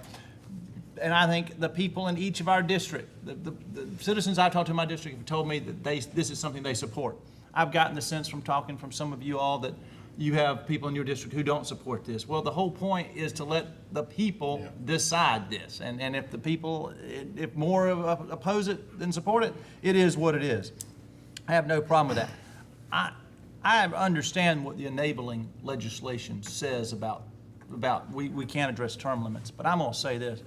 I've never been around anyone in elected office who's better in year 20 than they were in year 10. There is no day that you wake up and at year 15 on the council, people start saying, that Michael Johnson, he's really bright. I should have listened to him the past 15 years. Well, no, that's not how this works. While the state may not have something that says we can do it. Too. Well, yeah, she may have. While the state may not have anything in there, if this council added it and we voted on it, I'd like to see the council person who decides to sue the county over our ordinance. That limits our own terms.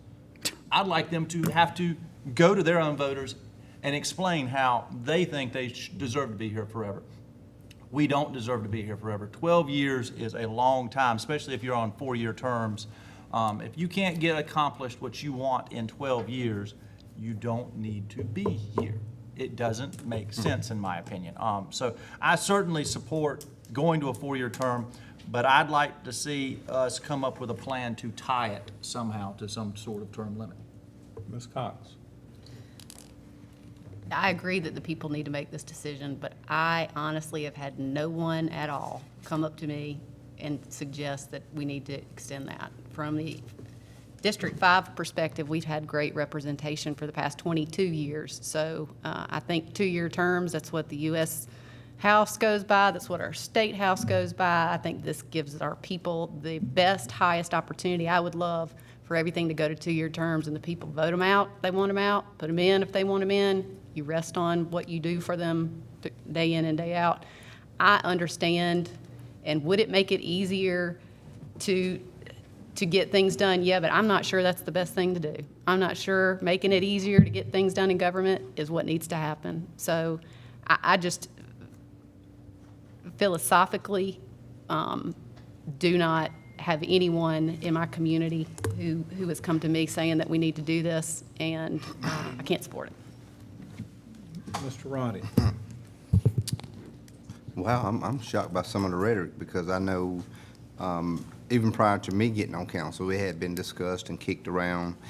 And I can understand the perspective before when it looked self-serving. But looking at the statistics, we're only 1 or 2 who still do the 2-year terms. What makes us so special that we can't go to 4-year terms?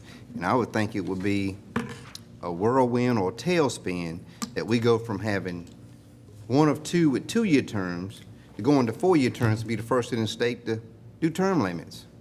I mean, that's going from one extreme to the next. And I've always heard that the people decide your terms when they go to the ballot box. You know, if you've been here 4 4-year terms and the people still electing you, this is the people's seat. So there is your term limit. I know it may sound self-serving and anybody can punch holes in some of that, but we've always took it to the people. We took it to the people with the blue laws here in the county. We took it to the people with the Sunday alcohol sales.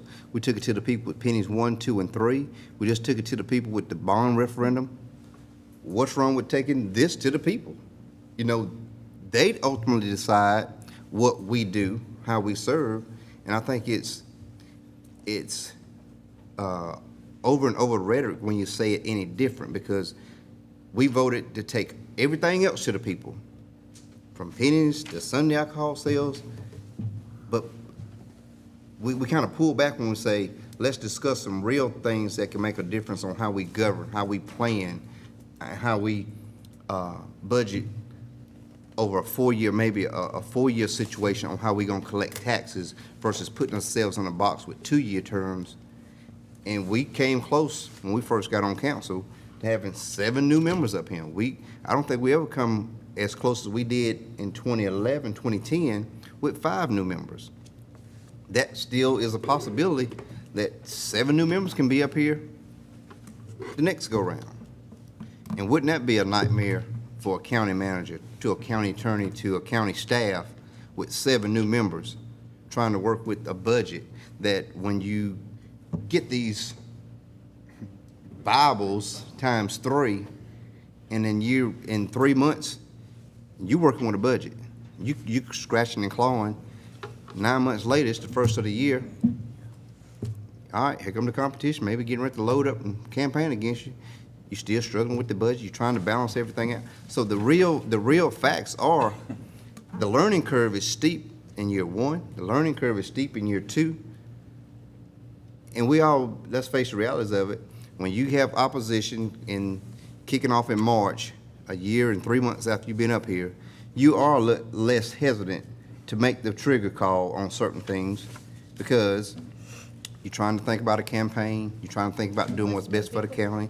You're trying to have time with your family. You're trying to make these meetings and all that. So it's an added struggle to try to keep up. Now, most of us have been up here 5 or 6 years going on.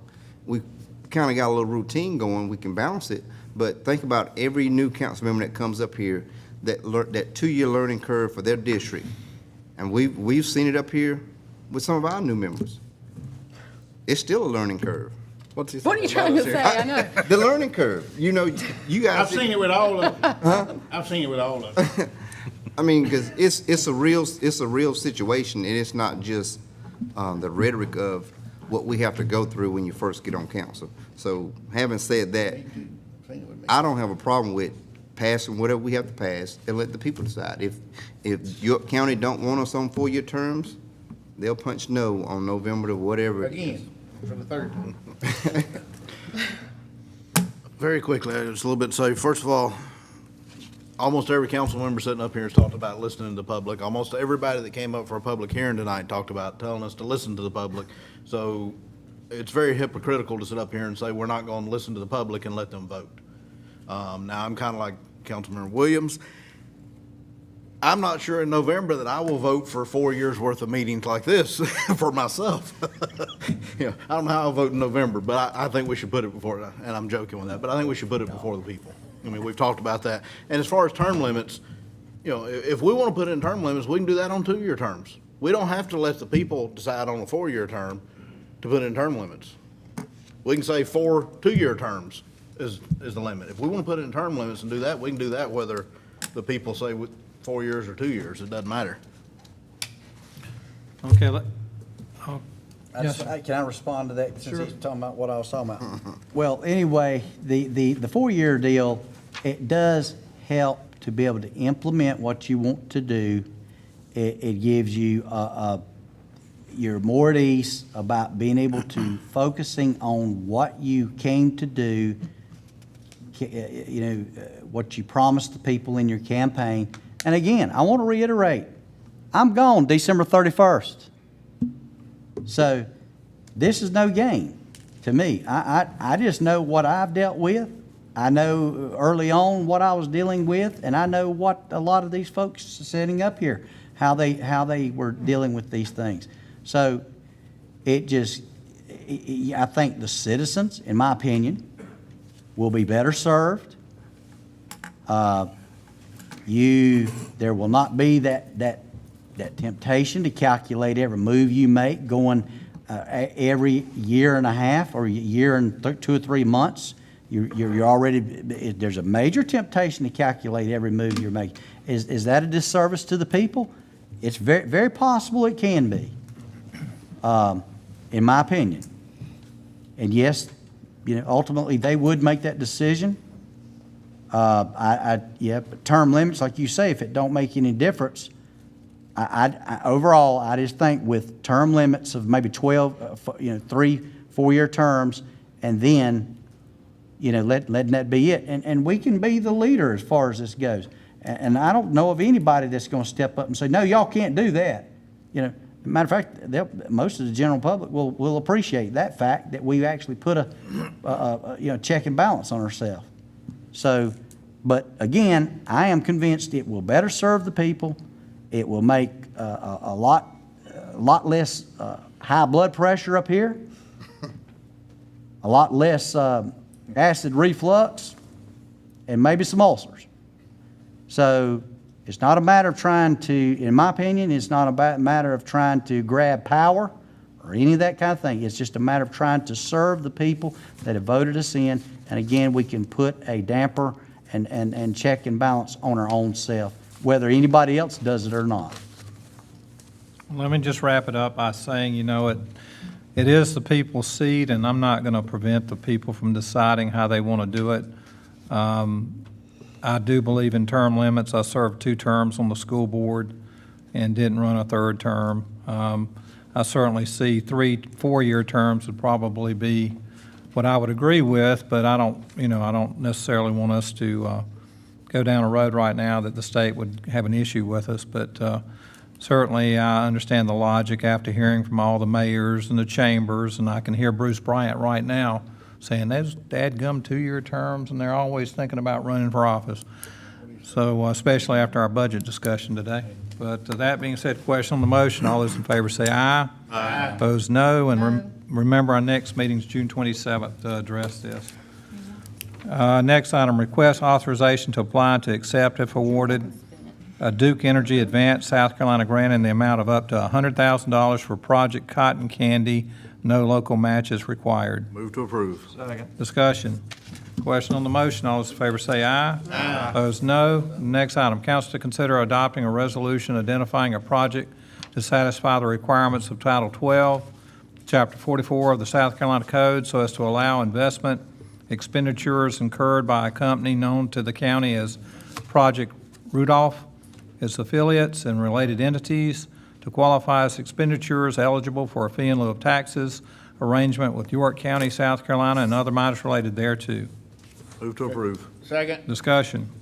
Question on the motion. All those in favor say aye. Aye. Opposed, no. Next item, council to consider approval of contract renewal agreement with Stanley Convergent Security Solutions for preventive maintenance and services for the Moss Justice Center and prison security electronics systems for a total annual cost of $122,340.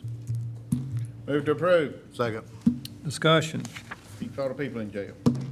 Question on the motion. All those in favor say aye. Aye. Opposed, no. Next item, council to consider award of bid number 2352 regarding the construction of Worth Mountains Public Boat Ramp Project to the lowest responsive and responsible bidder, BWC Contracting Incorporated of Gaffney, South Carolina, and the amount of $284,000 and $35 per ton in contingency funds. Move to approve. Second. Discussion.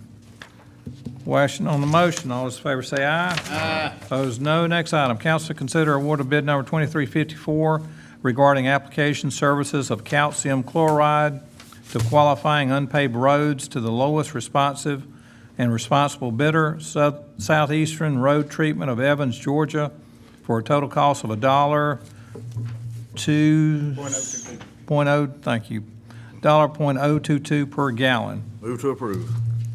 Second. Discussion. Question on the motion. All those in favor say aye. Aye. Opposed, no. Next item, council to consider award of bid number 2355 regarding the purchase of macadam-based stone materials to the lowest responsive and responsible bidder, Martin Marietta of Charlotte, North Carolina, for a total cost of $300,000. Move to approve. Second. Discussion. Yes, sir, Mr. This was Henderson. about the formula or how it meets up to standards, is that right? Yeah. Why it jumped down? Okay, all right, good deal.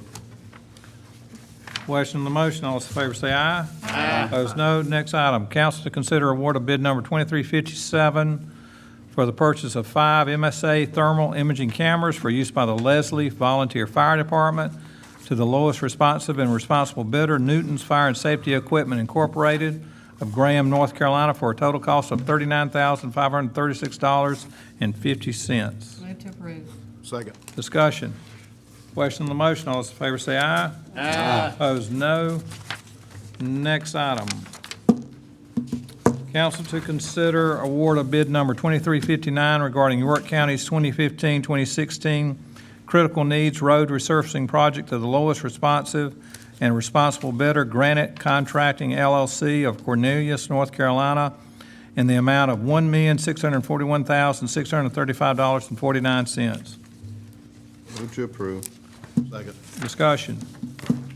Question on the motion. All those in favor say aye. Aye. Opposed, no. Next item, council to consider first reading of an ordinance to amend the code of the county of York, South Carolina, chapter 155, entitled Zoning Code, sections 155.09 definitions, 155.571 initiation of amendment, subsections B, C, and D, and 155.572 Planning Commission report, subsection B, in order to amend the definition of site plan, require a site plan and traffic impact analysis be submitted for all applications for amendment rezoning, to preclude the Planning Commission from considering application for amendment rezoning until an application is complete, to add traffic impact factors as a consideration for the Planning Commission report, to provide for a public hearing and to take effect September 1st, 2016, and to provide for other matters related thereto.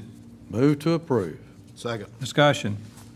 Question on the motion. All those in favor say aye. Aye. Opposed, no. Next item, council to consider first reading of an ordinance to amend the code of the county of York, South Carolina, chapter 154, entitled Subdivision Code, sections 154.029, preliminary plat reviews, subsections B and D, and 154.030, preliminary plat application and supporting data requirements, subsections A1 and A4, in order to revise preliminary plat review procedures by requiring all application requirements be met before the Planning Commission may review an application for preliminary plat, to establish findings for preliminary plat approval by the Planning Commission, to amend the application requirements for a preliminary plat to include traffic impact analysis, clarify the application requirements regarding SCDHEC approval of septic systems, to provide for a public hearing, to take effect September 1st, 2016, and to provide for other matters related thereto. Move to approve. Second. Discussion. Question on the motion. All those in favor say aye. Aye. Opposed, no. Next item, council to consider first reading of an ordinance to amend the code of the county of York, South Carolina, chapter 154, entitled Subdivision Code, sections 154.04, definitions, and 154.037, plat approval process, streets, in order to add definitions for average daily trips, American Association of State Highway and Transportation Officials, Institute of Transportation Engineers, and traffic impact analysis methodology guidelines, to amend traffic impact analysis requirements in their entirety, to provide for a public hearing, to take effect September 1st, 2016, and to provide for other matters related thereto. Move to approve. Second. Discussion. Question on the motion, all those in favor say aye. Aye. Opposed, no. Next item, council to consider first reading of an ordinance to amend the code of the County of York, South Carolina, Chapter 32, Sections 32.36A1 and A2 for the purpose of creating staggered three-year terms for board members serving on the Cultural and Heritage Commission, to set out the transition of sitting members to the newly established initial staggered terms, and to provide for other matters related thereto. Move to approve. Second. Discussion. Question on the motion. All those in favor say aye. Aye. Opposed, no. Next item, council consider terminating the December 18, 2008 lease agreement with the City of Rock Hill for the Ogden Road Fire Training Center, and authorizing the county manager to execute the termination form proposed by the City of Rock Hill. Move to approve. Second. Discussion. Question on the motion. All those in favor say aye. Aye. Opposed, no. Next item, consent agenda. Do we have a motion? Move to approve the consent agenda. Second. Discussion. Question on the motion. All those in favor say aye. Aye. Opposed, no. Next item, zoning committee report by Chairman Bruce Henderson. Mr. Chairman and council, we had a brief meeting this afternoon at 4 o'clock and we discussed, and it mainly was a discussion as far as how to move forward concerning the Lake Wiley overlay, to be able to come up with a final product to where it's something that every one of us can live with, and try to figure out a way to where it won't be too intrusive, but yet accomplish our goals as far as protecting the lake, and also to keep from, when I say protecting the lake, I'm talking about silt buildup because of the excessive building and whatnot, to also consider the massive parking lots that could possibly come into play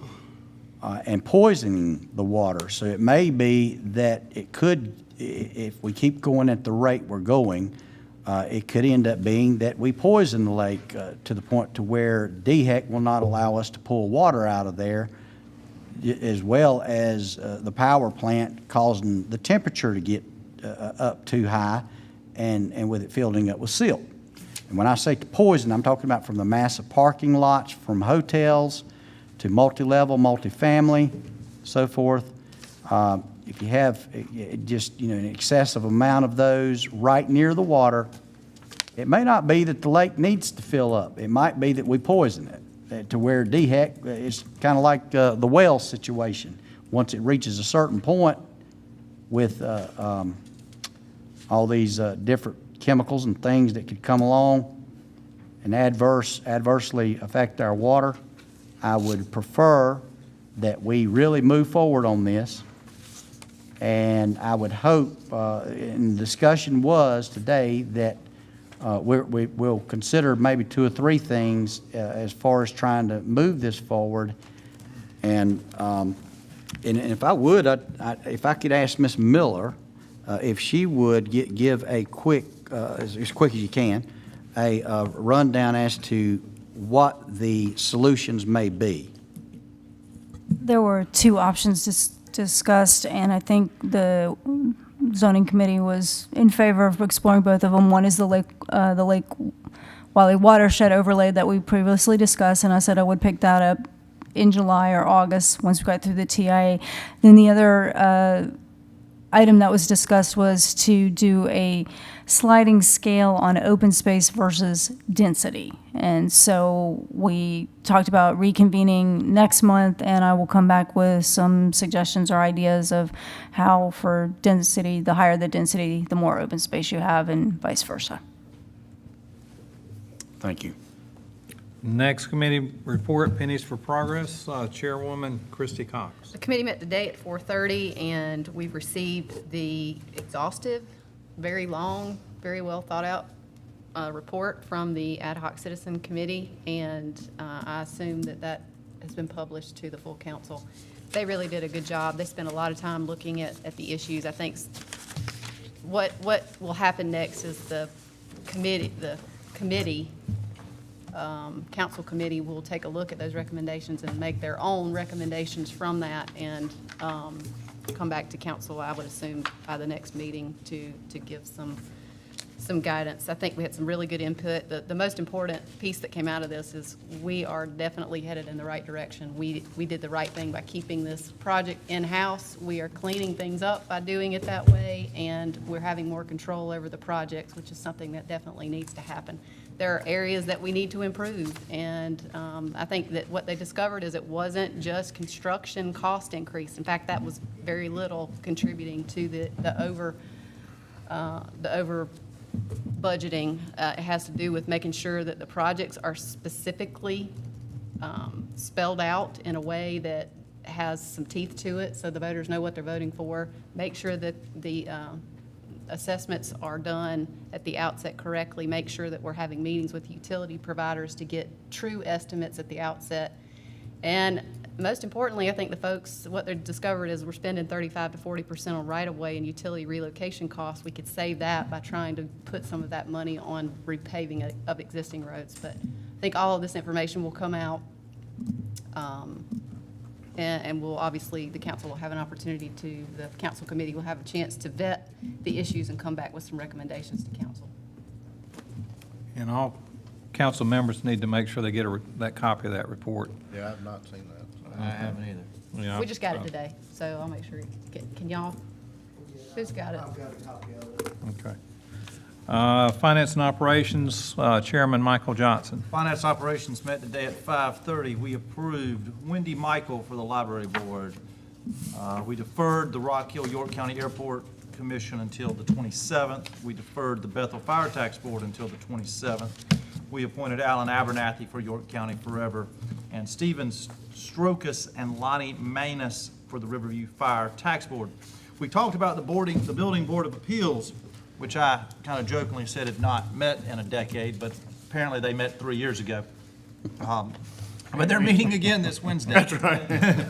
There was some question regarding previous council appointees and who were alternates and who were voting.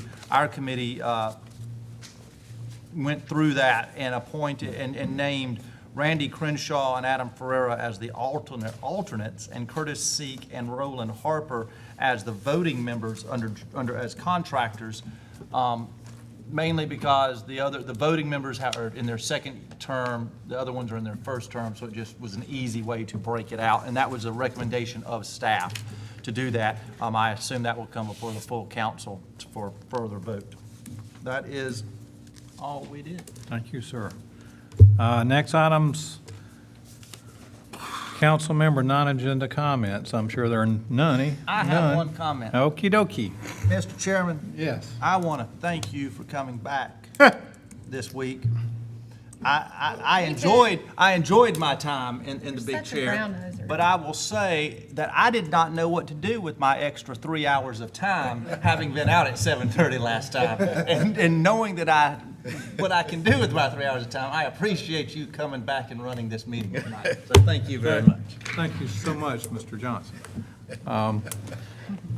Mr. Henderson. Backhanded brown noser. I would hope that if you guys would consider moving forward in some way or another before my time is over, that we would be able to do something with the CWS situation.